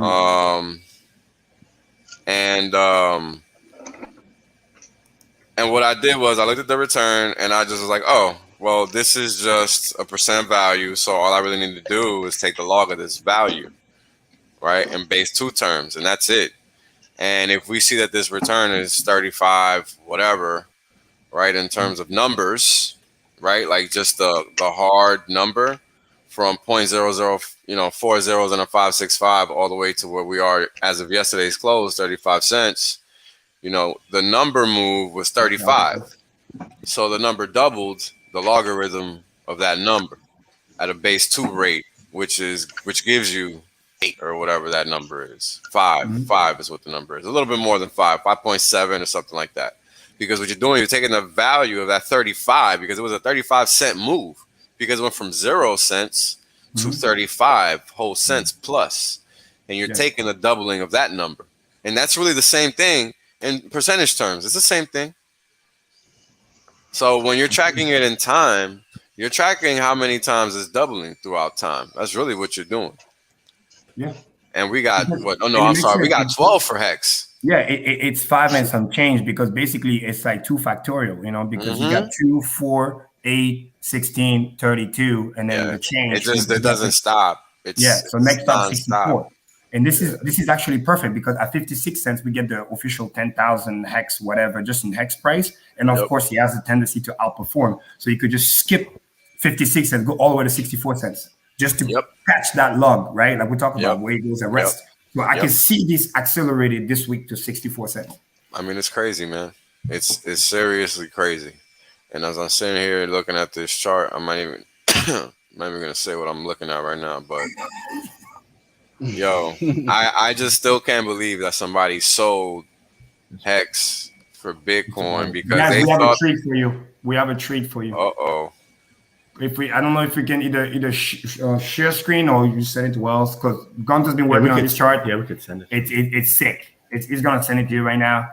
Watch out. Get your FOMO pants on because it's insane. You just put it in the private chat. Grab it. It's a beautiful work of art, man. Let's see. It's the parabola I see. This is literally exponential at work. Oh man. When you see the angle, you see the time. Again, like I said, timepiece, time monetization. If you stay on the bus that long, this is where you're looking at. And this is, again, I've been saying that for a long time. This is before interest. This is the Hex price. I repeat, this is the Hex price. And this is what Richard means when he says it's pointing. When Richard says it's pointing at $1 million, this is what he means. Can I So you guys see this? You guys see this? This is important. Yeah, we could see it. Yeah. Because look, I've been talking about time since I started showing this chart and explaining to people that the longer they hold this rope, right, the higher the value is going to be at the end of the ride. Yeah. And this is what I've been talking about. This chart right now, so we all retweet now. Everybody needs to see this. Sick. This is where we're going. And like he said, September 24th, 2020. Sorry, it's 2024. It's not even 10 years from now, people. It's 3 years. It's 3 years. It's 3 years. It's 2021, and 2021 is almost over. It's only a quarter of it left. Cheers. Cheers. Yeah. That is insane. Mm-hmm. And this is good for the brain because your brain doesn't think exponential. It only knows linear. Every blue horizontal line is a doubling, by the way. All-time low up to. It's not exactly 1 million because we started at 56, 55. Yeah. But those are the doublings that we've been talking about. When Richard's going to be on stream doing the doubling count, this is literally the blue lines. Hey, by the way, notice the 2960 figure actually shows up, ironically, at the 19th doubling. Mm-hmm. So right now, the closest target, 46 cents. That's 35. The next target. You got it, buddy. Yep. That's it. And then after that, we're literally tracking already the 13th double, which is when we hit the 45 cents, the next thing you know, it accelerates. But I want you guys to pay attention to the moment it cracked the dollar plus. Look at how fast it starts to accelerate. Do you understand when you buy something at pennies and it goes from $1 to $7 to $14.28? Like, do you understand that each of those dollars in penny terms, those are literally X's on X's? It's stupid. It could literally get there and then do 1,000X in 6 months. So check this out. I was telling this story earlier, Kareem, before you guys joined. And I'm sorry, but we can't stop children of the grave. This is what it is, bro. Never, man. Yeah, you should have got your FOMO diapers. Now you have no dignity. No. And shout out to the Hex agents. They know exactly what I'm talking about. Yeah, you just got to deal with it, bro. Sorry. Sorry, sorry. All the people that think that they missed out on those 12 doublings. Oh, you have man. a chain called PulseChain. And you have the same product market fit of a product called Hex on that chain. So if you said, hey, I missed those 12 doublings, you got a PulseChain version. Go for that one. Bang, bang. And you can see the shape. It started to do the hockey stick, literally. Flat at first, curving up, and now it's just doing the stairs. Green candles on green candles. You probably see, this is obviously a log chart, but you probably see linear growth where the price kind of follows that purple line. And you know what I mean? Well, you have to remember this is a log chart, so it's going to look linear. Yeah. So it should look linear on this chart, but not when the chart is put in linear scale. Because I understand it's hard to remember, but remember that the scaling of this line is what determines the shape of this. Right. Because if you change this to linear, then it's just gonna show you a wild chart, and that's why we look at Hex in log terms, right, and not like this. Because if you put it like that, then you're looking at you're gonna look at some crazy. Yeah, exactly. That's where you can see e to the power. Yeah. But look, Wells, go back for a second. Look at this beautiful weekly chart that just ended. Look at that. And we're starting the new candle. And then look, this is a new one, by the way. That's a new one. This is a new one. This was last week. And this is what we call a serious bullish engulfing candle. If you guys remember, we showed you guys before on when the Godwells got in on that Hex ETH chart back in the day. Those are the type of candle that we printed. And we printed literally 4 of them in a row. That's how insane it is. You miss this move, you will be left behind. And this is how insane this is. Well, in Big Payday, right, was 30 to 100% more. And that was depending on your stake. This is a guaranteed copy and a guaranteed double. Like, how cool is that you're going to get the next generation, the better network, all because of you just owning Hex right now or staking Hex right now. Like you guys mentioned, that is a parabola to freaking straight up to Saturn. And, to think that both of those parabolas are going to play out, because it's the same exact code. So why won't that same price discovery stuff happen with PulseChain? So we're going to have 2 parabolas pointed up like that way and PulseChain. Like, it's just ridiculous. Okay, guys, I just got an idea. Let's do something crazy. Hold on. I gotta back up Bran real quick because he's 100% correct. And please don't lose your thought, Kareem. Don't, because I know it's important. But hear me out. Since when is 1 + 1 not equal 2, no matter what piece of paper you put it on? Right? Exactly. Okay, then. I'm glad that settles that. Go ahead, Kareem. I love it. I'm nasty, huh? I'm nasty. I know. I'm nasty. I know. Those are the truth. You know what I mean? This is why they love me. Yeah, I just had this crazy good idea. Everybody right now, please, in the chat, right? Not only let's tweak that chart and then let's tag Plan B. This famous chart and he has all the way to the million. I say, bro, this is how we get to our million, and we're gonna get there before you. So somebody just tag with Twitter to be like, this is how we get to the million before Bitcoin.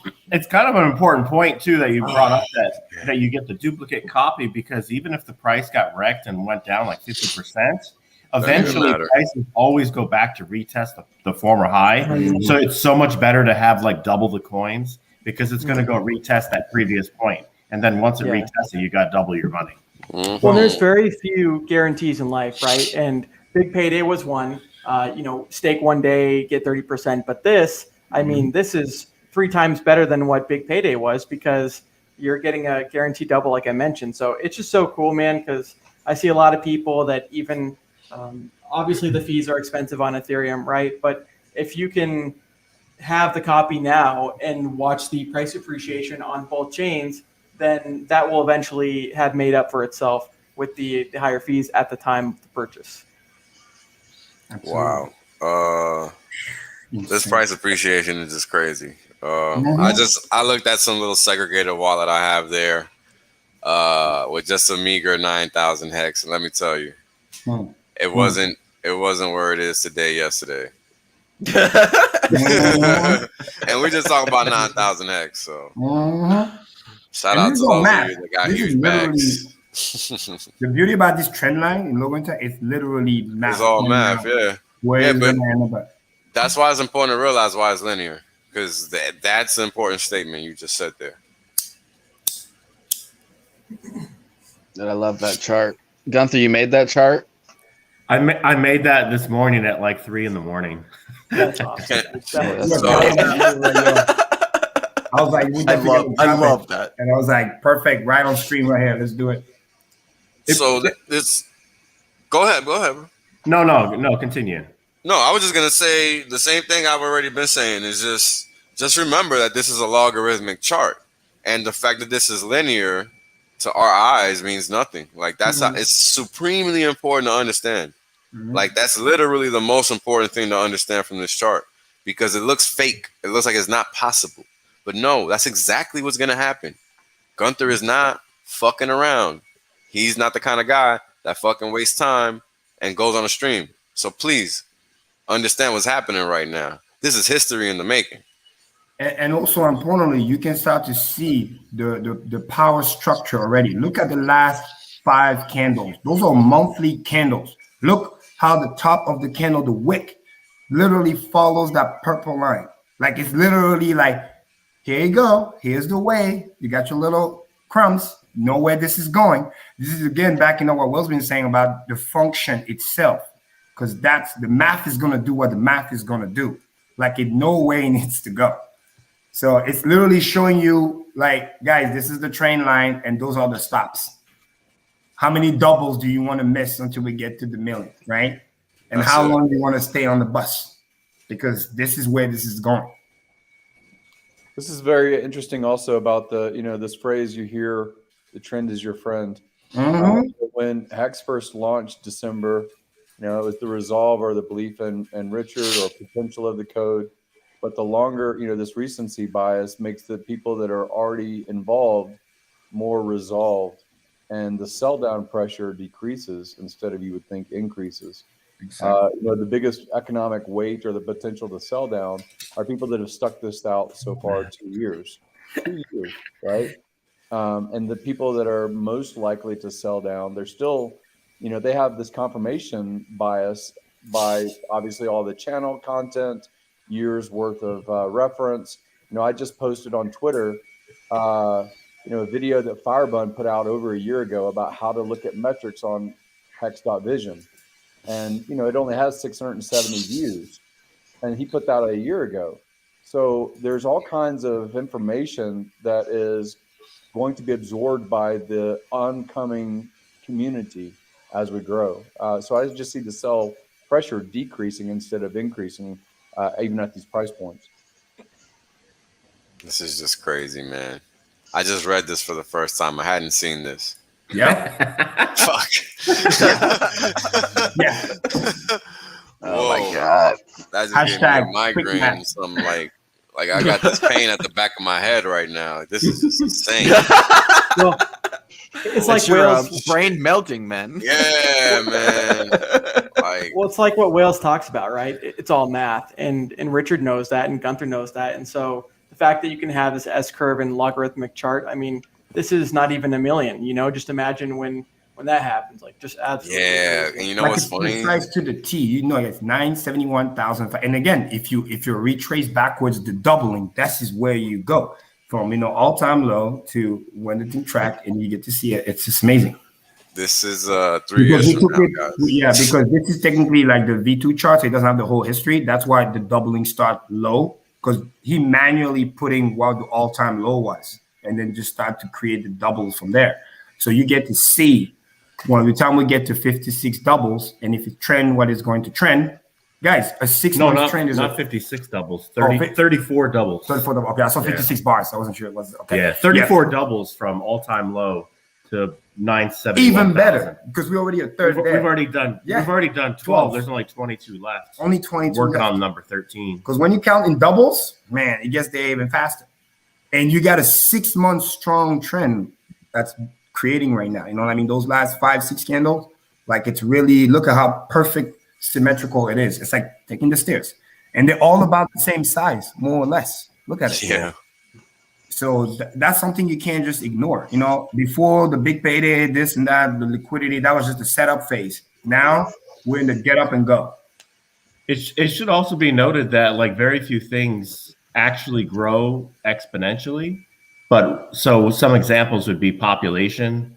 Another example would Viruses. be diseases or viruses, and then of course cryptocurrencies. Hex.com. Yeah, these literally grow.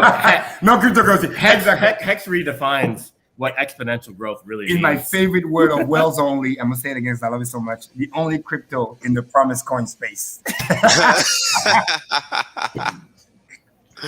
Oh, I'm gonna throw this in the Hex.com Telegram chat, I guess. I don't know where else to put this. Drop it. Yeah, do it, man. That's perfect. Good call. It's also a good point that Funding Jim made, and that is like you don't like when you're talking about values like this, you don't need to sell. You have the greatest passive income system in the world that's generating so much money and interest. Yes. Like you just kind of siphon off whatever interest you need to sell and then restake principal plus interest. You don't need to, like, after you have the things that you need, what more do you need? Like after you've bought like a $10 million estate or like a Whatever it is that you want. What do you really need? Guys, it's crazy. At this level, it's like I genuinely mean this. Unless you literally waste the money, there's no way you can spend that money. You will make more in interest than the money. I don't care who you are. Again, unless you straight up just waste the money. And this is what Gary said earlier. It's important because, like Richard also said, the more money you have, the less you need to sell. And especially when you know that you just leave it there, you're doing time monetization. You're not letting the dormant capital. It's just worth more, and it's just worth more, and it's just worth more. And the pool is getting bigger and bigger. And we only have less than 54,000 stakers. I need you guys to understand that. Because remember, netcast law, code, all the users, like we're still unknown, so to speak. It's crazy. Pretty viral, baby. So if anyone thinks, like for all the people listening or watching that think they might be too late, like just take a look at this chart and see the direction that you're headed. And then that's all you really need to know. It's we're still early in the big scheme of things. Hey, you'd be all right if you just buy one hex. Yeah, like $971,000. This is a new trend. You buy one hex. Hey man, now everybody has a respect that hex the price of earnings. Yeah, respect that hex. True. And that's like Kareem says, this is before interest. So imagine that every single day as a staker, you're getting paid out very handsomely, I might add, in the form of hex. So you're getting paid out in the top appreciating asset of the world. On top of these mad effing price gains. It's super cool. Guys, this is it. This is the new 401k. I make my weekly salary daily. Yeah. Well, I probably make my monthly salary daily now at 36 cents, man. I haven't done the math, but I probably do. So You'll actually have many sharks and whales that will make more money than Jeff Bezos. Oh yeah. From interest, like per. So Jeff Bezos making what, about $150,000 per minute with Amazon, something like that. Yeah, something like that. It's disgustingly true. You will be able to outperform Jeff Bezos. Yep. Well, there's a lot of new millionaires with Hex too, right? People that just had a couple thousand, few thousand, and now they're millionaires. That's awesome. Whether it's net worth or what, but do another 1,000x, and now that's $1 billion, and then from there $1 trillion. So Hexicans really are going to be the most, in my opinion, wealthy people on the planet. And 100%. What better sum of people than people that have responsibility, people that know how to earn it, spend it, save it, stuff like that. Because when it comes to making a change, we can see that a lot of these other people have had a lot of wealth for a long time and haven't made the change that I would like to see, and Hexicans can do that, whatever that means to them. Yeah. It's very important to understand that, because this is why I say, and I've actually said what Brand just said, really, since I started streaming, because people just don't realize that this is really just math. Just a matter of waiting it out. And that's it, right? Like, at the end of the day, this cannot be stopped. This is simple mathematics, and you just have to accept it for what it is. And I've been saying this since day one. So, the sooner you come to the realizations that you're going to have some power, you're going to have some tools, some resources at your fingertips that should help you change your frame of thought and realize that you can actually do something in this world, because you will have the ability to do things. It's just about you realizing that, because you have the power. You have made the investment to give you that. Yeah, this is where the wisdom comes in. Again, we say this every week on Tuesday. Like, what's easy to do is also easy not to do. The power move is, once you're in, you let it 37.7. Let's go, baby. Let me add you more opium in that thing. But again, this is what I've said. Keep going. I say true accumulation never ends. It's like going to a test that you've been waiting for years, and then you literally got the cheat code. You already know where this is going.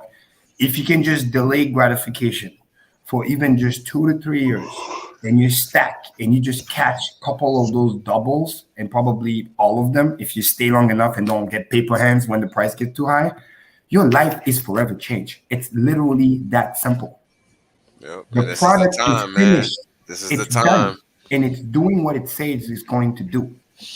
And so let me I remember Richard making comment a year and a half ago about when people were selling, tens of millions, hundreds of millions of hex, and he was saying, why wouldn't you want them out now? Why wouldn't you want them out when it's 1/100th of a penny? Smart. Why would you want them to sit on it until it's worth dollars, right? Why would you want that? So if you have that resolve, 2 years ago, and you've sat through this this sell opportunity, right? You are the Spartan in that army, right? It is one of those resolve tests. Yep. Getting paid to Very hold interesting that only people that have real sell pressure, serious sell pressure, are people that have already sat through this for 2 years or 3 years. Exactly. And what's amazing is all the penalties and whatever, the money that gets penalized gets always to the stronger hands and the long-term thinker, and it just gets stronger and stronger. So we're making more Spartans. And then I can't wait I already talked with Steph about it. Like for every 10x and double, get ready, guys. We're gonna have new fish. Get ready, because it's gonna get stupid. The turtle will become the millionaire. And then what's the one just before the silent shell? What's the lowest one before the silent shell? What's it called? Is it shrimp? Shrimp. The shrimp.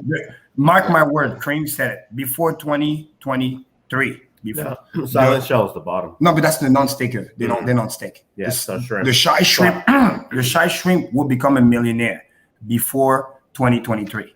Clip this. Quant clips, hex clip, every clips. Quant clips, Cream said it. So we're gonna have to come up with new fishes. I'm telling you, we're not gonna be doing 0.11%. We're gonna, because the pool's gonna get so massive in the trillions of dollars that somebody's in the 0.00001% class, whatever that is gonna have 6 figures. Hey, one other thought too. You might see Hex flip Bitcoin before the snapshot, especially when Richard's rolling around Europe. Onboarding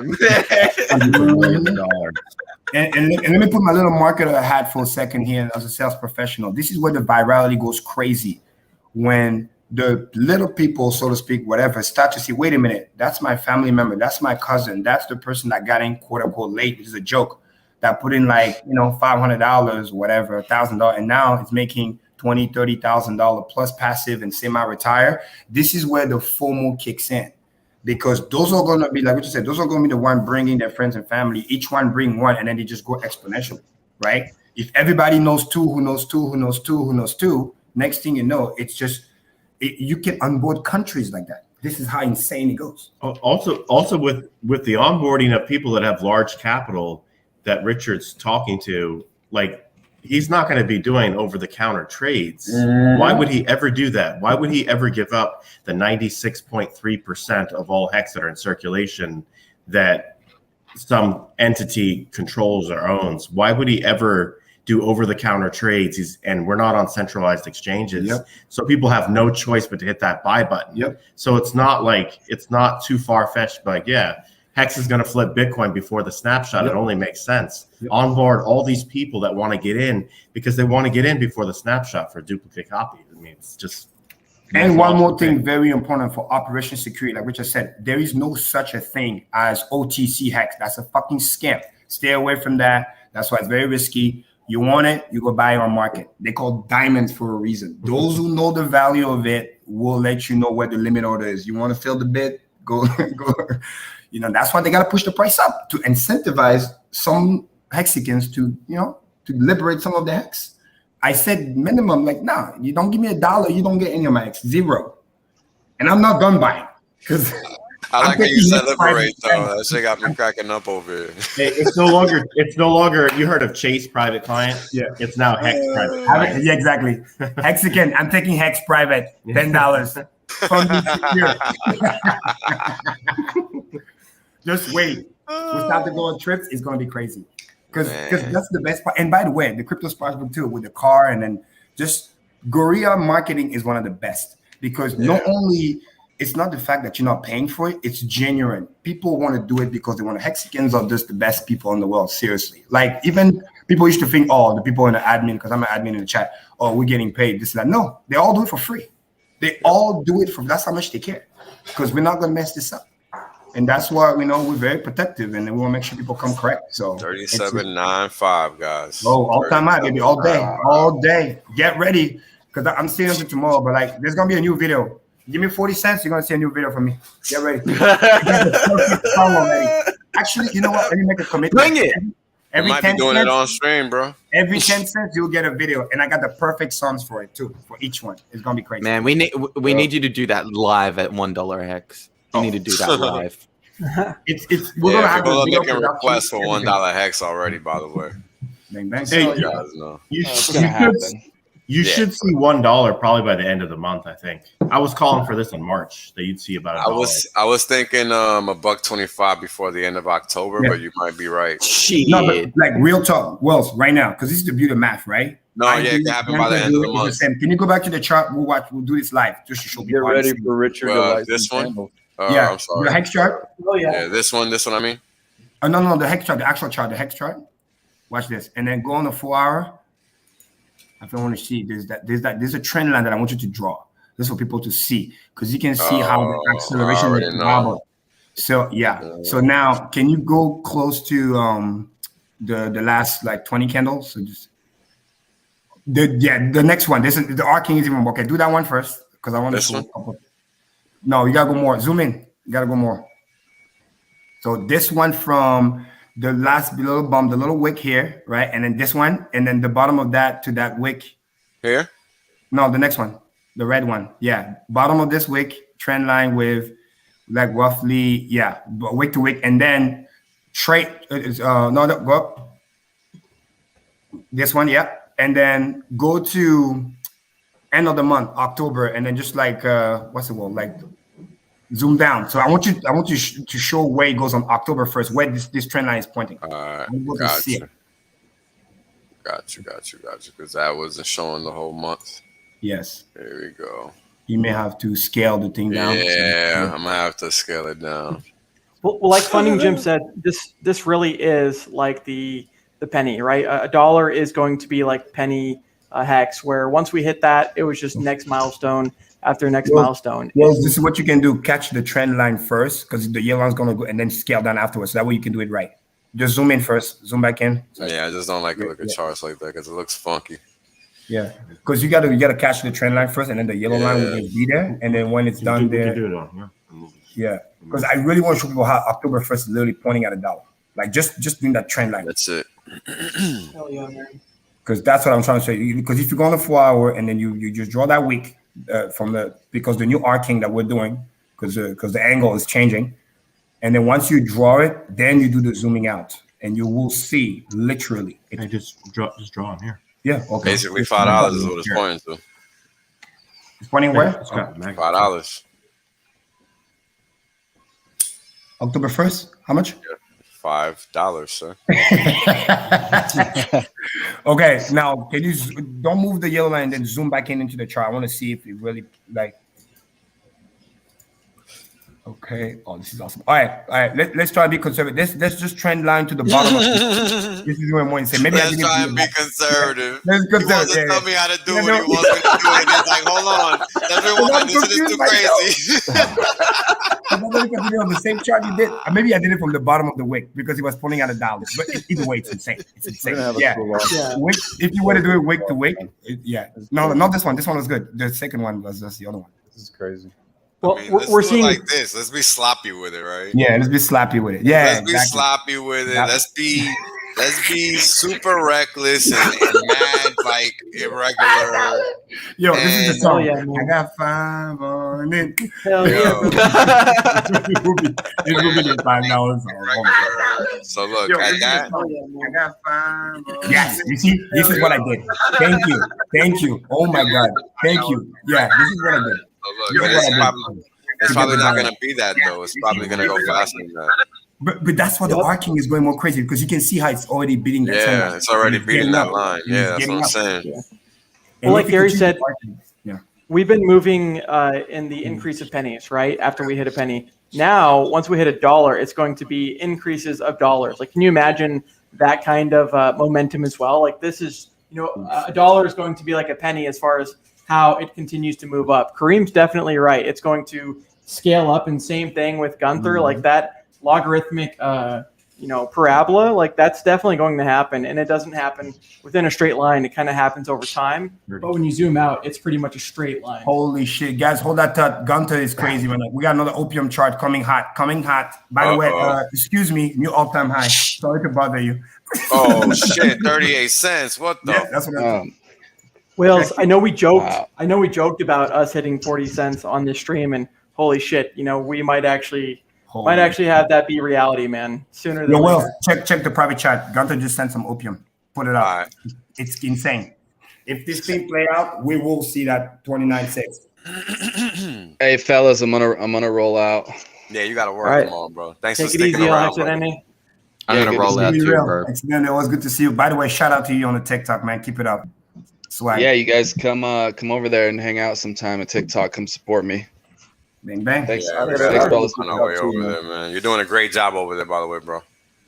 Thank My you, guys. favorite meme from you, man. The dude with the lady on his lap and then the laptop, dude. It's a classic. Dude, that's real. That's reality. This is totally me, dude. Totally me, dude. I left the club. I came back. I was like, no, this is pumping. We're just gonna be on the live stream. Fuck that. That's why I got a shades on. All right, guys. Thanks. Hey, thanks for having me on, Will. Yeah, man. Thanks, Thanks for having me too. Yeah. Catch you later, Errol. Watch this opium. Hey, look where I published it at. There's like nothing here. Yeah, but where's the auto chart with the bar? Published on March 14th. March 14th. This is a week. I don't know, Kareem. You remember when I shared that T-share rate chart with you? When it was gonna go to 133,000 hex per T-share. Well, this is Remember our famous stream where we went crazy and we started talking about how you can get daily payout of like 100 grand? People thought we were crazy. If the price and the T-shirt would be like 6 figures, and that's exactly what it's insane. And then, did you put that chart that shows the bars, the explain it? Hey, click play. Oh, click play. I'm sorry. That's what. That's my bad. Watch this. Watch this. Fucking insane. Look at this. Can't make this shit up, people. Here's math. Wow. It's doing pretty what much it's follow the damn pattern. Trending beautifully. And by the way, this is the same. Wave 3 reached, by the way. Target 3. And this is for people who are new. This is the same. Again, because obviously he has a big engineering background too to be on Turbine. But this is the same tool that he's using when he's doing that 2024 almost 1 million hex per. Yeah, clearly this is the Elliott wave. Thing, because once you figure out the function and the arcing and you set it up with the wave, it just follows the pattern. Because those just happens to be like, like a daily to weekly chart. But once you zoom it out on a monthly, I gotta check my Staker app now. This shit crazy. Holy cow! Get ready. New all-time high, baby. So cool. It's awesome, right? Because Hex was designed to stop trading things like this, but the Staker app itself has become so addicting because the price is just going up all the time. I've got screenshots all the fucking time. Screenshot, new all-time high. It's awesome. Every day is a new all-time high. You almost have to separate you almost have to emotionally distance yourself. Yeah. Because the number is going so high and the money is so large. You have to kind of step back from it and just look at it as money is nothing more than numbers on a computer screen. So that's so true. Don't become so overwhelmed emotionally from it. Yeah. Because there's a psychological element to that. Like kind of distance yourself and just realize it's just a resource and a tool to make the world a better place. Exactly. That's true. Well, and if you look at Hex on the monthly, sure, daily, all this stuff is cool. But if you look at V1 on the monthly, it's just green candle for freaking ever. And to think no red candle in sight, Yeah, it's important to understand, though, right? I feel like that's very important to understand. Because that's a sign of the trend overall, right? It's just going to keep doing that. Version 1 monthly chart. It's insane. And that's this is another one I've never shared. Oh, we got another one coming, guys. Coming hot. And what's insane also is that, and I've congratulated that gentleman on Twitter, the guy that just, finally retired. And literally, this is what we mean by look at that. Now you're good to go. Just go live your best life. Have a meaningful life, whatever you see the definition is. And just, if you never kill the golden goose, take what you need, risk take the rest. Yeah. Dude, okay, you get your fucking money, you do what you want to do. That's the goal. You only want. And now you have your own time back. Hex is all about that, buying your time back, because at the end of the day, it wasn't supposed to be live a life on someone else's dime, on someone else's, bossing you around. Like once you buy your time back, then you can really, do what you want to do and really, make the world a better place by working on what you want to do as opposed to what you don't want to do. Sure. There you go. Because that's what it's all about, man. It's all about having the time to do what this little chat message is saying on the screen, right? I mean, that's what it's all about. You know, it's very easy to get caught up in nonsense, but go ahead. Yep. This is it. V1. Can you guys see the screen? Yeah, we can see it. Savage, dude. Look at those beautiful monthly chart on V1 Heiken-Ashi. Exactly. Yeah. It looks just like this. Yeah. Beautiful. And look at how they have a perfect symmetrical like size almost. It's like a channel. This is it. This is Wells. Remember what I keep saying all the time? The Amazon chart, up and to the right forever, perfect angle. Yep. Like it's a perfect structure. Not too high, not too low. No, you weren't with me. I gotta show you. I gotta show you this. Hold on. Because you want to talk about a chart that looks good up and to the right. Let me show you one, bro. You see when you know the control structure is perfect. You guys gotta look at this Berkshire Hathaway. This is literally the closest thing that comes to being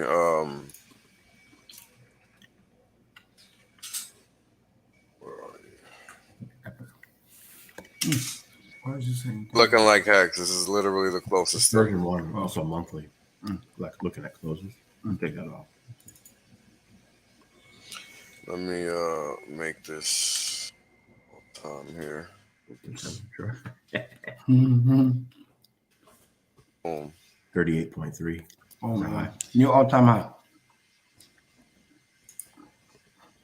You might wake up tomorrow. I mean, it's only tomorrow technically, but later.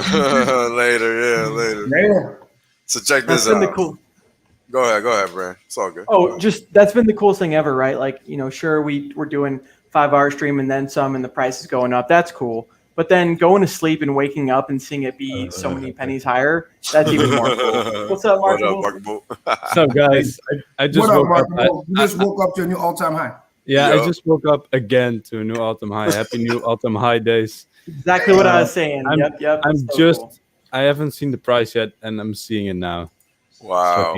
God bless. You see, this is how we hope to be when we wake up 6-7 hours from now. Later. It's like what Richard said 2 days ago. Hex makes corrections upwards. Yes, it does. You're right. It It is a upwards. freaking value. Let's go. Well, you got new opium in the private chat. Oh, this is awesome. Also, this one to remove bias. Because look at this. It's got support.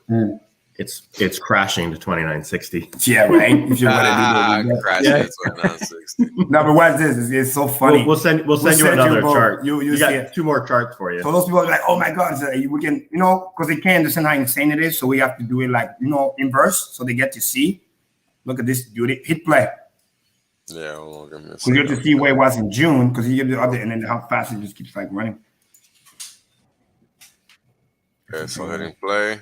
And then boom, flip it, tracking beautifully. And then the next one that he just sent is just kind of the same thing, but like inverse. It's gonna crash into 2960. The great short. Yeah, the great short. Literally, that's what we call it. Look at this. Oh Look my at God, The no. great short. Oh my God. Call, what's his name? Michael. What is it called? Michael Berry. Michael Berry. Call him up. Be like, yo, look at this. This is the great shirt. So if I could put him on, I would, bro. But it's hard to talk to that guy. He doesn't talk to people no more after that time. Carrots to the moon, baby. Yes. Carrots to the moon. Yo, this is insane, man. And we tell people, however you want to look at, you want to be, glasses half full, half empty, whatever. We got a chart for you. Yeah. Whatever you like. Whatever you like, we can make you see it. Hey, we can also give you, even if people want like conservative chart, right? Just like to $1. Click on the next one below that. That's hilarious. Yeah, that's what we do now. We have nothing else better to do now. Yeah, man. Game over. Game over. Holy cow. No, but seriously, gratitude. That's all I can say at this point. Hey. I love you guys. Gratitude. This is just the beginning. This was called at 3 cents. And it's not, the timing's off, right? But the whole concept is that's where it's heading, you know? Yep, pretty much. Just hit play. Watch it. You gotta Wait, where was the price? Yes, I even forgot where Exactly. this price You was. just swap that vision? Oh wait, it was 32 cents. Yep. Sick. In a day, we're not I don't 6 cents. even. That's the whole point. I don't even track the cents anymore. Like it doesn't. Well, this is what I was saying. You If you can't got do it that. like a penny, right? In a day, you just did 6x on your money. It's insane. It's insane insane, because yeah. the faster it moves, and when you had $1 and it goes to $2, $5, $20, like whoever got it on $1, you start getting multiple X's in a day. I was talking with Blaze yesterday or 2 days ago, and I was hyped about a few cents. And a friend of mine, he wanted to get into Hex, and I was like, yeah, but it's going up so much. I don't know, maybe just wait a little bit. But then I was thinking, wait, it went from there was 28 to 30 cents. And I was like, oh wait, it only went up 2 cents. For me, that's a lot because we come from way down there, right? So when it goes up 1 cent, it's a double in a day. That's when insane. it goes up a cent, I'm like, oh, that's amazing because we've waited so many months when it was at a cent to go to 2 cents. 6 months. Let's remind everybody, 6 months. To get But that for the first. new people, it's only like what is that? A 10%, 10% increase. It's nothing.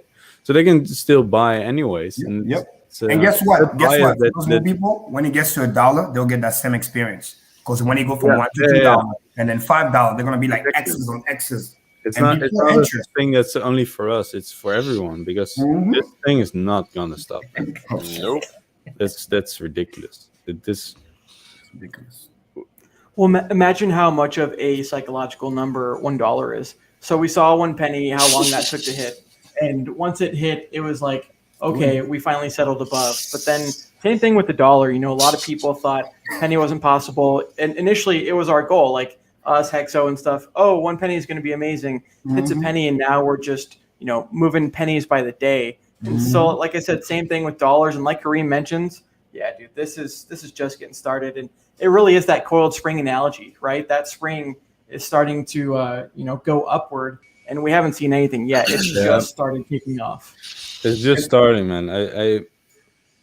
The things that you hear, like Richard saying that he knows so many millionaires that want to get in, like there are people waiting on this thing, and it just keeps running away, and eventually they're gonna FOMO. The FOMO, You thought institutional FOMO was bad? Wait, this is price doesn't wait for explosion, right? Do you remember? I wasn't there for it, but there's this wick, right, where it goes just straight up from like a 50x or whatever. What happened from real low? I think that's gonna happen when people finally figure out what the fuck's happening here. Like this is kind of like this is amazing, but it's building up. It's not even what's the word? Climaxing. This is just a build-up. Hey, can we go back to that 2960 chart with the curve? Not that one. Not that one. Wait, no, 2960, right? Yeah, this one. But just for people that are listening, they may not know these prices that were like the horizontal lines. That was all based on Bitcoin's price movements in 2010, 2011. That's what the idea. That's what the main thesis of this chart was. So it's kind of followed pretty well. And actually, what's interesting to note is when Bitcoin went to like $1.09, it didn't have the severe correction that you might expect. It only pulled back to about 68 cents. And then it went from 68 cents to $30. Exactly. So what he's basically saying, don't underestimate the in power simple English is we might get to 56 cents on the way to $1, small little pullback. People think, oh, it's over. And then it goes to $5, $10. And then you're like, melting faces. No, not $5, $10. How about that? Yeah, here's the thing. Wales is the first person that told me about Bitcoin, that it had stagnating price or actually no price, right? For the first 500 something days. And so Hex has already done its almost first 10,000x. I think that's true. I think we could achieve Bitcoin's 6.5 million x a lot sooner. Because momentum's already there, I check it. Get ready to get your mind blown. Shit. And Epoch, I'm going to answer this question first because it's annoying. You shouldn't be putting any capital in any liquidity pools unless you got 10 million USDC to throw at it. Mm-hmm. Period. You should be staking. Okay. You make way more fucking money. What are you doing? Yeah. So impermanent loss is when a move happens in the market that dislocates your initial balance. Mm-hmm. That's all. So whether it's up or down, you're taking a hit in one of those buckets that you've put liquidity into the market maker with. Okay? Does that make sense? Let me know in the chat. Now stop trying to learn that crap because you don't even need to know it. There's better and easier things to do with your time. Damn it, what was I gonna say? Yes. So check this out.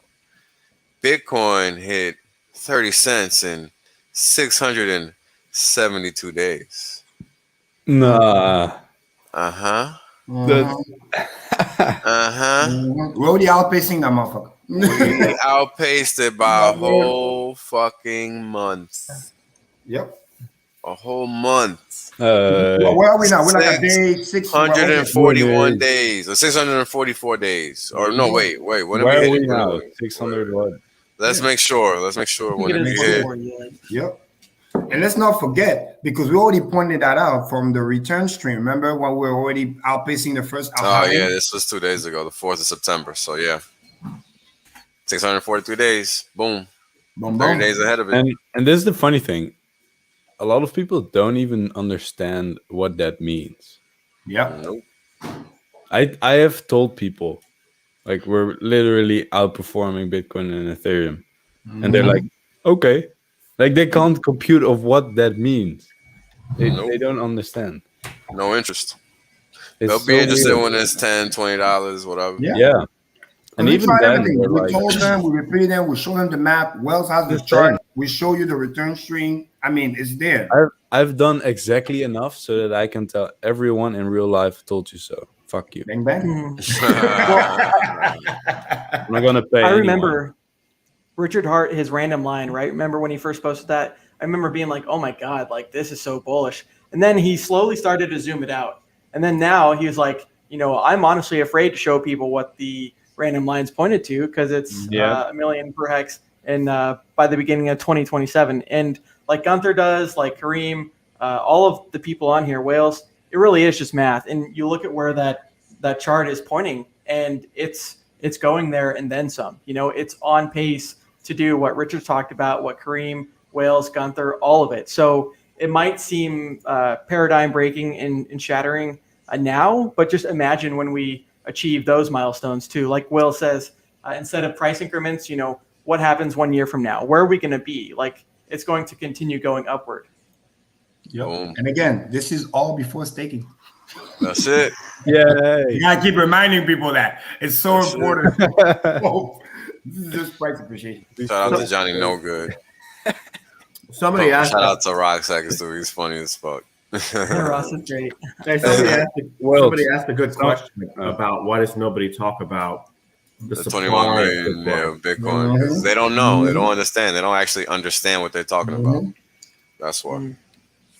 If they knew, they'd talk about it just like we do. Bitcoin is not immutable, right? So we've seen them have inflation bugs twice. One of them got rolled back. We've seen at least 2 inflation bugs. We know that with Hex that's not even an attack vector that can exist. That's why it's cool. I know Wales talks a lot about the traditional system, stuff like that. With fiat, you can't control the inflation rate, right? But with Hex, we know that, hey, it's got a 3.69 annual inflation rate. And the cool thing about that is that gets delayed because that gets paid to stakers that stake out in the future. And so it's like, this is all predictable. And not to mention 100% uptime, while all these people are getting gate kept, rug pulled, things like that. Hex really is that shining city on a hill. There's a big difference too between Bitcoin and Hex, because I think what the person is saying is that they're like, well, how can Hex reach these high price targets, but Bitcoin, you can't really compare the two because Bitcoin supply is different. But the fact of the matter is, Bitcoin has constant sell pressure from miners. Exactly. They literally mine Bitcoin and then dump the price down to pay for their electric cost. You also have Bitcoin doesn't have staking. Boom, boom. It doesn't have staking, and therefore you're not earning interest, right?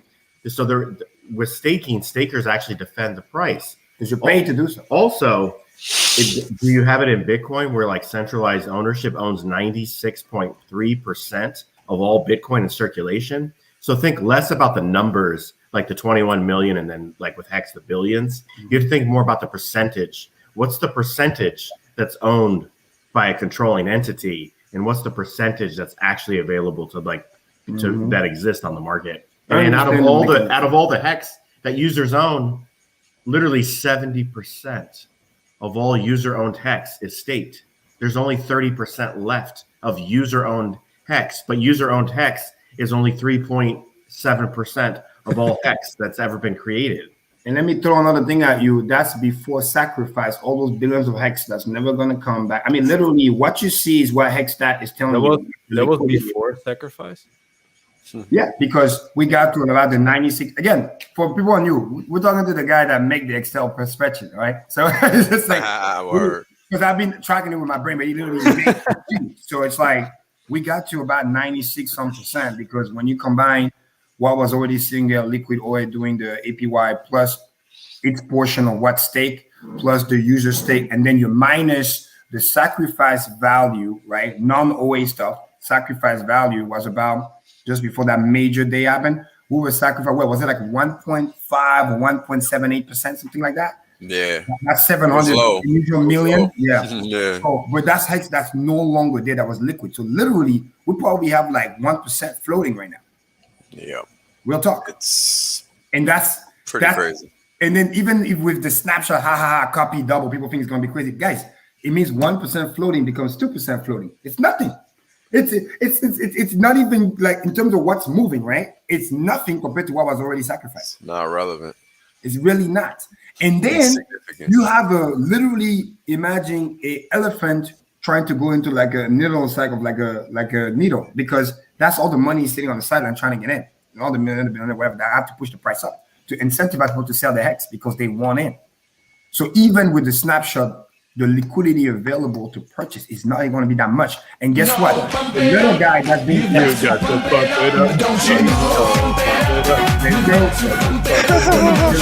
little guy that's been priced out right now because of the high fee. I had to do it.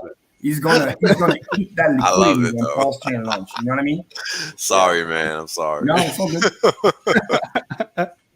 So you got massive buying pressure that's still on the sideline ready to come in.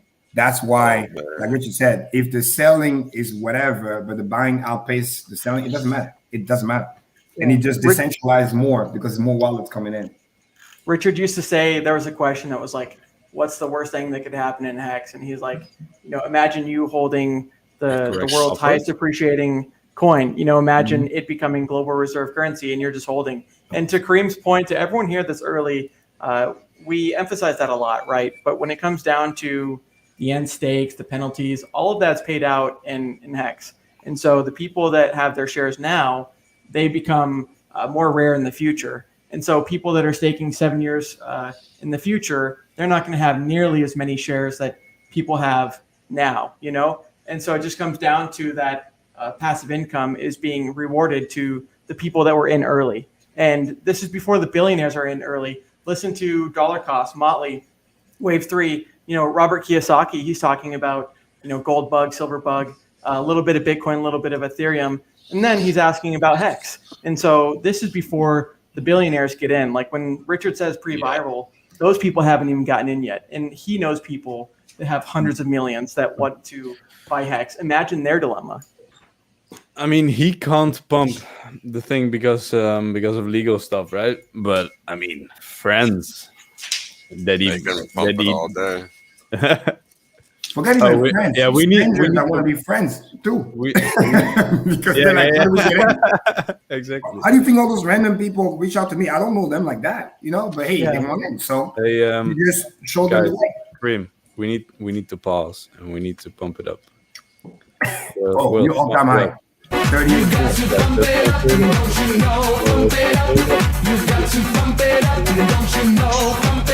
By the way, we got 40% APY today. Thank you to that guy that emergency end state, 14 million Hex. Oh my God. Disgusting. Trying to push the price down. Guess what? Price went up, new all-time high. 6.33 Hex per T-share. Savage. Try it's again, like, sucker. it's like what Will said. They thought this was a joke. Now they're mad at the chart. Hey, breach. Speaking of what Mark will talk about, right? Motley is saying that a lot of these old influencers, right? They're deleting their shit talk on Hex. Oh, and really? so they're doing it silently. Please, right? someone screenshot everything. Hexel got it. We're going to. They're not admitting it on the camera or in the chats, but they're going back and they're saying, "Oh my God, like those people were right. Let me delete this before they call me out." And so that's definitely one form of capitulation, let alone us becoming the new influencers like RG3 talks about, because we've always been on Team Win, have always stuck with the Hexagon principles. And a lot of people are tired of getting wrecked by those people that are selling on your head. You know, this is that product that is the one product to rule them all. It really is. And it's going to stay that way. So let's see. See what this question is. Updated from the one from earlier from Assistant Hexagon. So let's see. Why do I think it's necessary to chart cumulative daily payout rather than each day's non-cumulative total payouts? Shouldn't the latter be an expression of value prop? It is, but it's just one version of it. If you want to understand what a system is doing, you have to look at it from all possible angles in order to actually be able to ascertain what it's doing, right? So you actually have both versions here. So I'm not entirely sure what you're confused about. You got the activity that's happening across time, and then you have the activity that's happening at every instance in time, at that point in time, every day. Make sense? So, yeah, if you got a follow-up, let me know. Also, T-Bird, more video remixes are coming. He just asked it in the chat. But I also have some client work, so I have to fix that, and then it's coming. So I'll just hold on tight, man. You're gonna see a lot of those. Connect and the reach is gonna be insane. Like just today, I was talking to somebody that potentially can onboard a Hexagon, and then the guys are, I was like, "Who's that?" I said, "Oh yeah, during the summer, whatever. This person is like the DJ for Chris Brown." I'm like, "What?" And then I was like, "Yo, let's set it up." You know, like yeah, they were into like before like Cardano or whatever. It's like they're ready to switch. I was like, "Yo, like you never know who you can even accidentally meet. Like it's just we're very viral. Like there's so much money on the side." Well, Kareem, like you mentioned, you have a person that was interested that's got 500,000, 500,000, and that's just one of the many people that are reaching out or things like this. Richard talks about the documentary, right? He's been filming in Estonia and stuff like this. And I mean, those people were talking about pitching to Netflix. Can you imagine, Richard, or some little teaser for a Netflix film on Hex? Like talk about the ultimate, not rags to riches, but like the ultimate like David versus Goliath thing where, day one, Tone had lawyers against Richard trying to entrap him. And throughout the whole time, there's always been a slew of haters that just always got knocked down and it is in the river. And Richard's just standing on the top because he's, he's got truth on his side. So it's cool, man. We're all celebrating successes together. And, people might call it lucky and whatnot, but we have all been able to think for ourselves, been able to create your own luck. That's the word. There was no way that this was luck. Yeah, do we have to? It's easy to say. It's easy to say like, "Oh, you got lucky," but the fact of the matter is, where was everybody when we were putting in real capital and we labeled as a scam, and we were buying like after the price crashed 87%. I will not accept that framing from people, man. Exactly. This was not luck. Yeah. I went too much proof. Yep. I went to people constantly saying this is the shit, man. Free claim this stuff, and no one did. Everyone was like, I'll look at it. Well, there's a difference between holding it liquid like you could with Bitcoin or anything else, and then fucking putting your money where your mouth is and saying, guess what? We've got an average staking length of 5.8 years. Who else is doing that, right? The guy that I had on my stream today, he's saying, hey, Bitcoin hasn't even been around for 15 years. And these people, they're locking for 15 fucking years. Like, what does that say about the product? It's voting with our feet and voting with our actions. And so it's really cool to see. And the confidence, you know what I mean? And understanding the math and realizing what the intention is, the community, the power behind the knowledge. And again, we'll see out there saving people, literally, for lack of better words, calling out the scam. I mean, basically doing the house cleaning and basically saving crypto. Yeah, I said, Right. Because if it wasn't for that, crypto got a bad rep. We're lucky. DeFi actually is a solid use case. No offense to JPEG, but really changing people's life, and we're out there genuinely helping people for free.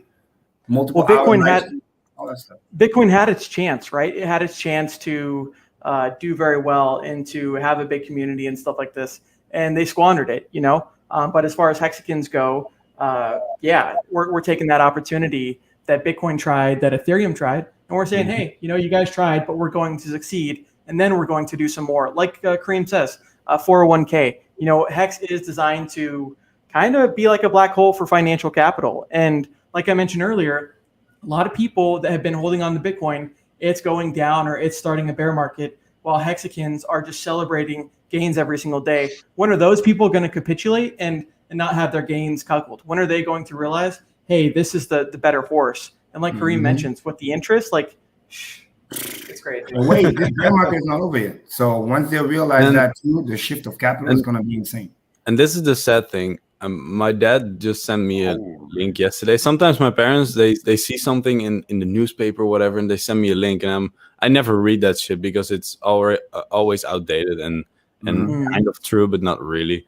But what this article said was that so many people of my age, they are lending money or borrowing money to buy shit on crypto and also NFTs and shit, and they're getting wrecked like crazy. Wow. And people are just like, people of my age, they're fucking idiots, man. They buy promises of promises because they don't even have the fucking coin. They only have on an app that tells them they have the coin, but then they can only sell it for fiat. They can't even send it anywhere. You don't have those coins. And when I tell people, they don't know crypto. They don't even understand that. They don't even understand that. They literally told me, the people that do that, I know some. They literally told me, yeah, but the bank is not taking my money, so why would these people do it? Like, I trust them. Well, Markable, the people our age, we know that there's something wrong with the financial system, right? That's why they're in crypto in the first place. But they are not on shit better to do, and they see massive gains, and they think that's the easy way out. It's not even that they think crypto is a thing. They just see money. They just see prices going up. That's it. Well, their minds are in the right place, as in, hey, we've seen crypto, what it can do, but they're definitely just being misled by a lot of these people when it comes to NFTs, It's not their fault, man. It's not their fault. Well, here's the thing. When people see that hexagons for 644 freaking days have been consistent, the message has been clear. When they see our track record, it's like, oh my God, where's this been my whole freaking life? And so the other furus that Wales talks about, not only are they deleting their bad calls and whatnot on Hex, but those people that are following them are eventually going to realize they're going to hear about Hex and they're going to be like pissed off at those influencers for leading them astray. I can't wait to see that. And we got all the facts, the receipts to prove it and everything. And that's why I love, again, that Hex Rewind 2020. It backs up everything we've been saying. It backs up what Markable has been saying, how it wasn't given to us. We had to go get it. I mean, literally, you can't make this shit up, right? Like I got voluntarily wrecked in 2017 to learn this shit. If I didn't get wrecked in 2017, I wasn't. No, we paid the fucking tuition. This shit cost me, man.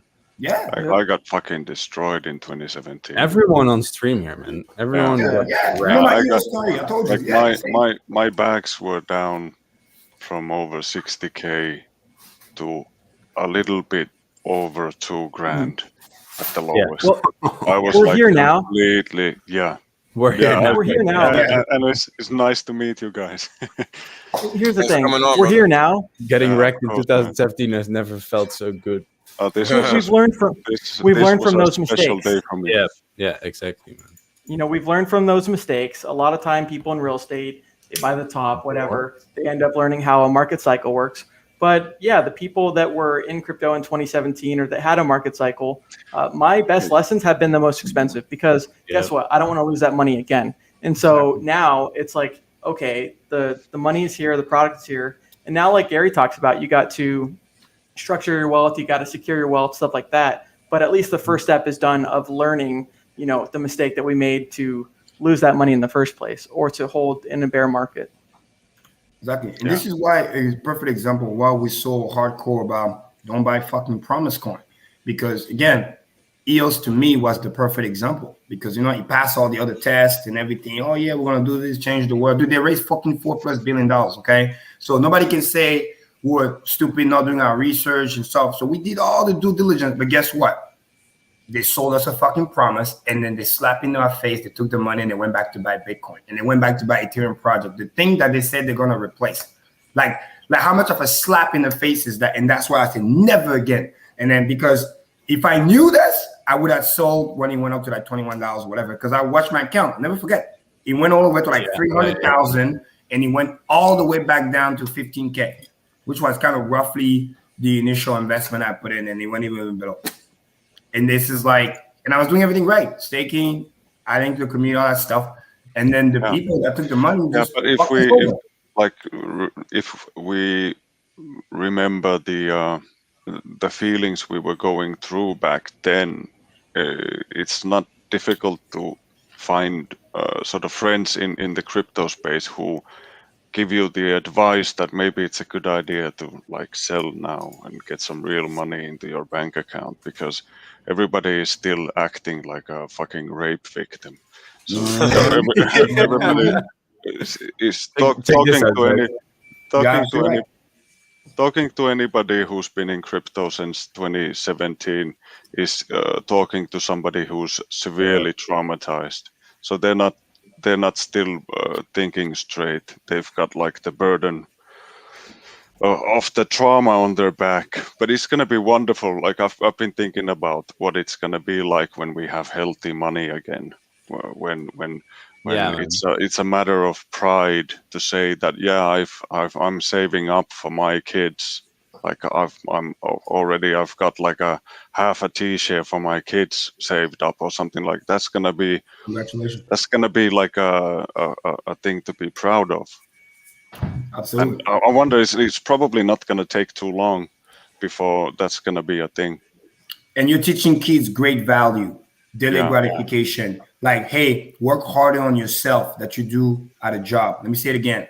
Work harder on yourself than you do at a job. This is how 100%. wealthy people take over. This is one of the most fundamental assets of building wealth. The reason why those who work, commission, sales, public speaking, or whatever it might be, is because they work harder on themselves, because they understand if I am better, therefore I can charge more from the marketplace. And those are the key people don't understand. And Hex literally personified that. You delay the gratification. You know the T-shirt is going to get more expensive. You want to lock that in now because you know its future value, and then you monetize the time. And your kid is truly buying its freedom. That's huge. So when they grow up and money is not really an issue, they can focus on becoming that better person and adding value to themselves. And then when they figure out what they want to do, then they can deploy the capital and do what they want to do with it. So that's huge, man. It's another retired Hexagon right here. Shout out to Corrigan Investors, my homie right here. My homie right here. He out Shout there out to you, living Corey. the life, just traveling, See him on checking YouTube. in when he can. Yeah, he checks in when he can, living good. Shout out to him, man. Much respect. Man, in Vegas is awesome. Yeah, man. Hey, on a serious note, how much is it to buy Earth? Nah, good question. Maybe we can Is it for sale? Like if all the money in Hex exceeds the amount of money in the world, does that mean you can buy the world? Pretty much. Well, let's buy for this sale. world, then. Let's buy Earth. Let's outperform BlackRock. That might be good. Yeah. I could buy all the oceans because we're under maritime law anyway, so buying the oceans would make more sense. That's the cool thing about. I just told some people when price went up. I told some people, what if we become the benevolent version of BlackRock? I mean, it's true. And we call it Hex Rock. Richard talks about fix the money, fix the world. He's not sitting with his thumb up his ass trying to go to Mars or things like this. He wanted to fix the world first by fixing the money. Yeah, exactly. And so he mentioned this in his books for anyone that's read it, Fix the World and Sci-Fi. But once you have the money fixed, and once you don't have to worry about these these wars and these hidden inflations and hidden taxes, then you can really, exponentially grow, just like the Hexicans are doing together, celebrating success. We can do the same thing as a world and really make some big differences, but you have to have the money problem fixed first. 100%. You ain't doing nothing with bad money. Everything stays the same. That's why understanding crypto and what it is so important. Yep. Supremely important, It's a political statement first and foremost, and that's why tying everything to the truth engine, which is Hex, and how it's all about freedom of everything, even if you don't like it and it's political and blah, blah, blah, blah, blah, all that nonsense that people like to spew. Fact of the matter is that it matters, and we have to discuss it, because otherwise, what are you going to do with these gains? Nothing. Because at the pace that we're going, we're going to all be locked the fuck up like Australia is, and that's a fact. But you're right. If you don't do it, someone else will, Correct. It's funny how like grown ass men are like fucking sheep just because they're worried about their mortgage. It's fucking crazy. When that's how they enslave you. That's how when I go to the mall with my kids and the missus and we're shopping for shit, and the guys walk with the diaper on their face, they just look beat down, like, oh. Like, why the fuck am I doing this? And I know why they're doing it. It's because they have a mortgage. Yep. Like, imagine those poor fuckers knowing that within 6 months or within 2 years, they're going to have enough saved that they're going to be able to pay off their mortgage. And then they're just going to go like, fuck you, when I go to take a dump on their boss's desk and fucking drive off to the sunset. Things would be different if everybody wasn't up to their nose in debt. That's what I'm saying. 100%. It's gonna be wonderful when we're gonna have money that has. I'm gonna go. Shout out to Sammy. Hey. Like Cardi B would say, it's up and it's stuck.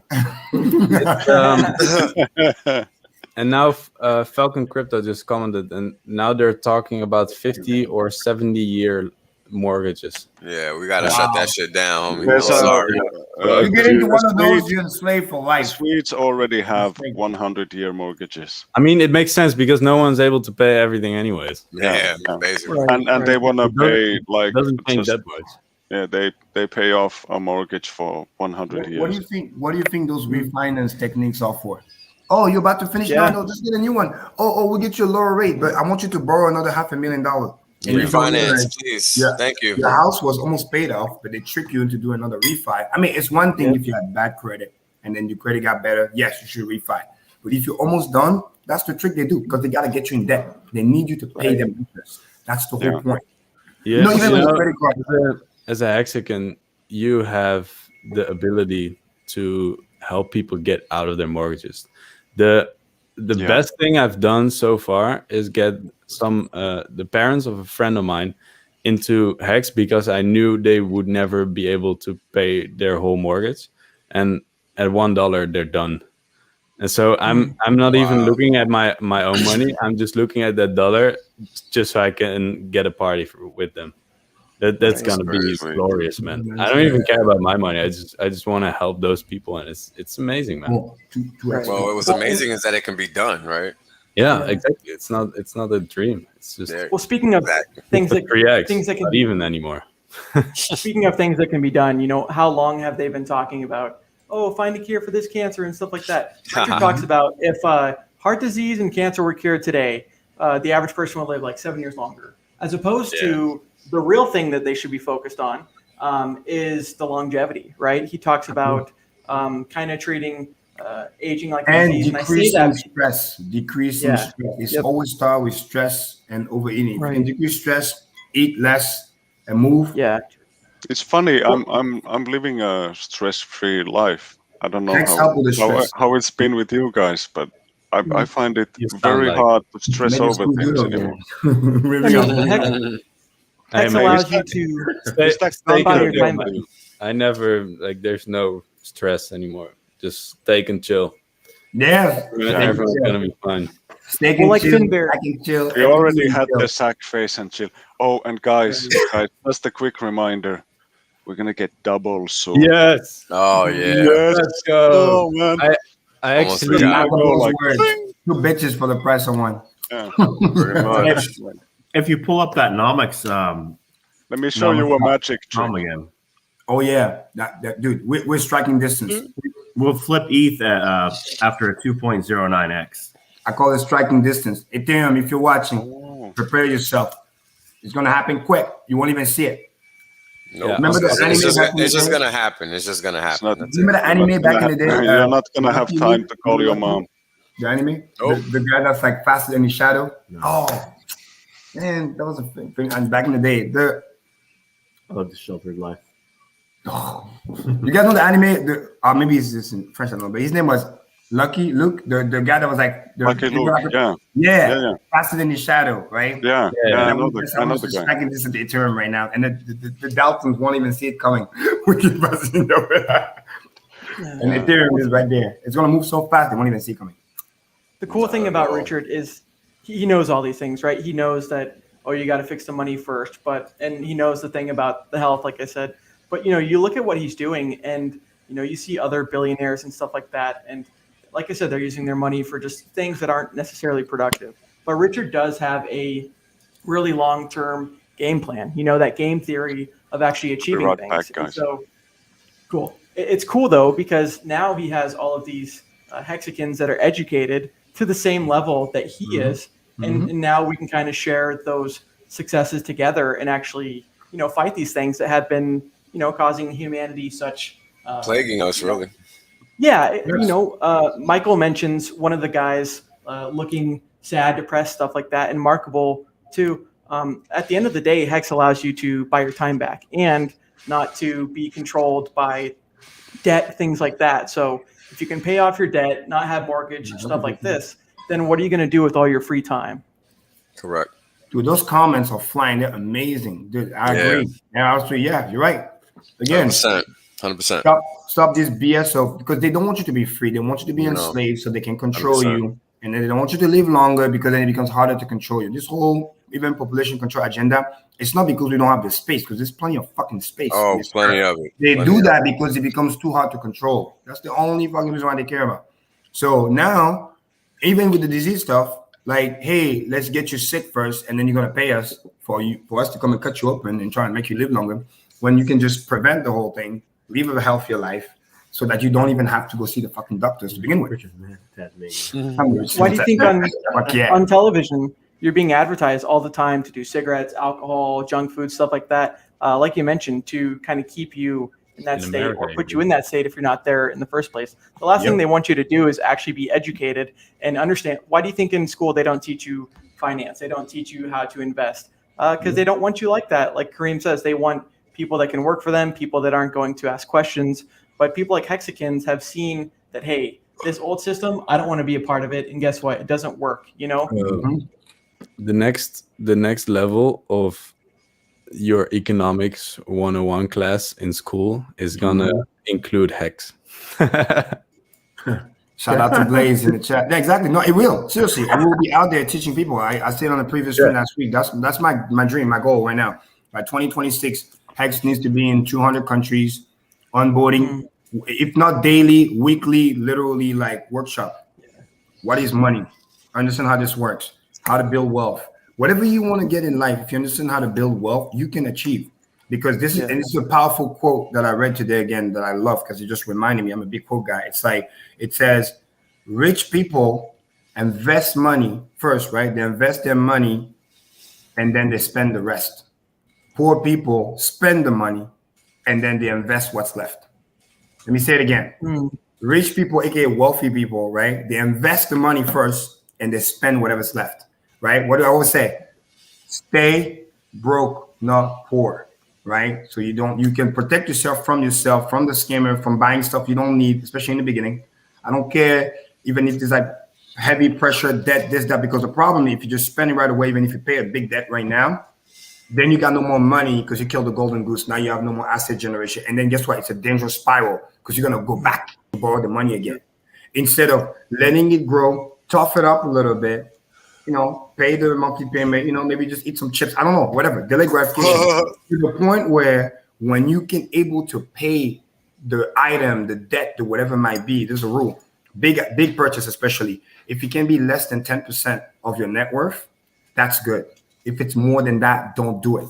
Right? I give you guys the analogy with the Tesla, how I could buy it, but then I waited 3 more years at delayed gratification so I could put a lot of money down. But I wanted to make sure once I pay it or once I get it, the lifestyle doesn't change. It affects like less than 5% of what my monthly thing is. So that way you don't go back. You don't become overly rich. And then you lose the whole thing. You lose the property, you lose the car, or you just become like, oh, I got this item, but then my cash generator is done. And then you're gonna just watch the price run away from you. And you're gonna be like, oh, like what you were saying, those people that, oh, I bought this watch, you want to be cool, and you sold it at a penny, now it's 38 fucking cents. Yeah. Like, you know, $10,000 Rolex. Well, guess what? No, it's not a $10,000 Rolex. You just bought a $380,000 Rolex. It literally dude, we're dumping, man. 37 cents. Quote unquote dumping. Fuck. Well, Kareem, you're definitely look at the wig back up. Go back in 30 minutes. I'm joking. Kareem, Yeah. you're definitely right. When you invest into something like Hex that is a financial product and you do delay the gratification, I mean, I can speak for myself, right? When it comes to the amount of interest that I'm earning, even at these prices, it's more than the lifestyle I could ever live, right? And so now there's so much abundance within that closed system that now you can, I don't know, do whatever you want to do with the excess money, but Buy you can use that if, what's that? Buy Earth. We'll just flip that one. Man. You know, like Kareem mentions, educating people, workshop. Today, I got off a video call with Patrick and Alan, you know, Crypto Spar booth, and they're going around the freaking 50 states, and they're not even native to this country, and they're going around the 50 states and educating people. And that really is the next step is, you know, sure, we got our little clique here and a lot of people that are understanding that are Hexicans, but we need to be able to, in the future, be able to branch out to those people that are just dead asleep. Because if they think that there is a solution to their current problems and their current stresses, then, you know, then we can kind of help them get back up on their feet as opposed to, you know, being so depressed 24/7, thinking that they're going to be working for someone else for the rest of their life. That's a cool comment. Just giving you're absolutely right. Yeah. And this is what we want to teach people because everything 100%. is learnable. The problem is, again, the financial system and all those fake gurus, they want to trick you into thinking that you're dumb, that you cannot learn the X, Y, and Z. Because again, if they keep you in a lower vibration, you're easily going to be controlled. And then you add the stress, you add the poor eating habits and whatever. No matter what, you're just going to do what you're told. And you're just going to be like a yes man. Because there's too much negative externality that's hitting you at the same time. You can't even think clearly. The same way when you're oppositely like building wealth, delayed gratification, watching the fruit of your labor accelerating. Now you can see everything. You are more clear thinking. You can spot the scam from a mile away. What the hell is going on? And better yet, you're less depressed. You want to eat better. You want to live longer because life is enjoyable again. All those negative things become positive things. It flips it on its head.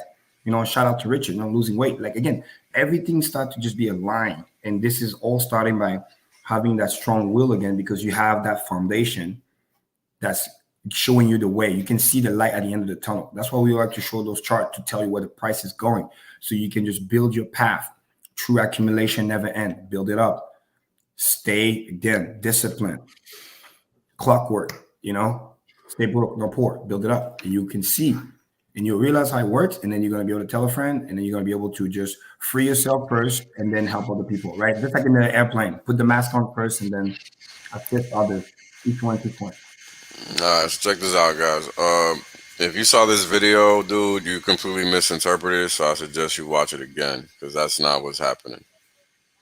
So, no, it wasn't me, man. It was just it was a funny video, man. They made. What are you talking about? Good shit, huh? What are you talking about? Oh, the comment that you put on. I thought you mentioned that. Yeah, I'm trying to explain to whoever this is that they didn't watch the video correctly. They need to go back and rewatch it. Because that's incorrect. That's what I'm saying. I'm saying that Trayvon James made a funny video about the theory. Yeah, but that's exactly what I'm saying. This person needs to go back and watch it. Like, yeah, go watch it. What the fuck is this? Yeah, it's completely incorrect. So just watch the damn video. How you gonna ask a question when all you gotta do is press this play? What the fuck? That shit's crazy. Shit, wild as fuck, man. Oh man, this is awesome. So yeah, I mean, again, happy all-time high, and then probably in a day or two we're gonna say happy all-time high again. Pretty much, if not by tomorrow, bro. It's just getting crazy. I've been streaming for like 2 days straight. It's right? nonstop. You know what's hilarious though? It happens on Labor Day, right? How hilarious is that? It's funny. You know, Labor Day, civil to work, whatever. Like the work of doing the delayed gratification, educating yourself. Remember what's important. That's the key I want to celebrate today. Celebrate your freedom. Either you got the freedom now or you're on track to get it because you have your path, you have your plan, execute. And this is one of the many milestones, like Kareem mentions. You know, sure, Labor Day, that's cool, right? But this isn't the first stream that we've done, you know, almost 6 hours and still going, things like this. Hexologist and RG3 on Big Payday, right? They did a 24-hour stream. I remember this is on DLive. So, you know, Wales has a great amount of people watching right now. But on DLive, there was over 2,000 people watching for the Big Payday. Wow. And that was, I don't even know, half a penny, something like that. And now we're already, 72, whatever, multiples ahead. And so we're going to continue doing $1 success parties and just keep doing it, right? Like I said, part of you know, being successful and being wealthy, it's no fun when you're doing it and you're the only one. You know, when you can have other people that you lift up to, like Kareem mentioned, out of poverty, educate them, things like that, then you can all be happy together. I mean, look at Richard. He didn't have to ever go on the internet. He was under a pseudonym for, you know, until 2017. And then he realized, okay, I can help these people. And look at what kind of change that has done. Exactly. Absolutely. And that's the power of community. Again, you can try to copy stuff, but on the blockchain, everybody knows power of community is everything. And Hexicans are not only rich, but again, they care for one another because again, we've been through something together. We have the power of the bond, and we are very welcoming because again, we know what it's like to be looking for that light. And then, you know, exactly. Richard help us find a way. Now we just want to, you know, again, spread the word. You know what I mean? Because we want to, it's reciprocity, right? That's why we go on those streams. Like we feel compelled to give back because we have received so much. And that's one of the beautiful things when you vibrate at a higher level as a human being, because you get to have that reciprocity. It's a natural thing to do. That's what I want to talk about, like referral, this, that, talking to people. That's what human fucking being do. You find something good, you tell somebody. That's what you do. You buy something good, you buy a nice fridge or whatever, you know, the rice cooker, whatever. Like you want to tell somebody, like, yo, this is a good deal. You can get X, Y, Z, blah, blah, blah. Yep. Now let me answer this question on the screen because this is a good one. How many hex will one T-share be next year? How does that work? So, end staking is how that works. Every time somebody ends a stake, what happens is that the T-share rate is recalculated when the stake that's ending has the biggest ROI relative to the most recent biggest ROI. And so the share rate system then recalibrates higher. And then you end up getting a higher cost per T-share in dollar terms. Well, I think I'm going the wrong way. And in hex term too. Yeah. Here we go. So the T-share gets more expensive, and then this is getting more expensive because the T-share rate is going constantly up. This pink line here is the T-share rate. It started at 10,000 hex per T-share. Finished the launch phase at about 11,500 hex per T-share, if I remember correctly. And then it shot up to 16,000 overnight. And here we are, 18,561. Well, everybody actually, watching, imagine it's like every day or every other day you have a mini Bitcoin halving because the cost keep readjusting. That's how insane it is. And this is the power of ensuring the longer pays better. Well, and it mimics compounding interest, right? That's the whole thing of the share rate. And the way that it's designed, I know Kareem and Wales, they are like the leaders of talking about this, right? But, you know, even if you don't have much today, at least you have time on your side. And like I said, even if you don't have much principal, the amount of time that, say, a 5-year, 10-year, 15-year stake, that even, I don't know, principal of $25, $15, you know, every single day you're earning interest in the form of Hex. And so if you have a longer time frame than someone else, their shares are going to expire. They're going to cash out. That's great. But if you're the one that still has your money in that closed system, you're just constantly earning and earning. And, you know, if you could have that 6.5 million X that Bitcoin did, most people didn't realize that because they sold too early. We saw this one guy, something Schoenberg on Twitter, right? He had like 10-cent Bitcoin, sold it at $10, and now he's like mad that people are bullying him. Well, things like Hex, you can lock it up and you can save yourself from yourself. Absolutely. And that's the beauty. And this is why once you understand the math and you know where it's going, it helps you not be left behind. Again, some of the people, we did a survey, but also just average person, if Bitcoin had a staking mechanism, some of the early people, even though they understand where Bitcoin was going, they wouldn't have sold all their Bitcoin and be left out, because again, price appreciation is one thing, but then the moment you sell, it's done. It is what it is. Hex allow you to, if you play the right way, again, using the system, the way it's designed, you have your staking ladder, whatever, where you can take profit without completely selling everything out, staying in the system, protecting the golden goose, and then you can just go on and live a happy, better life. That's really, really what the key. That's why it's superior.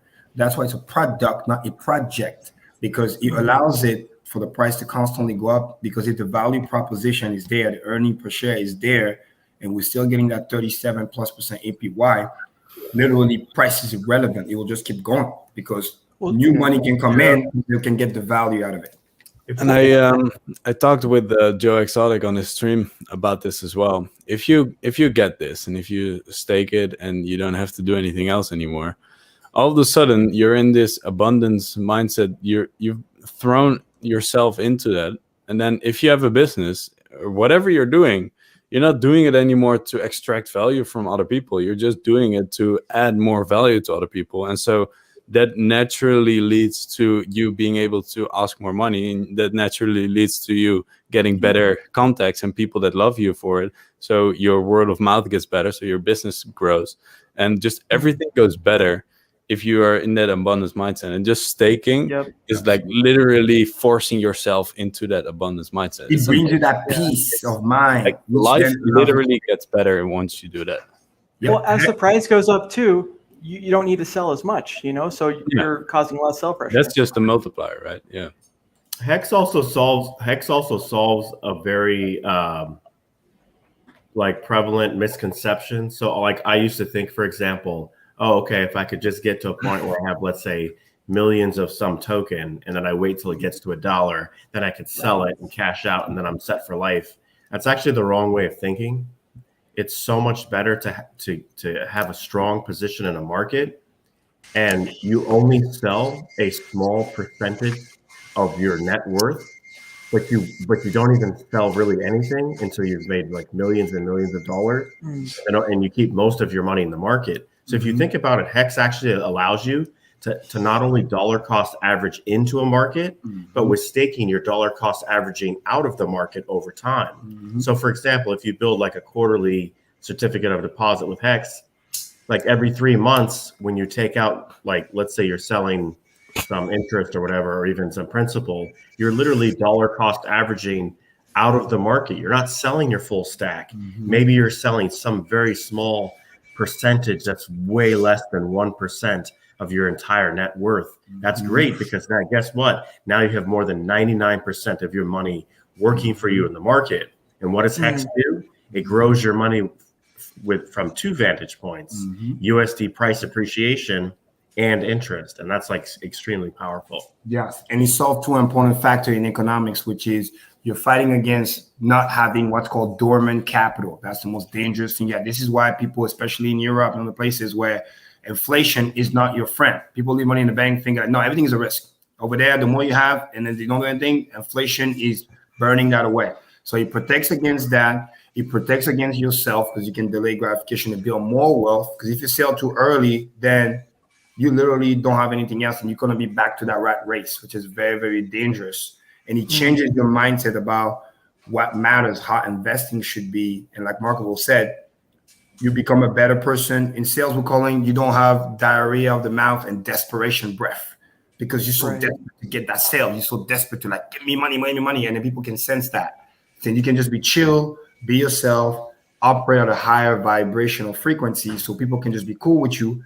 And then, because you're so at peace, when you make even more money, you're probably just going to buy more Hex and stake and build even more wealth, because you know what he has done for you. Therefore, you're using that compounding.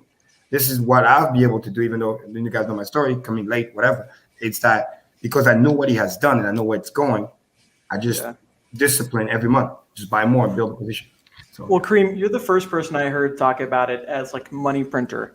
And, sure, I always thought about, okay, sure, it's a printer in the form of Hex.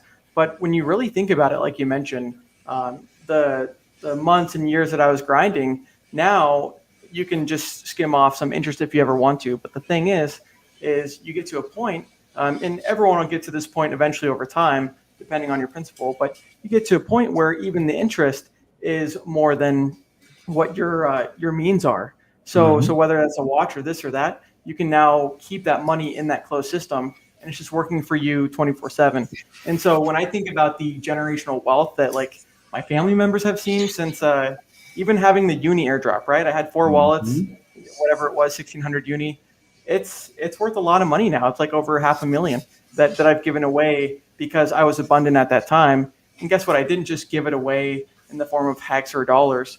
I gave it away in the form of staked Hex. So now they're going to get copies. They understand. They didn't understand at first, but now my girlfriend, my dad, these people, they're understanding, holy shit, why is this going up every single day? And I'm like, well, you're getting paid out on a daily basis. And it's just cool to be able to provide people abundance that, raised me and stuff like that to pass the torch pretty much.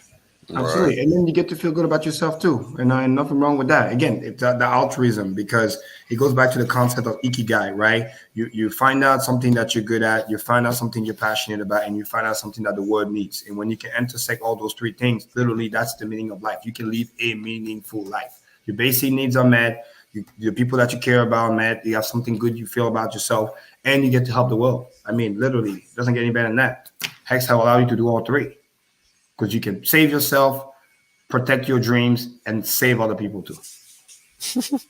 I forgot about that. I'm just riding these pumps. I know. Oh my God! Yeah, I told Wills yesterday, the only thing I can do nowadays is smile and laugh, man. Every time something happens, you just smile and you're like, "Yep, that's what we've got like Kenyan Hexicans that. Same thing for them, grew up in a village, stuff like this. And now, you see all of them having Hex shirts and stuff and big smiles on their face. And like, that's the cool thing, right? To be able to go to places of poverty or places of oppression and stuff. Such a troll. So, just because you're young, bro. That's the only reason it's funny. Yeah, it's because you're young. What kind of job can you have when you're young? I mean, you're older than a teenager, but you get my point. Right. Well, Ross does have a point. A lot of people eventually get to the point where they're making more in interest than they were at their job. And then eventually you have. I've reached that too, guys. It's stupid. The daily payout is like it's more than and I make good money, and it's more than my monthly pay. I mean, it's stupid. It gets there. I tweeted the thing. $136 turned into $2 million. I need you guys to understand. So people can say, "Oh yeah, you work on Wendy's, this, that." It doesn't matter. McDonald's now with all this pandemic shit, they pay people like $16 an hour and shit, and people still don't want to go and work hard on the application. So you can have $200 to your name right now. You stake it. You come back 2-3 years from now. Mathematically, there's a high probability and a balance of probability that thing will do another 1,000x plus. So that means literally quick math, right? That means 100. Let's say right at $200. $200 can turn into 200 grand on its way to 2 mil, and that's before interest. Hey, Kareem, what I said? Log base 2. Case closed. I've been saying this. Log base 2. Log base 2. Log base 2. I've been saying this since day uno. Since I met you, it's always log 2, bro. Has not changed, and that's exactly what's going on here. It's doubling. The function is going to do what the function is going to do.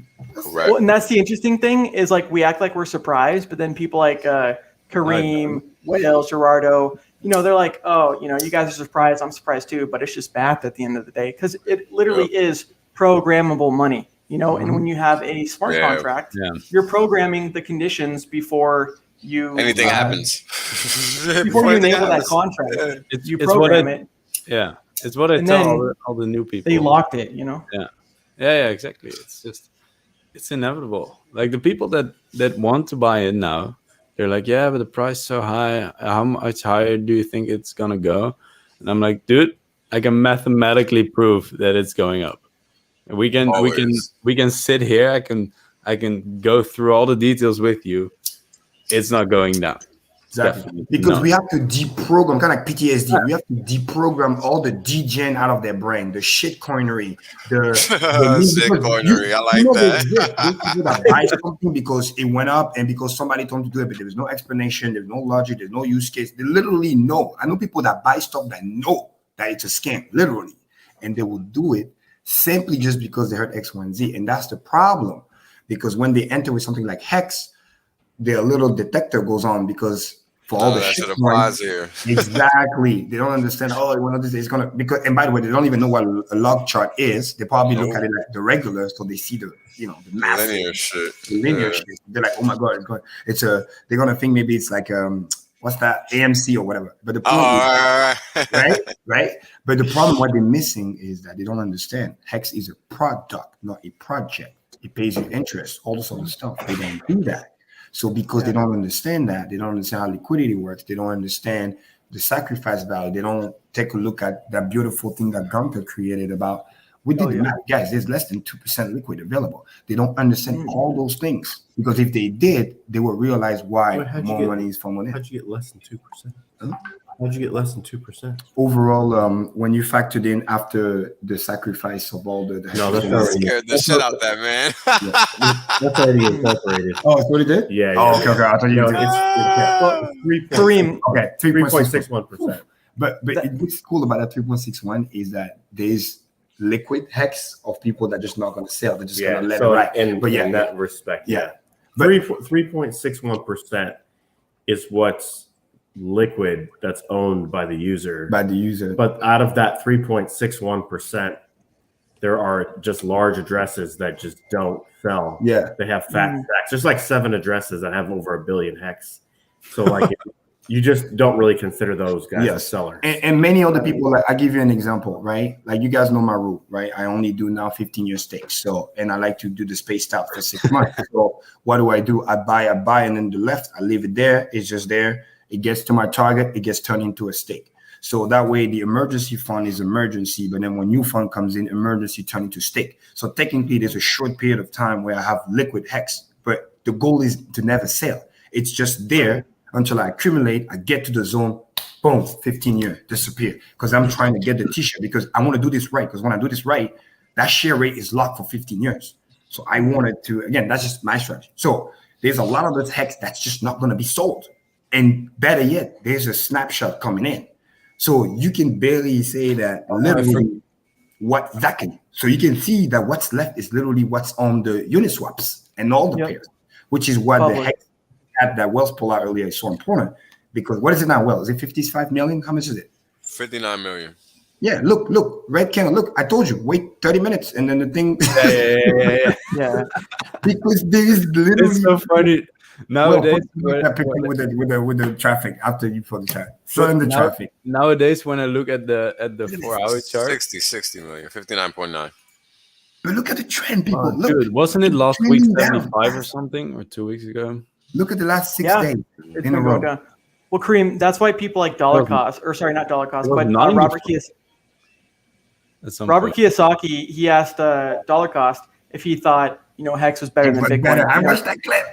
He wouldn't ask that question if he didn't start to understand the things that are going on. And, all it takes is some of that old money that's got similar, mindsets and mentalities to really continue escalating this. And the thing is they're bought Bitcoin at 10K too. So they got ready to deploy. And they're paying today's share rate, and that's the cool thing about the way that the system works. So, sure, they've got a lot of economic energy, but the Hexicans that already have their shares, they're already kind of set. And the more that we can get people like, Robert Kiyosaki or people like Richard's friends that have hundreds of millions. And by the way, those are the people funding Jim is talking to. Like literally, people think it's happening. That's the cool thing. Like we have direct channels to those people.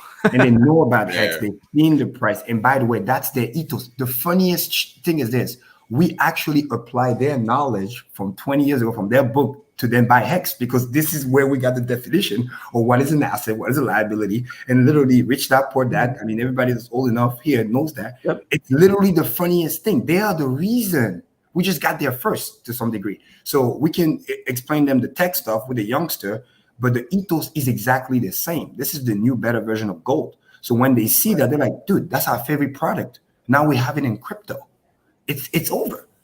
And then they get to be early, because some of them are still salty they didn't buy Bitcoin when it was pennies, but they're not going to miss the Hex train, especially when they know that the big wallets and the ethos of the community is taking long. Because guess what? It's proving on the blockchain. Go look at the stake. Go look at the staking average. So big money has no problem putting big money when they know staking average is long. They're not going to get dumped on. It's a long-term thing.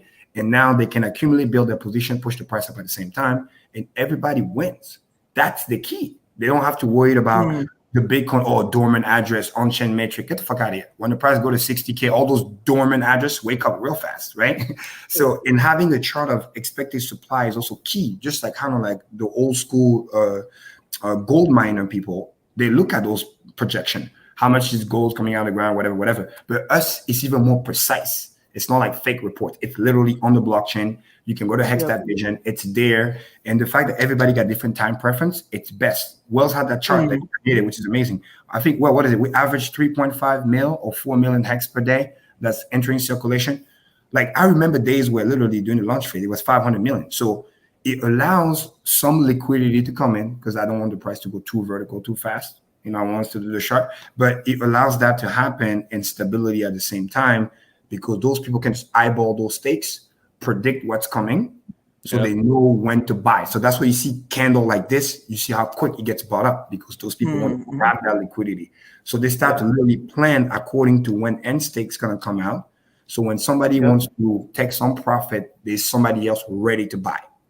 RG3 he was the first person that talked about that we're literally going to see in Hex where when that inflation comes out, people, they're waiting for it. And, you mentioned people missing the train. We've all missed the train, right? That's what a lot of the bear market stuff is, right? But when it comes to things like Hex, Bitcoin did its 6.5 million X already. It did more than that because it was sub penny. But how many more X's do you think it's going to go? Probably not that much, right? But Hex is still under 7,000 X. It's designed to do the 6.5 million X, faster. And that doesn't even include the staking or any of that. Like you mentioned, faster. So people that missed the train, people that are holding on Bitcoin, they can hop on the faster, better, younger jockey, which is Hex, and still have abundance. Because at the end of the day, Hexicans don't live in scarcity. Like, it really is abundance. That's why you're teaching people about it, educating them. And that's the cool thing too, is everyone can win. You don't have to, it's not a zero-sum game. Exactly. And let me remind the people again, for me, Bitcoin is still a project, not a product, because it's still trying to fix stuff, spaghetti code, all that kind of cool stuff. So people need to understand that diminishing return in those type of assets is real when it's a project and not a product, because literally it's the greater fool's theory. You got negative externality, you got the minor dumping, this and that. Like, the longer it goes, you get less return in X's term, and then more negative externality, because the higher the price goes, the higher the value of those dumping by the miners. Because somebody can sit here and say, oh, but the price goes higher and higher, so the miner dumps less and less, but they don't understand that more miner join the pool. It's like mining gold. Because they're going to see as a value, which means the cost of dumping overall gets bigger too. It used to be millions of dollars, then it becomes billions of dollars a year, then it's going to at some point become 50, hundreds of billions of dollars. So that negative externality pushing the price down is really going to affect more and more and more. And in Hex is the opposite. The price is going to pump faster and faster and faster, because the value of the yield, because you got to pay me more and more to justify me mathematically to hold the price up. Make sense? So that way, my hands just get stronger and stronger, because I get so much more that I do not need to sell. Because again, I just double click, right? I end the stake, and on PulseChain it's going to be pennies. So my only fee is just the network fee, so to speak, which is going to be peanuts. So literally, I am incentivized to keep the Hex scarce, kind of like, the Louis Vuitton, the Ferrari, whatever, all the scarcity stuff. I keep that so the value stay up and continue to go up, and I only sell what I need. That is literally the fundamental why, again, a product versus a project. Yep. Well, a lot of hexagons aren't even selling. I mean, I look at some of the stakes that some of my friends have ended, right? They're not even selling. They want those T-shares back, right? And so you're still pushing out that inflation that you've got, pushing that out even further. And so you continue to have like Richard coined the term, I loved this when I heard it, the war for longer stakes, Yes, and what it comes down to is they know that, like you mentioned, Kareem, it's a product, you're getting paid every freaking day. And this is the kind of stuff that does generational wealth. And a lot of people are starting to see that already. And so yeah, why would you want to kill the golden goose? Even if you're scraping off a little bit of interest, it's still kind of painful to do so because you know that it's just the top performing asset, of 2020 in the world. So yeah, and this is the reason why, if you remember back in the day when I first started talking about stakes, and the people call me crazy, this and that, I literally said, let the war begin, because it's going to be the battle of the stakes, and those who understand the long term will really, really be set literally like in a different world. Because once you understand that T-shares are literally the scarcest asset in the universe, literally the longest time you can ever wait is 15 years, and then it will still go away. That is literally the most gangster thing. So whether you like it or not, even if you never wanted to sell it, after 15 years, it goes away unless you want to pay the fees. So this is why it's so powerful on top of all the other good economics that comes in. And as you said also earlier, as the price go higher and higher in unit of X, you only need to sell less and less and less, which allow you to perpetually protect that wealth. That's what wealthy people do. That's why they have managers and stuff. They even tell the kids, you're not allowed to sell this property. You're not allowed to sell this land. At best, you will get the yield. You can rent it out. You can Airbnb. You can do whatever. But literally, you're not allowed. They literally tell you you're not allowed to sell. I'll literally put somebody else to manage it for hundreds and hundreds of years. It's in the will. This is how much they understand the value of building wealth and delayed gratification, because that can pay their kids, retirement and all kinds of other stuff. Because ultimately, it's not about just you, right? It's about all there was a question on the thing that Wells wanted us to talk about, but the question pretty much came down to hyperinflation. How does the world kind of work? Stuff like that. We're already kind of seeing that, right? We're seeing helicopter money. We're seeing inflation that the world has never seen before. And like I mentioned, the cool thing about Hex is it's predictable. Even though there's no guarantees, all this stuff, it's predictable. You know what you're getting, and you don't have to worry about the value of your dollar or the asset going down or getting hyperinflated. And like Kareem mentions, there's a lot of people. Think about this. Do you think Robert Kiyosaki needs to freaking sell his Hex gains? No. But he wants to do what you talk about, which is preserve the wealth. He wants to, keep it growing, and he wants it to be in an asset. The cool thing about Hex is there's no freaking middleman. That's the beautiful thing. You're not talking to Richard Hart. You're not talking to a company. It's just a smart contract, you and yourself. So it really is that self-help. And you don't have to pay millions of dollars to store your wealth, because those who own a lot of gold, they know that there's a lot of costs associated to it. It's just not practical. So it has zero overhead. Yes. Zero overhead as a staker. What kind of business, what kind of investment can have zero overhead? Like you mentioned, Bitcoin mining, sure, you could have 6.5 million X from a penny, but it still costs electricity. Yeah, there's some overhead to that. So all those things combined is really what changes the game. And once you realize that and you start to apply it, you get to see the value right away. And this is what we tell people, like, even if you're skeptical or whatever, at first, just do it for a little bit. Put it in. I need you to experience the staking, the value, the daily payout. So there is theory and there's practice.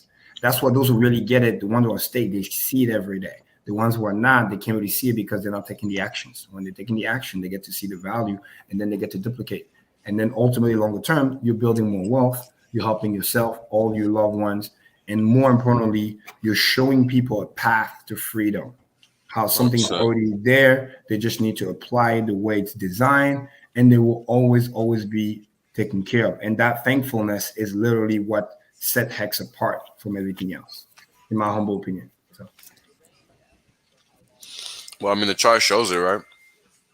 Yeah, so not really much of an opinion, in my opinion. Facts. No, everything is facts. And then that, I'm sorry, Rofco, for that question for the hyperinflation, like Brent said, okay, rule number 1, okay, it's already fucking here. Rule number 2, their number is all fake, lie, whatever. They just keep hiding the number. But if you go by the basic definition, what inflation is, especially monetary inflation, because that's what that matters, right? It took us over 200 plus years to get the first 10 trillion. And then those people print 15 trillion in a freaking year, and they printed 9 trillion in a month. Okay, we're already at 30 trillion basically. Exactly. So and that was like, when the pandemic hit, and it's getting more and more. And then now they're talking about a trillion, like it's like billions. It's like they're just throwing 1.5 here, 2.5 there. So understand that those are numbers that, just to put in sense of scale, that took 200 years to create, and those people are now throwing these numbers like around on average every 3 months, 3 to 6 months. That's insane. So inflation is already here because math is telling you they have a way to hide it, stock market, this and that and the third, but some of it end up finding circulation because some of those people that got all this new wealth, they start buying all the crazy stuff, you know what I mean? Cars, this, that, and they're the one pushing the inflation because the price is going up and it's pushing people out. And also you have a lot of devaluation. That's very important. That's why I talk about the DXY a lot. There's a lot of devaluation happening in other countries because those motherfuckers print money even worse, Venezuela and the like. So even though your dollar is devaluing very fast, you don't always see it because, unfortunately, for those of you watching, if you're in another country that print at a higher pace, this is my favorite analogy. Imagine all the currency goes into a plane, okay? We'll go to 30,000. I'm about to fuck your head up. But go ahead, Corinne. So they go to 30,000 feet. Hex clip this. So all the currency goes for crypto in a plane. Okay. And then they get to 30,000 feet. Guys, we got to jump, man. We got to do this. We got to do this. And then everybody, Hex is there too. Everybody comes in. Oh, you go first. Yeah, they all jumped. And then a lot of them, when they jump, some of them have parachute, like the US dollar. Some of them have defective parachute. They've been lied to. And then they're literally just falling at a faster pace. So one is falling but has a parachute. The other one that doesn't have a parachute fall at a faster pace. So although you got that devaluation from the US dollar, it's a control structure. That's why we also the chart. It has the parachute. It's gonna die, but it's gonna die slowly. Versus if you're in that other currency that unfortunately has no parachute, you're gonna run to the dollar because you have no parachute. You're gonna die. So you need to grab the other thing that has a parachute. But those of us who are already in the US, we're like, hell no. Hex is like, hell no. We're staying on the plane, bro. We're not jumping. Yeah. Well, Kareem, no parachute. We're staying on the plane. All fiat currency whales can attest, but everything kind of has cycles, right? So fiat currency has existed for many times, but they usually have a lifespan because they do get hyperinflated. I look at my girlfriend from Venezuela. The bolivar is worth nothing. They're making, they're trending towards zero. Yeah. But Hex, Richard's talked about that it's designed to be, I think, like 150 years before it kind of gets too much. So that's over the average of fiat. And, it is that, like you said, it is the plane as opposed to the fiat currencies that are printing their way out of it.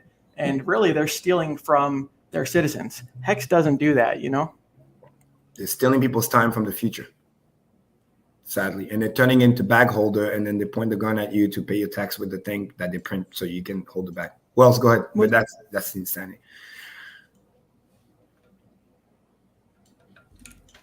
Hello. He's here. Wells, you muted, maybe. We can't hear you. Oh, my bad. I didn't realize I was muted. Sorry about that. No. So check it out. It's tied to what you just said. Give me a second. Do I have Twitter up already? That was a heavy drop. What is that? 1942, because of the war. So they printed money like crazy to finance the war. So the monetary inflation. We get into it. Hold on. No, I'm sorry. I'm sorry. No, Patience. I forgot I wasn't on mute.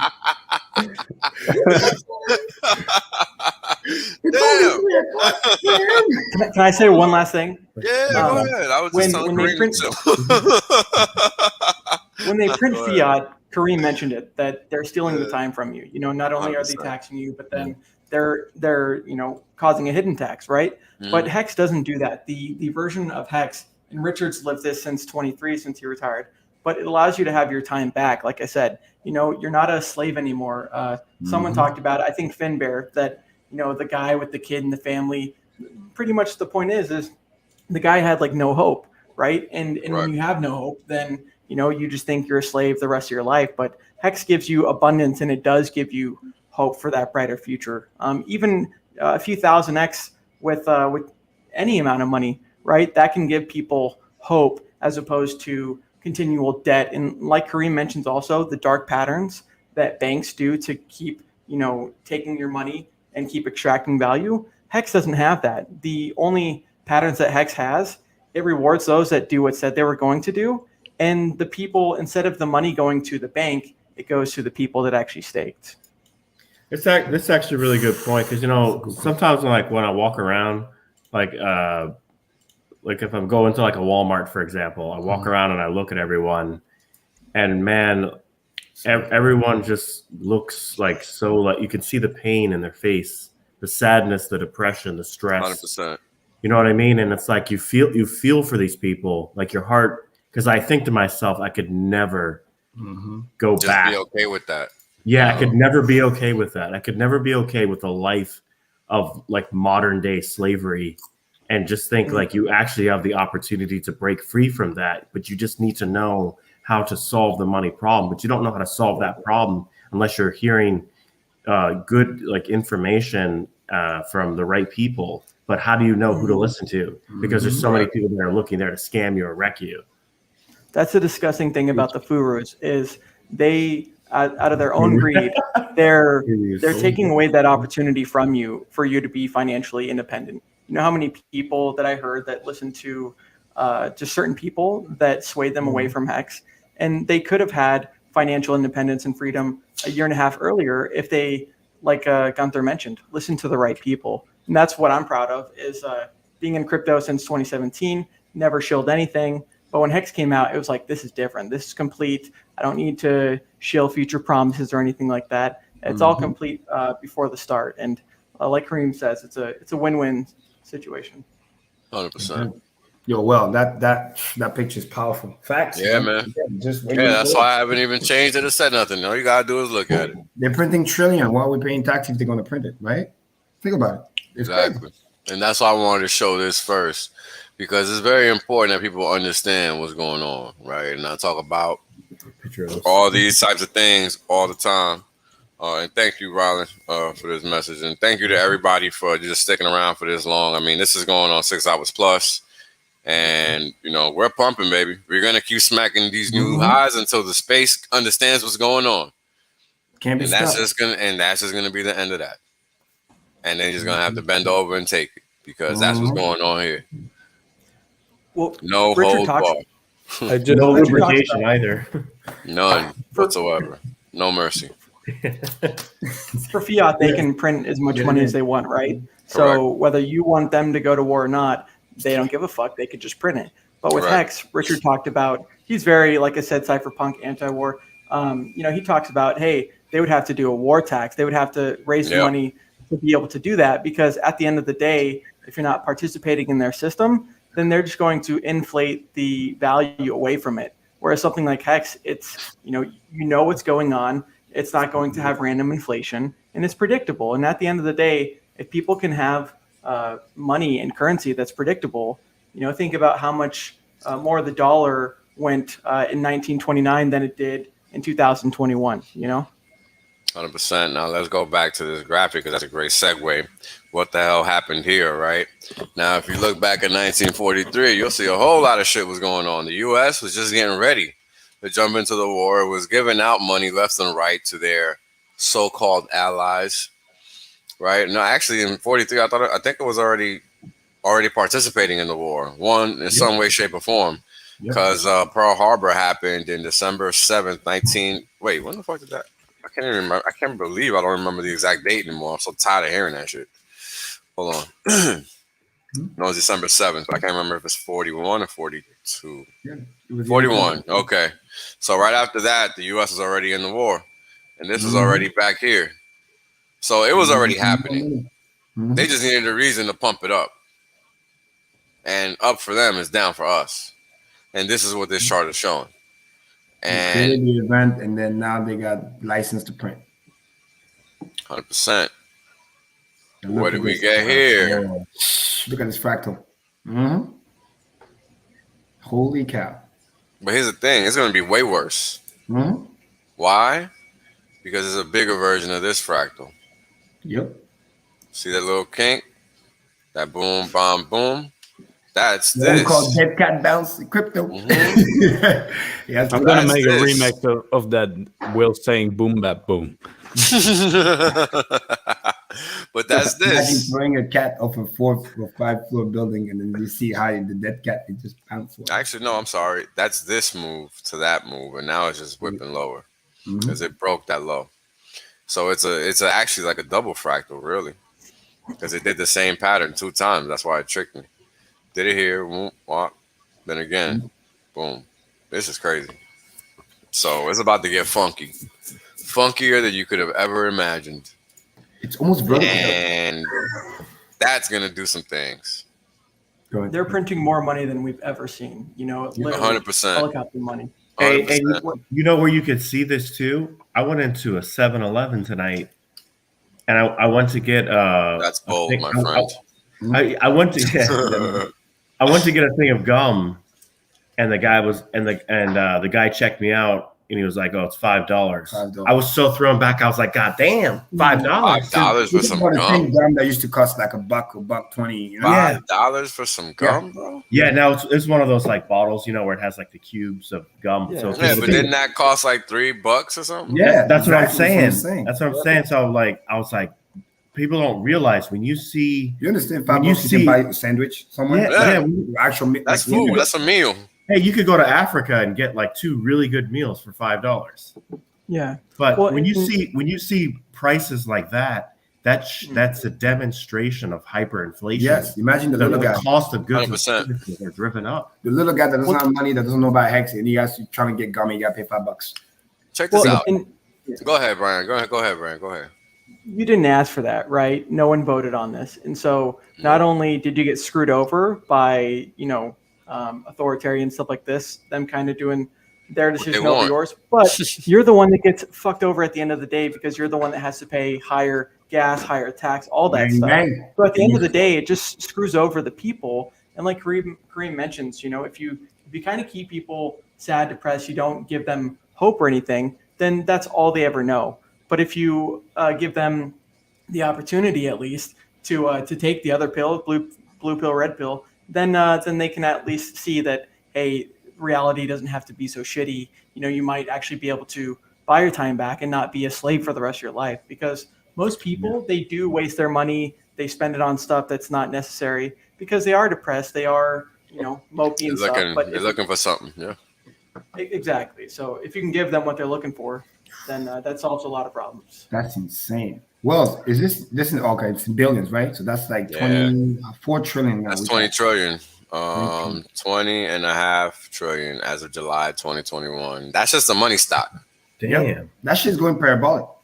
There's another E to the power of X. Yeah. E to the power to squared. E to the power. E to the X squared. That's up and to the right, man. Up and to the right. Worse.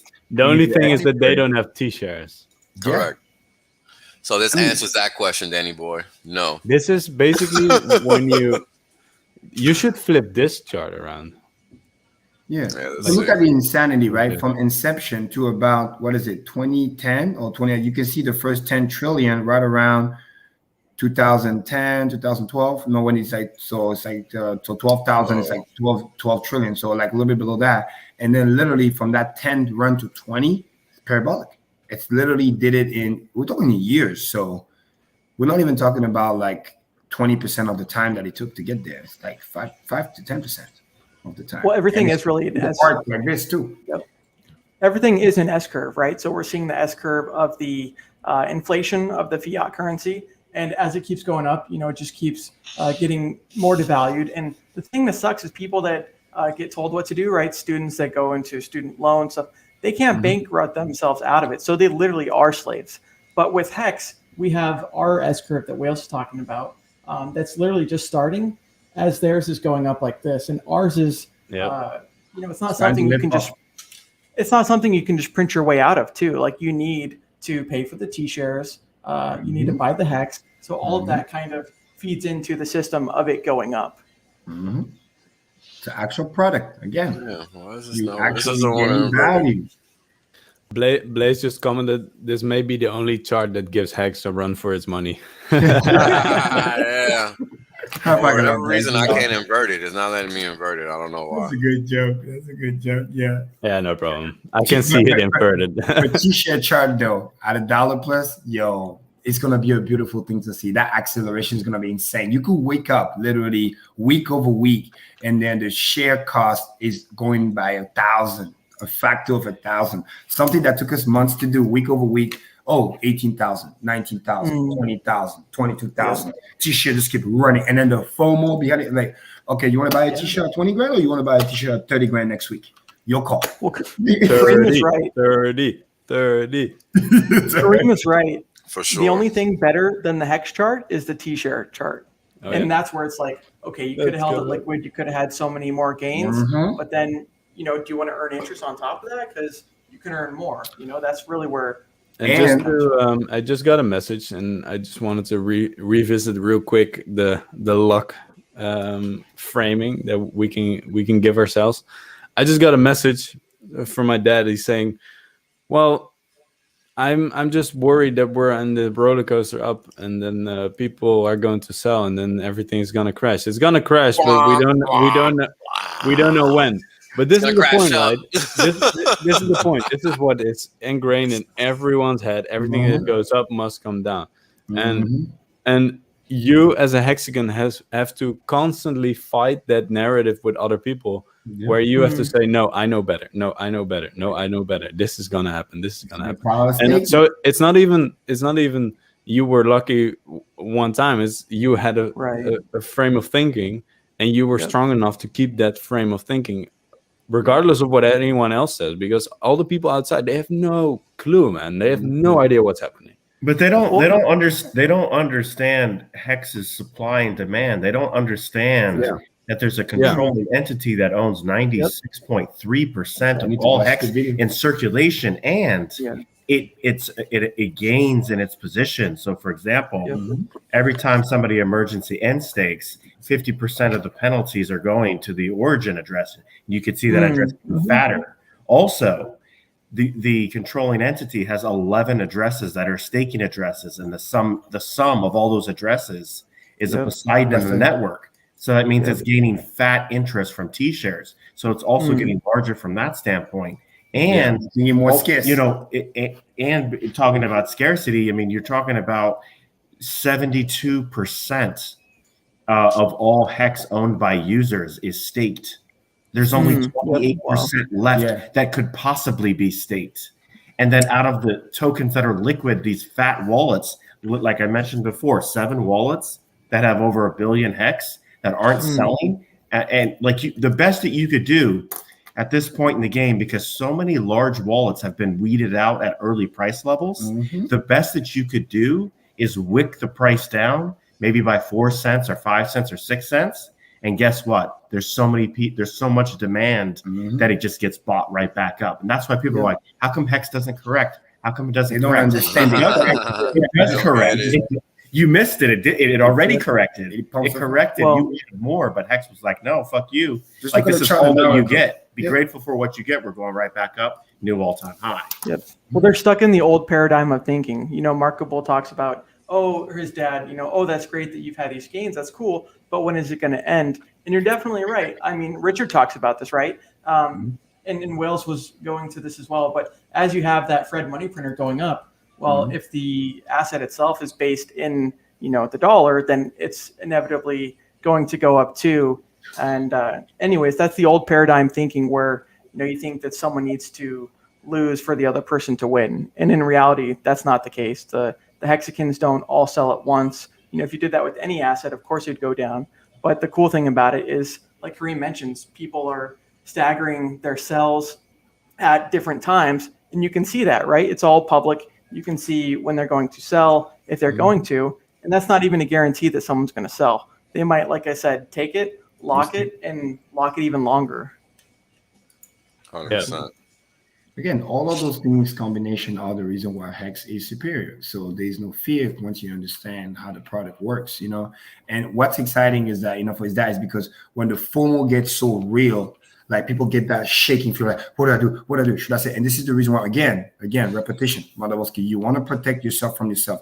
Like, we will be disingenuous if we're sitting here and be like, we're just chilling because we're staked. Because if we're not staked, you see all these millions, you'd be like, yo, what the hell? Like, what's going to happen? Like, you know what I mean? The temptation, you remove that. You You stay broke, not poor. You understand the difference. And then here's another tip. If you can hold that daily gratification for a little bit longer, I'm telling you, and when I'm saying no longer, I mean a year or 2, 3, you get another 10 to 100x. It fixes that too, because the price is just so high, you don't even care no more. It literally doesn't, because whatever. Even if there is it gets so high, you could see a 50% correction. It's still so much fucking money. It doesn't even matter. You're so grateful that it's literally just, what do I need today? Whatever the price is, I need to buy this thing today. Yeah, there's Kareem. 2,000, and then Kareem. Hex corrects up from now on. So 50% correction, I'm okay with, man. Exactly. 50% price improvement. Thank you. Because well, and Kareem, Huddle Dog just said, I just woke up. Where's the dip? It's just fucking gone. It wasn't nice. Well, Kareem, it really is that golden goose analogy, right? That Big Pep talks about. So you've got a golden goose, lays a golden egg. It's 1 in a million type deal. And, you don't have to kill the goose per se. You can just let it keep laying those golden eggs. And that's what we're seeing with Hex, like I mentioned. Eventually, every staker gets to the point where, hey, you didn't need to take out your principal. You can just scrape, a small amount of interest here, because as the price goes up, you don't need to sell as much. And so that just makes the system even more scarce. Like Gunther talks about, however many 90+% of the supply is owned by the OA. Talk about diamond hands. There's a reason that diamonds aren't actually rare, but that they cost a whole shit ton. Exactly.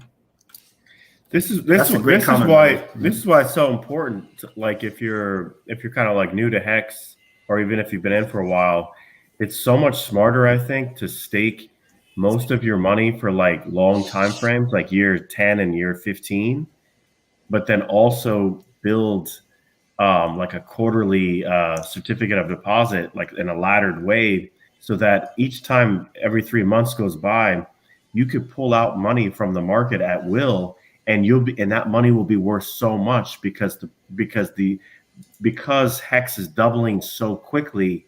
You'll actually get to a point where you could just live off of that small amount of money that you've staked for those quarterly stakes, kind of like a stock dividend. Mm-hmm. But then your real wealth and your real money comes in year 10 and year 15.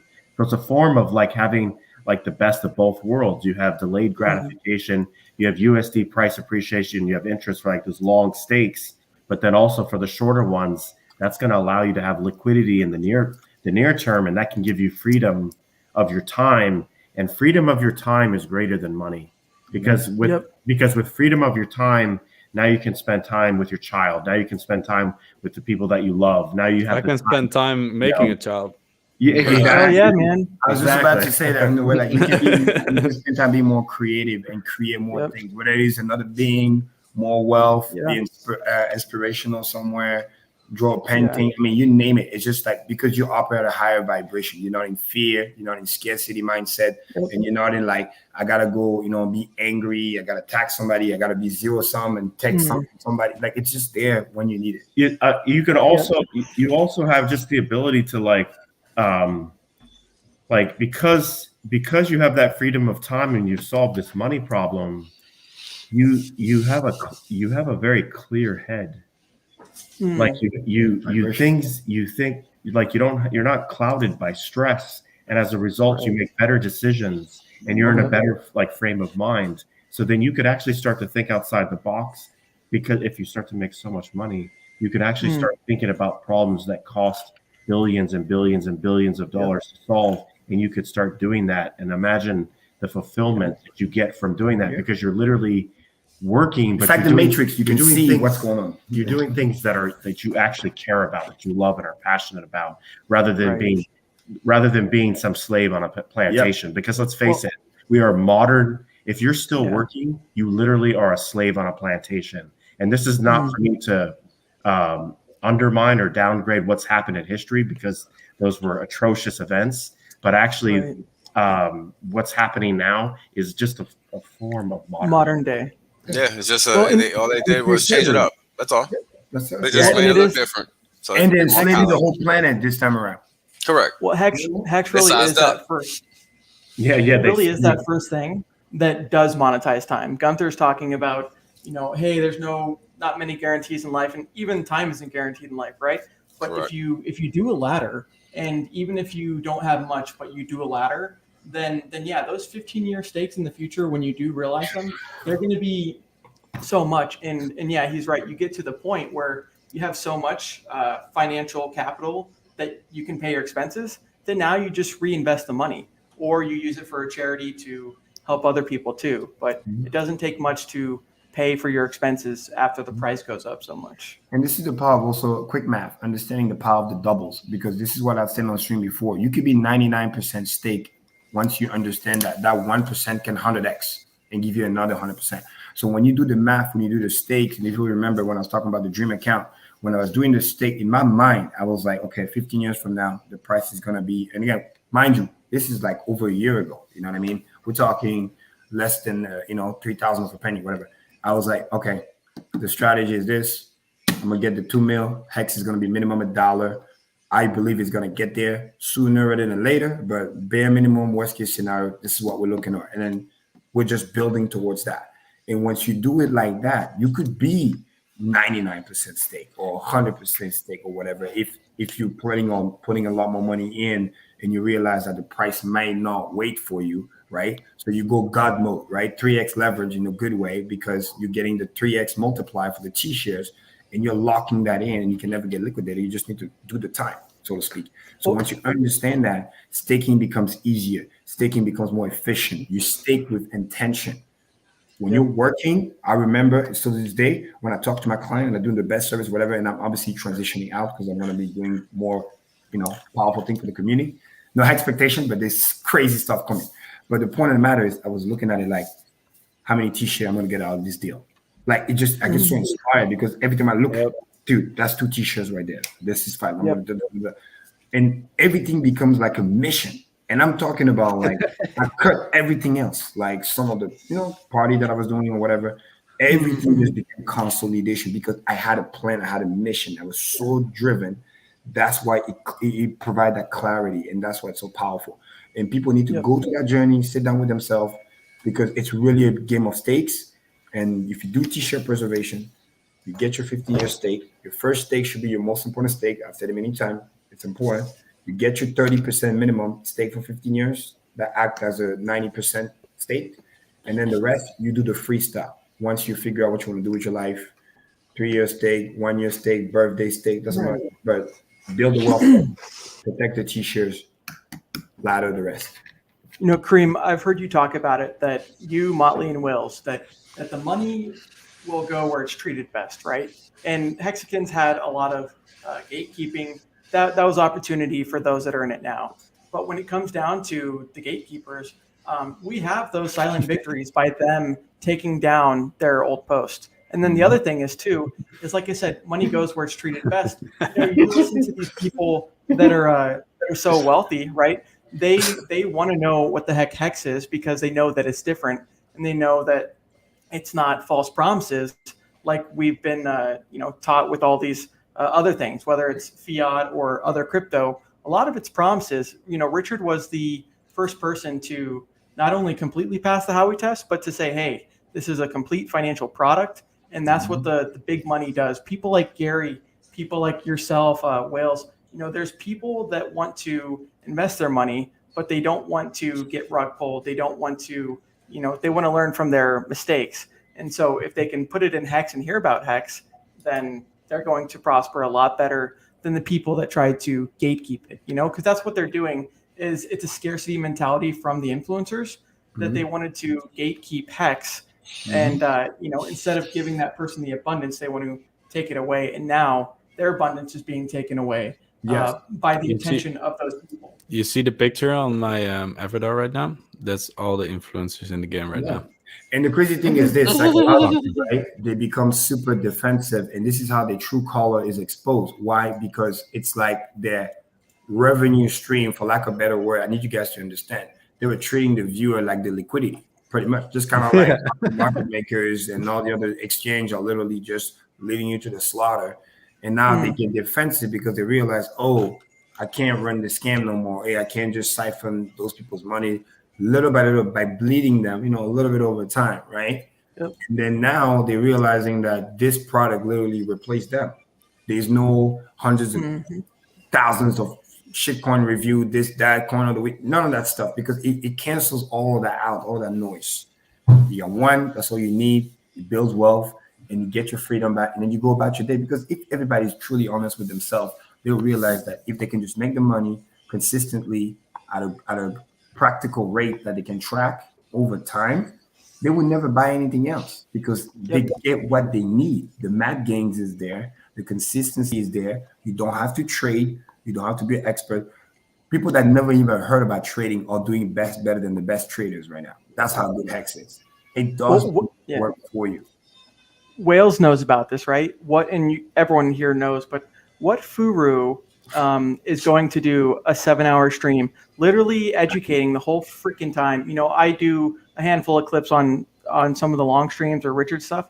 Dude, this stream itself has so many golden nuggets that we are spending our time. No one's paying us besides us being comfortable with the Hex. Let's talk about that for a second. It's crazy for multiple reasons. Number one, we don't monetize the way they monetize, which is insane. Number two, you know why they do also a shorter stream? Is so that they can monetize the view, and they can do 4 or 5 streams a day. So it's a separate video, so they can monetize each. So if they can get thousands of it. So basically, they will do maybe 3, 4, 5 hours, but they'll cut it in one. So it'll be a separate video, so they can monetize it. They're literally trying to squeeze the viewer attention to the max. That's how sad it is. And then on top of, come here, do this project, that project, and then you're getting scammed on that too, long term, because you think it's going to do X and it doesn't. And then because you have an attention deficit, kind of like goldfish, they'll get you to the next scam. You'll forget about the previous scam that didn't perform. And then they're on to the next. And that's what's very, very, very dangerous. And we're here to expose them by showing, listen, you don't need none of that stuff. Separate yourself from them. Protect your capital. It looks like it's nothing, but we literally proved many times how $200. Yep. So the tweet yesterday, $136 turned into $2 million. So even when it's all cream, it's only $200, it's only $500. I put it on this coin and that coin. Understand what this thing can become a year or two from now. Well, just like with Rich Dad, Poor Dad, we are educating, right? One of them was educated, the other one wasn't. And people like Richard, literal genius, Mensa, he, instead of keeping the information to himself, he educated the masses, right, that would listen. And so now we're kind of on a similar level to him that understands those same concepts. And as opposed to starve people from that, we're teaching someone how to fish. That's really what it comes down to, is we got an ocean full of fish, and we're teaching people how to fish. Well, let's do a little quick joke here. One of these through women, the trader. Exactly as predicted, right? Look at the Gunters and Gunters. Exactly as predicted. Shout out to Maddie. Maddie, if you want to come on the stream, brother, let me know. We got space. We got space, and you're up. Maddie, let us know. Guys, real quick. I just forgot again that we get a copy of all this. And then I thought, how amazing will these streams be if both hexes make all-time highs and we're just constantly changing the chart? Oh, look, this is all-time high. Oh, no, this is all-time high. It's going to be dual exponential pumps, man. Yeah. So check this out. Gunther just gave me this chart. Just gave me this chart. And we're going to take a look at it real quick while you guys were talking. We press play one time. He did this prognostication, this forecast on March 26th. Can't make this shit up, people. Can't make it up. And again, it's just math, guys. There's pump one. Pump one. Hits it. Pump two. Tagged. You're in. Well, that's the thing, right? What if the dip never dips? And what it comes down to, look at zoom in. Look at this. This thing wicked and literally bop. Yeah, that's what X does, dude. Wait. Let Bran finish his thought. Well, like Markable mentioned, just real quick, is that not only are you getting a copy, but it's not just a copy of the same. You're getting freaking 2.0. You're going from like internet to like fiber, right? And the reason I say that is because Gary, he was on here a few hours ago, right? But he's talking about all of the economic energy. How much money have Hexagons spent to middlemen, which are miners, in the form of gas, Ethereum? And so now with PulseChain, we can save that economic energy and put it into things like Pulse. And then the other thing is like it's a faster network. It's more reliable. It's going to do things that no other cryptocurrency could do. And Richard knows that, and he's betting on that by calling Hex on PulseChain Hex, and Hex on Ethereum EHEX. EHEX is like the old version, in my opinion. Hex is like the new one. You know, there's a reason he named it Hex and not EHEX. Makes sense. You get your copy, you're ready to go. And again, the 3 top coins, the market cap in the future. Don't be surprised. Hex, Pulse. 1, 2, and 3. Killing it, man. Look at the arcing, ready to go. It just, you can't make this shit up. Not at all. Not at all. I mean, you know, this is just great stuff, man, because again, at the end of the day, all we're doing is talking math, right? We're not even talking about anything else. And that's what's so crazy about this. It's just a beautiful thing, man. It's a beautiful thing. You get to just see it in real time. I mean, look at yesterday I was streaming. We just kept ripping. Today, same deal. I mean, this is just a function of this little message I got here up on the screen earlier. This thing is just blasting. This is just pumping, man. It's arcing on the log chart. Yeah, that's cool. If I get disconnected, I'll be back because I think my Chrome is just running out of patience after being on for 6 hours straight. No worries. You know, Richard understands his abilities too, right? He understands who his true competition is. He talks about, Bill Gates, Elon Musk, stuff like that, that they're the richest men in the world. He's talking about that being like his competition, not these, you know, freaking furu plebs that, you know, pretend like they know what they're doing. He's debating trash, man. Well, and that's the thing is like his plan is like once you fix the money and get people insanely wealthy, like, you know, you can only spend so much money on material goods before you realize that that's really nothing. Like what you want is what Richard is doing, which is legacy, right? Like helping your family live longer, stuff like this. So it's the important things that matter, but you have to have the first step first, which is the money.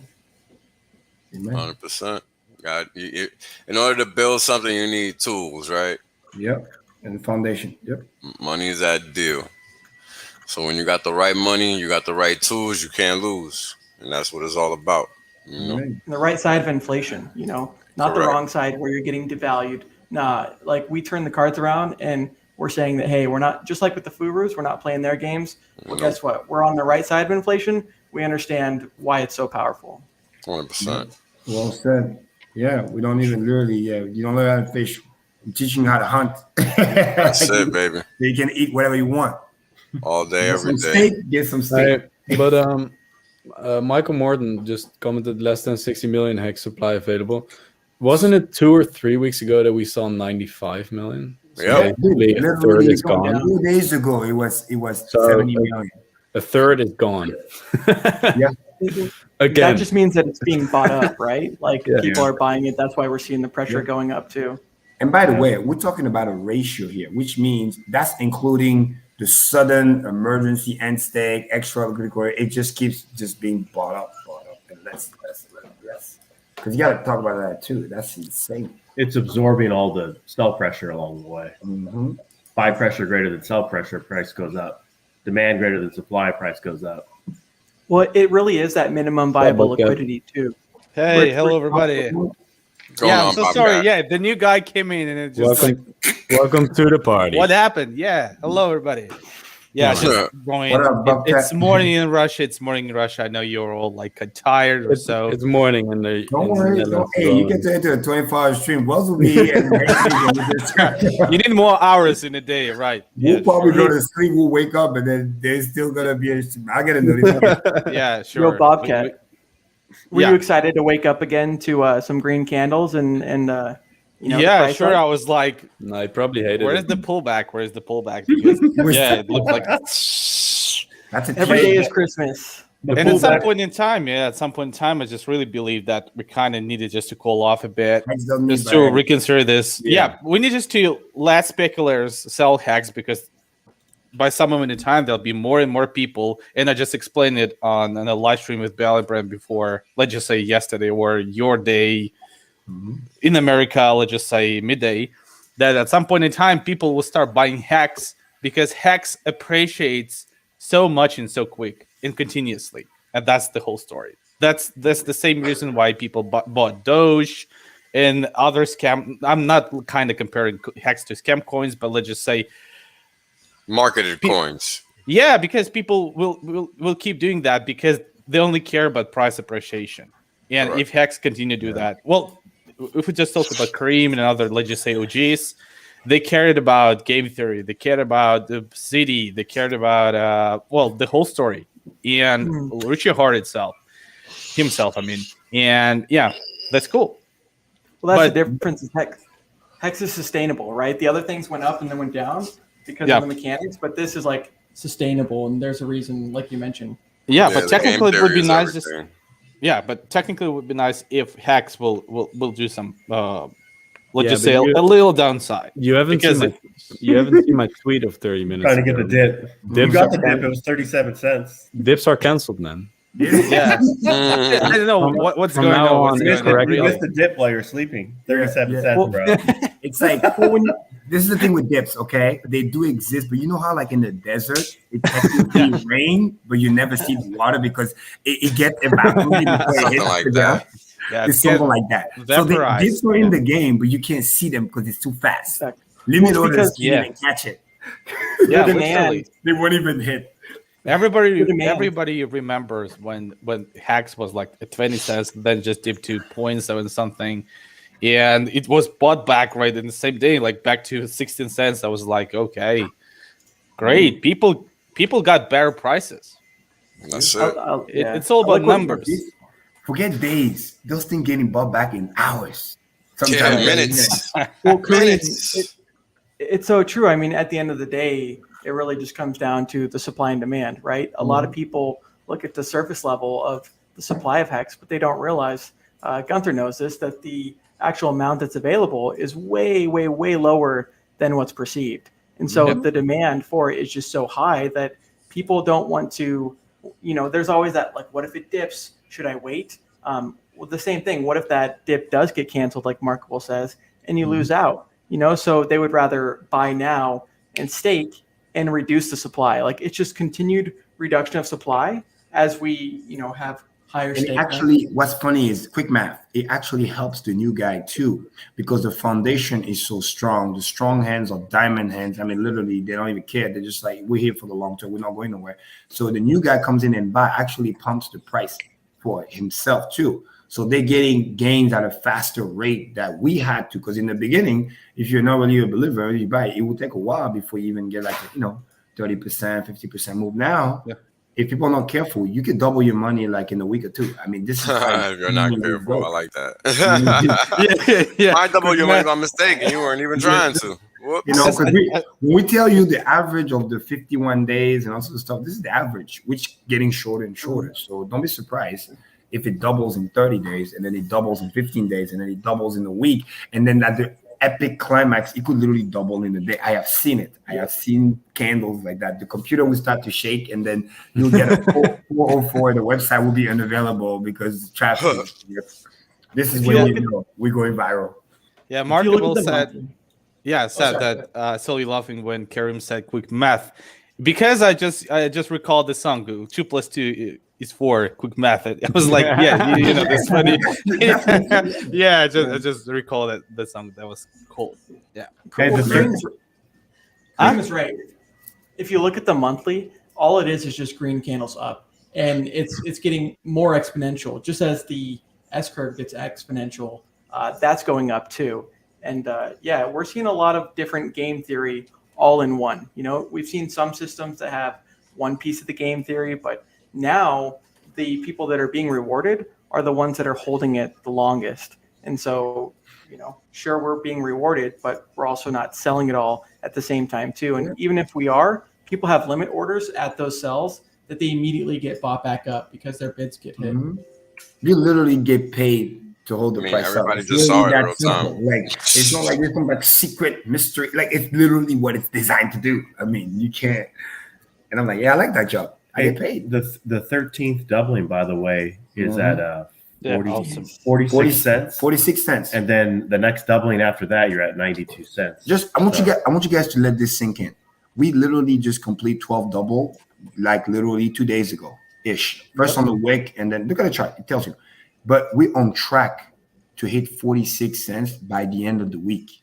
I need you guys to understand that. Possibly sooner, which means you can complete the next double in literally in a week, something that usually takes like a month and a half. That's insane. That's literally how this is a long chart. I want to point out something as well. Wills, can you zoom out on the chart from where sacrifice started ish?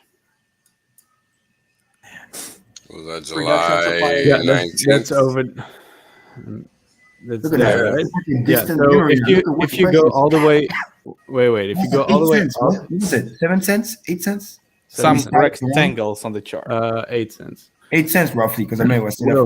If you go all the way to the top there, and then you see that giant wick down, the red candle all the way down, a little bit to the right. Sacrifice, yeah. So that's where I went on holiday. Yeah. And then if you go all the way sideways to where it touches the line again, to the right, Wills, all the way there, yeah. No, a little bit to the right. Yeah, it's gonna take time. That's where I got home. So, guys, I'm not going on holiday anymore. So it only goes up from now on. Well, that's it. This is that's literally the day I got home.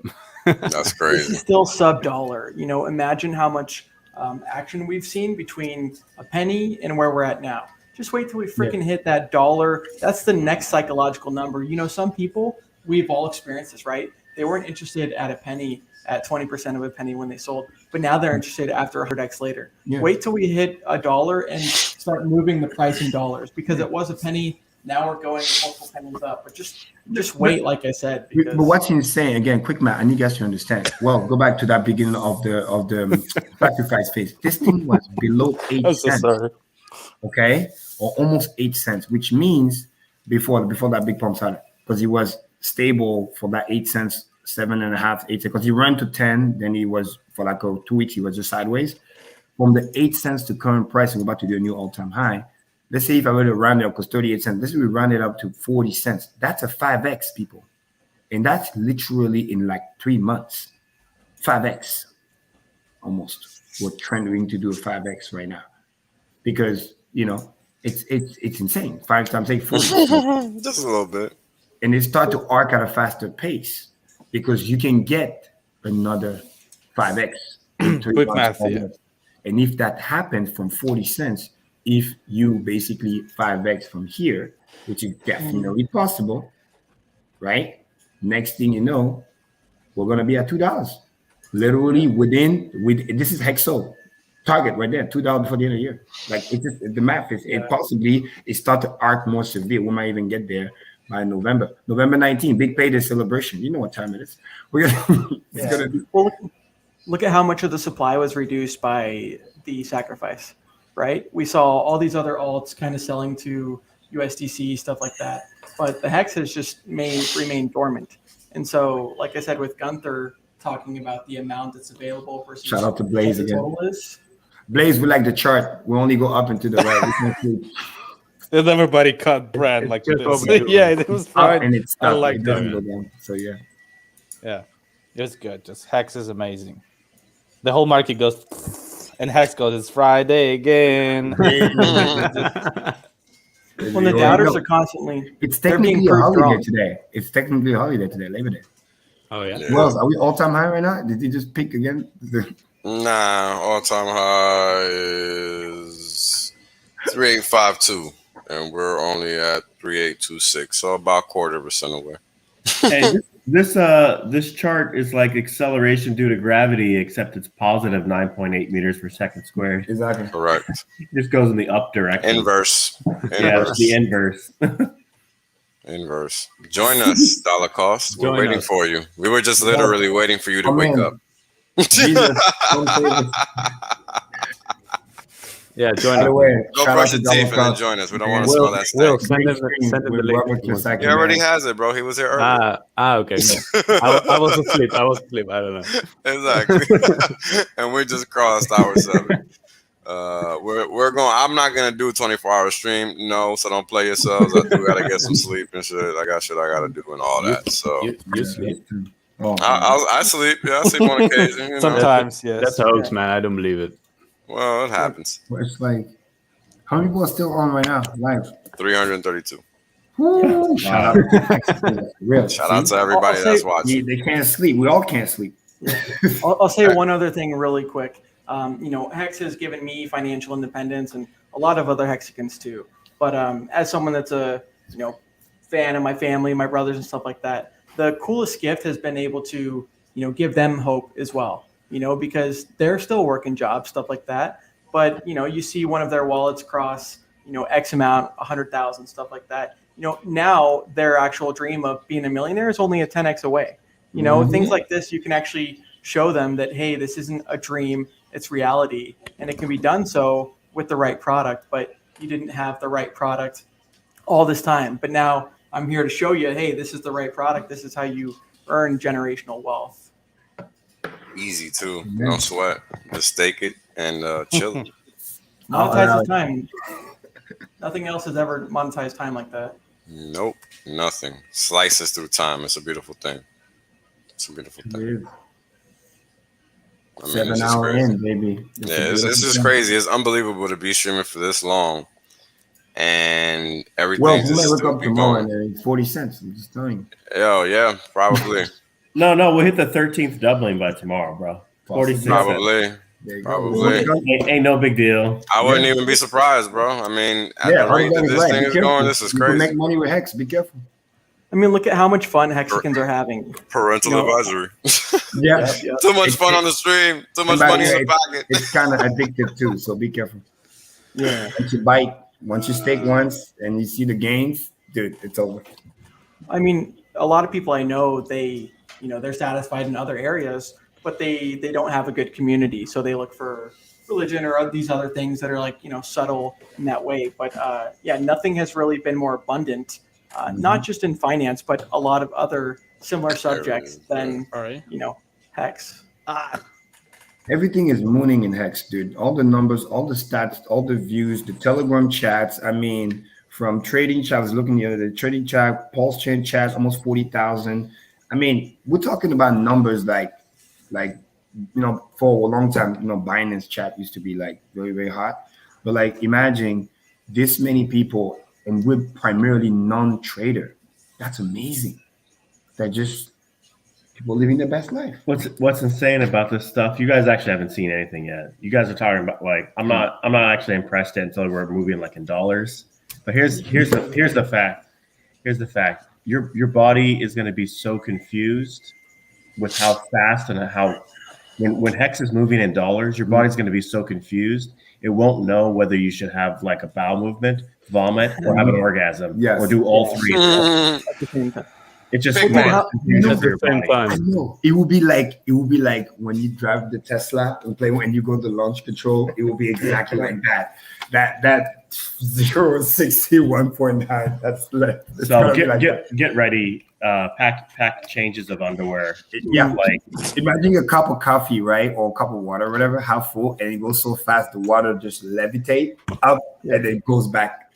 That's the kind of 1.7 G. Well, like Kareem mentions, you have the average of how long it took to double, and then you have the exponential part. And how many times have I participated on streams, whether it's 24 hours, whether it's this, where we're always fucking celebrating, like. Even when there's a dip. Party. Especially when there's always something to celebrate. Price pump, that's when you win. Yeah. Staking, that's when you know it's cool. When you have people celebrating, when you have people celebrating at dips because they've been waiting to get in because they know that the asset itself is what's worthwhile. Like I said, how many thousands of hours have Hexicans streamed? And this is just the beginning. I say that a lot. But once we hit $1, imagine the fucking parties we're going to have at $1 when we're going up to $100. It's going to be crazy. And by the way, in the dollar, quick math, when you see those like, 15 million emergency insects, that's $15 million value right there. And we're getting 50% of that. That's insane. The emergency and stake penalty we're going to start seeing by the end of the year, people have seen nothing yet. You're gonna stake just to get the EES, the enter the penalty, because it's gonna be so stupid. This is gonna be your source of revenue, primarily of new Hex after a while.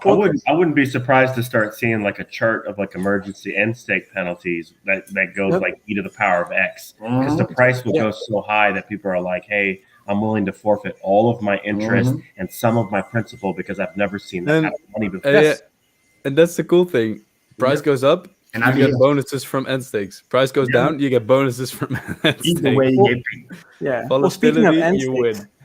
you know, it's very hard for someone to actually commit to what they do. You know, like you're a man of your word, stuff like that. So the hexagons that actually make it to year 10, year 5, 15, those are the hexagons that are going to be the strongest, because guess what? They've proven that they weren't going to, you know, cop out their bag to sell early. You know, they were the ones that did what they said they were going to do, which is why you should do a ladder. Like Gunther says, if you did even an annual ladder for 15 years, you know, how hard is it to wait one freaking year, you know? Or even quarterly. Quarterly is good. I like quarterly because like it's just like a stock dividend, you know, or it's like instead of getting paid every 2 weeks because you know like you're used to, you just get paid every 3 months, and that's good. And you don't have to have that much money if Hex is going like to $1, $10, $50, $100. You don't need to have that much Hex staked out, and then just push a lot of that big money though out like deep into the future. Exactly, especially if you're in wealth building mode, right? Because obviously that's how you get to catch up, because those bonus T-share are going to be the key. And let me remind everybody too that you got to understand at some point, you know, we're going to also get those tradable shares. So you got to put that in perspective too. T-share is going to be so scarce. Somebody's going to come in and just buy everything else, and then literally just be like, see you later, bye. And then and then you'll be like, oh, you thought T-share was expensive now? Just wait. You're going to see like it's crazy. It's important. Gunther brings up a good point because he mentions quarterly. You know, I said annually for that example. But the cool thing about Pulse is, you know, you're not going to be priced out on the fee like a lot of us were in EHEX. You know, I remember the fee being a penny, and now it's, I don't know, thousands of dollars. And so this is all money that can stay in that closed system. And, you know, now you could do a shorter ladder if you want. You could do a month-long stake if you wanted without the fee being so, you know, cutting into your principal and your profit. It's pretty crazy, right? It's going to change the whole game. God bless. Thanks. It already is, and we'll just continue to do more and more at a rapid, accelerated pace, which is also why, again, do not underestimate, please, I am begging you, do not underestimate T-share acceleration, because you can literally wake up, yes, price goes up, but you can literally wake up, we already passed 6 grand. Literally, by the end of the week, a T-share could be 10 grand. Like, I need to understand that. It could be 10 grand. Like literally, and then we'll be like, "Yo, Bitcoin, what's up, bro? We only need 5x from you. What's good?" T-shirts gonna go knock on the door and be like, "Yo." So how high is ETH? Wow. I know we already saw it cross 7,000, but just to see it again is crazy. What? You see? So we need 2 ETH now. ETH is like almost 4,000. Yeah. Yeah, almost 2. Okay. Well, we're gonna have to update that chart again very soon. I was gonna update the charts yesterday, this morning, and I just never get to because the damn thing doesn't stop going up. I'm like, it's almost like an exercise in futility, man. This is what you know is moving so fast in a good way. You do something, a screenshot, a tweet, or whatever, a video. By the time you watch the video, price went up. You went to take a shit, came back, price went up. By the time we make a thumbnail, price is up. It's doing what it's designed to do too. Richard talked about it from the fucking beginning that Hex was designed to do 10,000x in 2.5 years. Guess what? It's not even 2 years. We've already done 10,000x for the share price. So the stakers, they've already made that 10,000x. Look at how close we are to 10,000x for the people just holding liquid. You know, and all those people that doubted and naysayed, well, guess what? They were wrong. We were right. And, you know, it's going to be probably about 2 years that we hit that 10,000x. And it's just going to continue going. That was a cool comment. Yeah. Somebody just said, not too long ago, T-share was 3K. Yep. Look at it now. Another day, baby. And what's insane is by the time Hex get to that 56 cents to get the other 10,000, a T-share will be basically trending towards a return of like some stupid like 15,000%. Hey, this was just 5 days ago at this point, on the 31st of August. Crossover from the 31st of August to the 1st of September. So this was 5 days ago. $4,800 already at $7,000. That's what 2 over 5, so 20% or so. 85% up. Yeah, I mean a 20% rate of change from this point in time to now, basically, plus 20%. It's insane. It's crazy, man. We're just out here having a good time, providing education. We're gonna wrap it up in a few minutes, guys. We're gonna wrap it up in 5 because I do have the stream with the Hex agents. I don't want to be slacking on that. Let me preface this and speak from the future. Happy all-time high, everybody, from 6 hours from now. Again. Well, and come join Team Win, right? Are you tired of seeing the Hexicans celebrate when we have bad gains? Well, don't be jealous. Don't use that. No, join us. Join us, yeah, because even the excuse that you're telling yourself, oh, I got in too late, or oh, I don't have enough money. Those are all things that are limiting beliefs. And correct. How many Hexicans took that leap of faith? And guess what? Now $100 turned into a lot more than that. So be rewarded for making those decisions, because what other option is there? I mean, what other thing can you put your money in and actually make a profit, let alone be successful? Not as much as the top performing asset of 2020. There's just not many in history, let alone right now. Hey, there was actually one user in the Hex network that you don't have to have a lot of money to make money, right? And this is demonstrated by one user in the Hex network. I think he had like $136 to invest, and he threw it in on like January 5th and staked it for 10 years. It's currently worth $2.68 million. It went up, people. Choose the tweet. $2.68 million. It was $136 investment. That's it. Whoa. And that tweet was like 3 days ago, and the stake grew 680 grand in 3 days. If this is not mad gains, I don't know what else is. I just said, I'm scared to open the Staker app. I'm just going to leave it at that. No one ever thought T-shares would be as cheap as 60 cents and be as high as $7,100 right now. And same thing, you just have to keep updating your worldview, adjusting your paradigm, because like I said, we think. But I did say we need more than a Bitcoin. Yeah, we're not even at our first 10,000x yet, and so many people are celebrating. But get prepared for the 20,000 and get prepared for that 100,000, because it's designed to do over 6.5 million. So we got to start having the proper mindset now and prepare yourself for that success, because otherwise the numbers are just going to continue going up so high, and you just need to prepare for that kind of wealth, because what are you going to do when you have it? Exactly. What are you going to do when you have it? And if you're not preparing for what's coming. Wait, Wills. I loaded it up. You can enter this. You did? Okay. You guys ready? You guys ready? Because this is gonna be this is gonna be the outro. Because this is what you have to understand. That's exactly right. It's designed to gain value. And welcome aboard, Jonathan. Because I know I'm reading your chats. I can see that you're relatively new. Welcome aboard. Catch a lot of old streams, man. Everything you want to know, it's free. It's given. All you gotta do is put in the time, man. Just put in the time. Go ahead. Join the community. That's it, baby. So many successful people, right? Not just Wales, Kareem, all of us on here, but there's so many more that you haven't seen. You don't even know exist. Oh yeah. Yep. So surround yourself with those people, right? You become the 5 most people that you're around, right? So don't be around losers. Surround yourself with Hexicans that are winners. And guess what? Eventually, we'll bring you up to that level too, and then you can help the people around your life too. It's crazy. This is like a constant millionaire mind thing. With a millionaire mind group, I forget what they call them. I can never remember the name. Mastermind. There you go. The mastermind. Millionaire masterminds. Those things. This is like a constant, non-stop millionaire mastermind, because we don't think in any other terms. And you don't have to pay anything. Look at that. What's a beautiful word. We don't think in any other terms. We don't stop learning either, right? Richard, he's a constant student. I've always considered myself a student of life. Guess what? He was able to update his worldview. That's the most humble thing you can do, is realize, hey, you're wrong, update your worldview, and then elevate. So Shoot it. Stop teasing us. Shoot it. Let's check it out. Let's check it out. Hey, it's been a pleasure, guys. Thank you for tuning in and checking us out. We're gonna head out with this video, and let's check the price actually before we actually and then we'll see on Telegram and on the Twitter. Let us know. Yeah, sorry.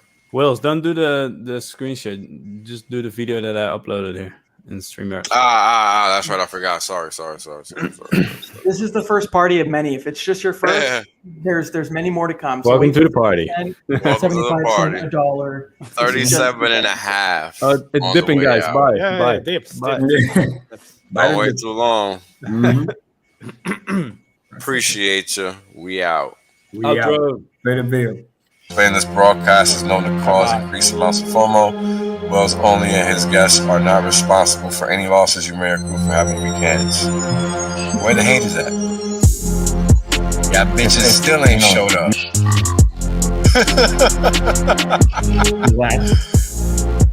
And now, right, we got Hex. Flawless uptime. People thought this was a joke. Now they're mad at the chart. It's lullaby music, really, right? It's hard to believe that something like this exists. I get it, but you just gotta come to terms with reality. It just exists. Nothing we can do about it. Buy a steak and chill, baby. Shout out to Marketable Thoughts.